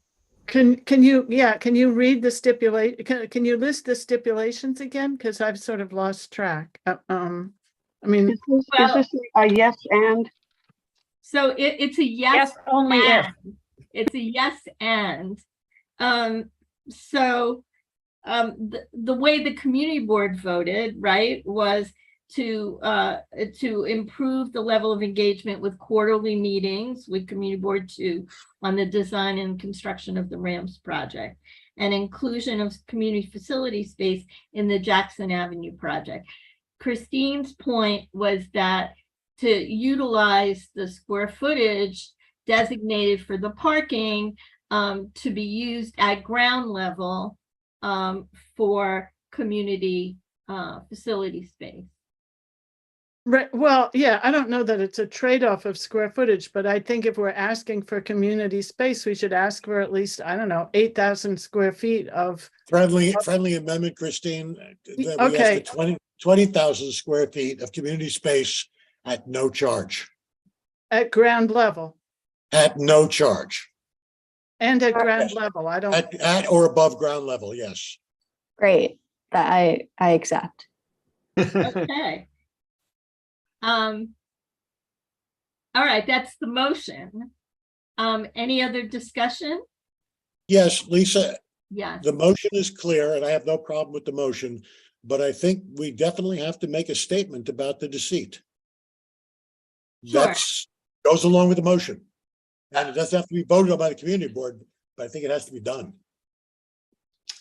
We can put it in the minutes, but I don't think it's germane to this motion. I actually do. I agree with Steve on this, because I do think that we need to start making it public, that we're aware of the changes that happen, from one decade to the other. I won't be on this board in a few years, but this will be in the letter. This will be, just putting it in the minutes, it doesn't make it as public or, Yeah. Then why are we so what if, voting in support of it? Shouldn't we be voting against it? can I make a suggestion? No, I mean, who said that? Sally? Yeah. What if we say, like, if we acknowledge in our statement, like in 2018, these things were promised to us. In 2022, these things were eliminated. We viewed the promises in 2018 as a public benefit, and consistent with that, we are seeking a public benefit now. I think that Sally, it's beyond that. It's also the deceit. We can reference that the community board overwhelmingly voted to oppose this project for the reasons that we voted to oppose the project. And they're coming back to us now with, a plan that's changed. And But Lisa, I think it's important the details, because I think if the developer had said, we just want to eliminate 90 parking spaces for whichever reason, because we think some people believe it's a community benefit. Some people might be okay, but the thing is, like, they lied, like Steve pointed out. They said, so that I think we have to be very specific on that point, because as a whole, I think these guys are like the 5 points guys, but it is at that point needs to be clear, right? It's the 5 points guys. It's the ones with the dormitories, Connor properties. Yeah. I think what we're all saying is we were lied to, the community was lied to, and it's never going to stop if we don't take some kind of stand and some kind of official. And so I guess But we do appreciate their partnership, and they have shown willingness to engage with their partner and the community on the open space, right? I mean, I think as a whole, it's not just black and white, right? I But think don't they have actually to? Is that required, Lisa? The open What? the open space? It Yes, is. It's in the it's escrow account. It's in the required, escrow account. Yeah, so- They must do it. So it's like, some of these other projects where it's like, oh, we'll give you Annabelle Basin. It's like, but you're required to by All right, law. I'm gonna call the question. It's 10:40. All in favor of calling the question. Debbie, it's going to be a roll call vote. Is someone going to state the question? Because I know I had a friendly amendment that was accepted, so. Okay, so this is the motion. The motion is to approve the extension of the special permit for the extension of the special permit for the buildable square feet, whatever that is called. I'm sorry. And with a better level of engagement, quarterly meetings with Community Board 2 on the design and construction of the ramps project, and 20,000 square feet of ground level community space at no charge, with a paragraph that describes what happened in the past, and that it shows, it appears to that they lied to us. Okay? Yes. And one, before we do the roll call, I just want to make two quick points. One, Steve, as our de facto parliamentarian, either Lisa or I cannot vote, right? As chair of this. One of the two of you can't vote. So I know Lisa is passionate about this. I will not vote and let Lisa have her vote. And also I want to point out and remind all of our board members, unless you have a conflict of interest, you may not abstain. An abstention is only for a conflict of interest. You must take a decision. You must decide to vote for or against this motion. You cannot abstain unless you have a conflict of interest. Debbie. Ready when you are. And Carol Appleby. And Carol? Yes, I said yes. Thank you. Anatole Asheroff. Yes. John Bahia. Can't wait that long. I'm voting against. No? Yes, no. No. So no. Carisha Batan. Yes. Nick Berkowitz is absent. Sandra Begeshka. Yes. Kat Bloomfield is absent. Daniel Brecker. Yes. Gianna Savone is absent. Tanya Chavez. Yes. Osman Chowdhury. Yes. Steve Cooper. Yes. Kelly Craig. Kelly? Yes. Sorry, I pushed the wrong button. Yes, thank you. Okay, great. Thank you. Warren Davis. No. Lisa Della. Yes. Sally Frank. Yes. Maury is not voting. William Garrett. Yes. Somnus Gamir is absent. Dr. Roz. Yes. Neil Gray. Yes. Kenny Greenberg. Yes. Ben Gutman. Ben Gutman. He was here earlier. Ben, are you here? He's gone.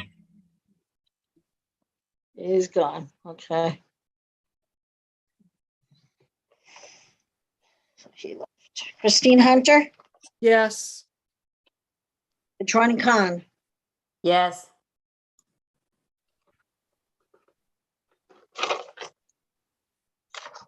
Hang Lama. No. Sheila Lewandowski, Yes. Patrick Martinez, No. Patrick Martinez, no. Okay, thank you. Kristen McGowan, Yes. Tom Matusas, Thank you. No. Riley Owens, Yes. Clara Oza, Yes. Elliot Park is absent, Carla Perez is absent, Stephen Raga, No. Selena Romero absent, Roberta Saldana absent, Laura Shepherd, Yes. Ryan Smith, Yes. Caroline Spitzer, Yes. Lauren Springer, Yes. Kamsak Tashi, Yes. Agnello Thomas, No. Mary Torres, I have a conflict of interest. I'm abstaining.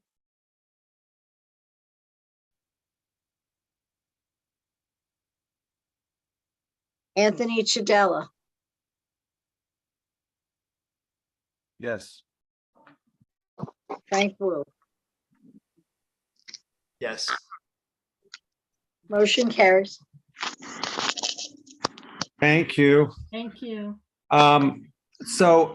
Just for a little parameters, as we wind up the meeting, we're moving to committee reports, but because our committees, as I said earlier in the meeting, all have minutes, which can be accessed on the website, there's really no need to give a full report. I just ask you to give a very quick 15-second update unless you don't have any. The dates for the next meeting are on the calendar and in the agenda, so no need to say when the next meeting is. I'm going to first call on Danielle, who is our Special Task Force Committee on redistricting for the updates on the maps. Okay, I'll be very, very quick. Today, the commission voted on new maps. They voted on these maps before they released the maps to the public, which is problematic. But this afternoon, they did release the maps to the public. I think from looking at it very quickly that the map for 26, Council District 26 is what we wanted. But I do need to look at Woodside a little bit closer, but Blissville is in the boundaries.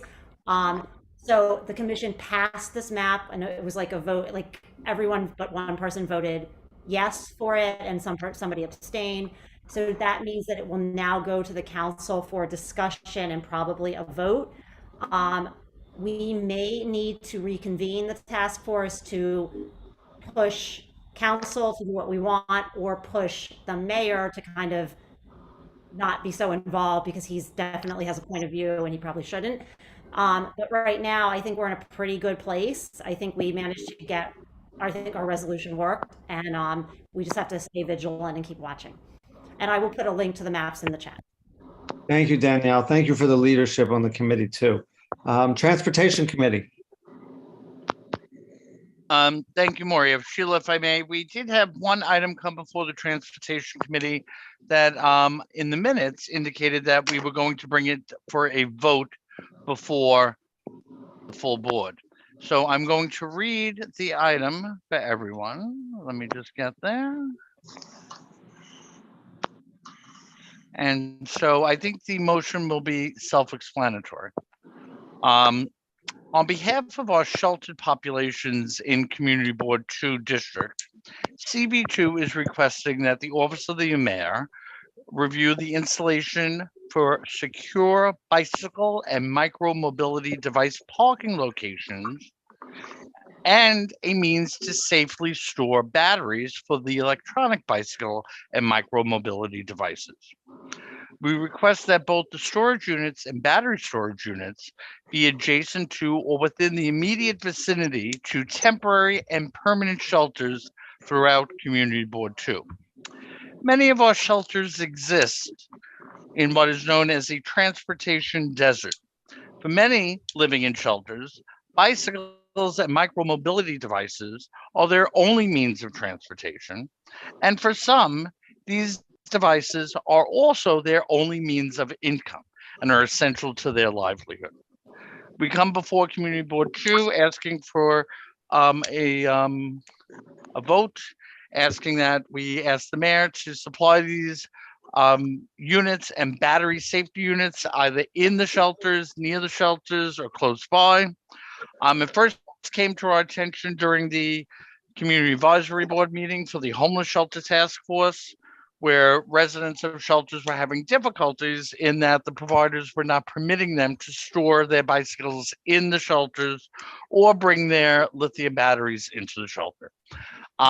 Debbie, I hand it over to you, or Maury for the comment, or Sheila, the co-chair. Thank you. No further comment, then we'll move on to. I think Dr. Roz had a question. Oh, sorry.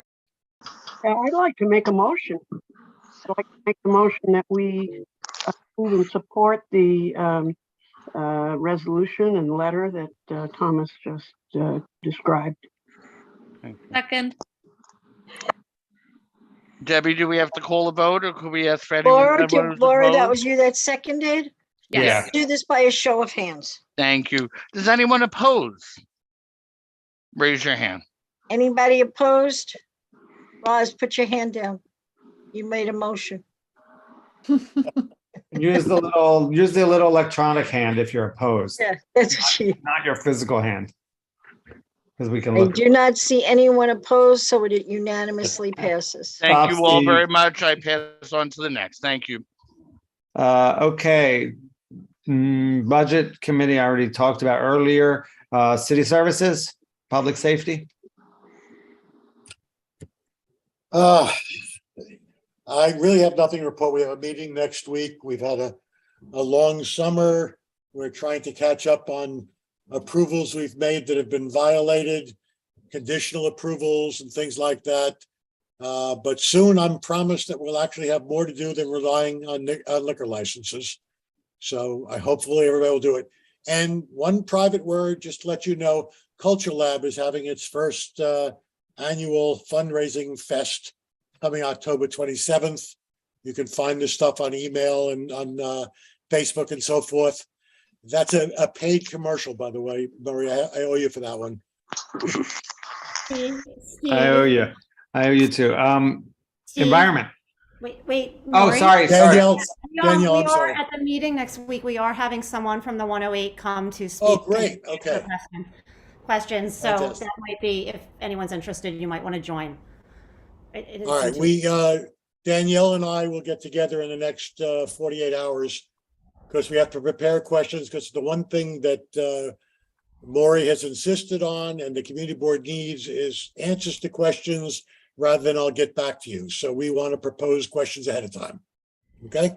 Yeah, so if anybody has questions for the police department, please let the Get office. it to us. Yep, get it to Steve and Danielle.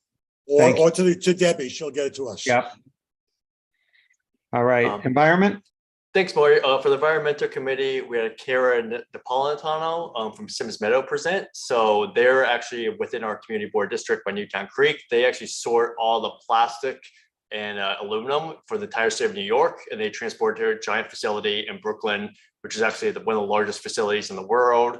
And we learned how bad it is if a lithium battery gets put in there and gets caught on fire. New York City would be screwed. We'd have mountains and mountains of trash, right? It's really actually bad and kind of frightening, but it's a private company, Sims Meadow, within our district. Next meeting in October, we're having Hunters Point Recycling come present. They own a dirt, sand, washing, recycling plant near Newtown Creek as well, but they're relocating their facility because they're starting to use barge transportation for water as well as rail, as opposed to trucks. And they're going to come talk about that, how it's going to affect the community, because I know lots of folks want more public space on 29th Street. So I think that will be good. And that's all I have. Thank you, Frank. It's so nice to see the breadth of what you do in environment. You really expanded what the committee does, and I'm grateful for that. And I know everyone else is too. Thanks. Technology, Anatol. Nothing much for last month and this month. This month coming up on October 25th, we'll have Sunnyside Shine to join us and their tech community as well to talk about the tech needs of the district. So that should be pretty interesting. But otherwise, that's it. Oh, that's great. So less about facilitating some of the board's needs, but more about the community district needs for tech. Exactly. Oh, awesome. That's great. Small business, Kenny. We didn't actually have a meeting, but we will have a meeting this month, and look forward to seeing everybody and getting this committee really getting into the next gear, the next level, as it were. That's great. And if anybody has ideas for small local businesses that might be interested, or other folks that might be worthwhile to be public members on the committee or any other committee, please don't forget to let them know. Health and Human Services. Sorry. Okay. For our September meeting, we had the CEO of Elmhurst Hospital, Ellen Arteaga, and then also the Chief of Infectious Diseases, Dr. Maurice Polakar, come and speak and provide updates about monkeypox, COVID, and then also polio. And out of that meeting, we actually sent a letter to Ellen Arteaga of support in support of expanding the eligibility criteria for the monkeypox vaccination, so that would align with the expanded criteria that the Department of Health had come out with. So that was positive, and I want to thank Amparo for taking the lead on writing that letter. Our next meeting is the dates in the minutes or agenda, as Maury pointed out, but I just want to note that it's a change. So we're meeting the third Monday of the month instead of the second because of the holiday. Oh, that's a good point. Thank you for reminding us. Great. And the subcommittee, sub-task force, the Unhoused and Shelter Task Force, Warren or Tom, who's going to speak? We had a CAB meeting about a week ago with North Star Shelter. Dr. Roz was in attendance. Thank you, Dr. Roz, Tom, and other community leaders here. Overall, the meeting went very well. However, there were some bumps because we anticipated that the DHS Queens director would be in attendance, and it kind of blew off the call, at least my interpretation is. Though it was positive, we did have questions related to the other shelters in our district that we wanted to address face to face, but that has been kind of postponed to probably another month or so that I'll be able to meet with Mr. Clark. But outside of that, nothing else. We appreciate the letter sent out to the community and the different neighborhoods where the new shelters will be at. So it's much appreciated that these letters went out. And I think that's about it. Nothing more to say. Thank you. Arts and Culture, Carisha. Hi everyone. So at our last arts and culture meeting, MoMA's PS1 came just to let us know that there is a new sculpture in the little triangle in front of their entrance, and the mural is now up, which was a topic a couple months ago, so you guys go check that out. We also invited Ed Kim, who is the owner of the new Sunnyside Art Supply Store on Skillman Avenue. He gave us a virtual tour of this space. The store is open. They're doing a lot of classes and workshops for families and artists. That's definitely something I wanted to flag for the Small Business Committee as well, and I also had let the owner know about that.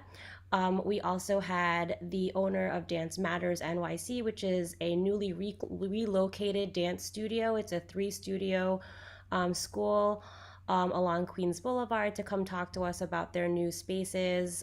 They have discount rentals for artists right now, as well as discount classes for kids and families.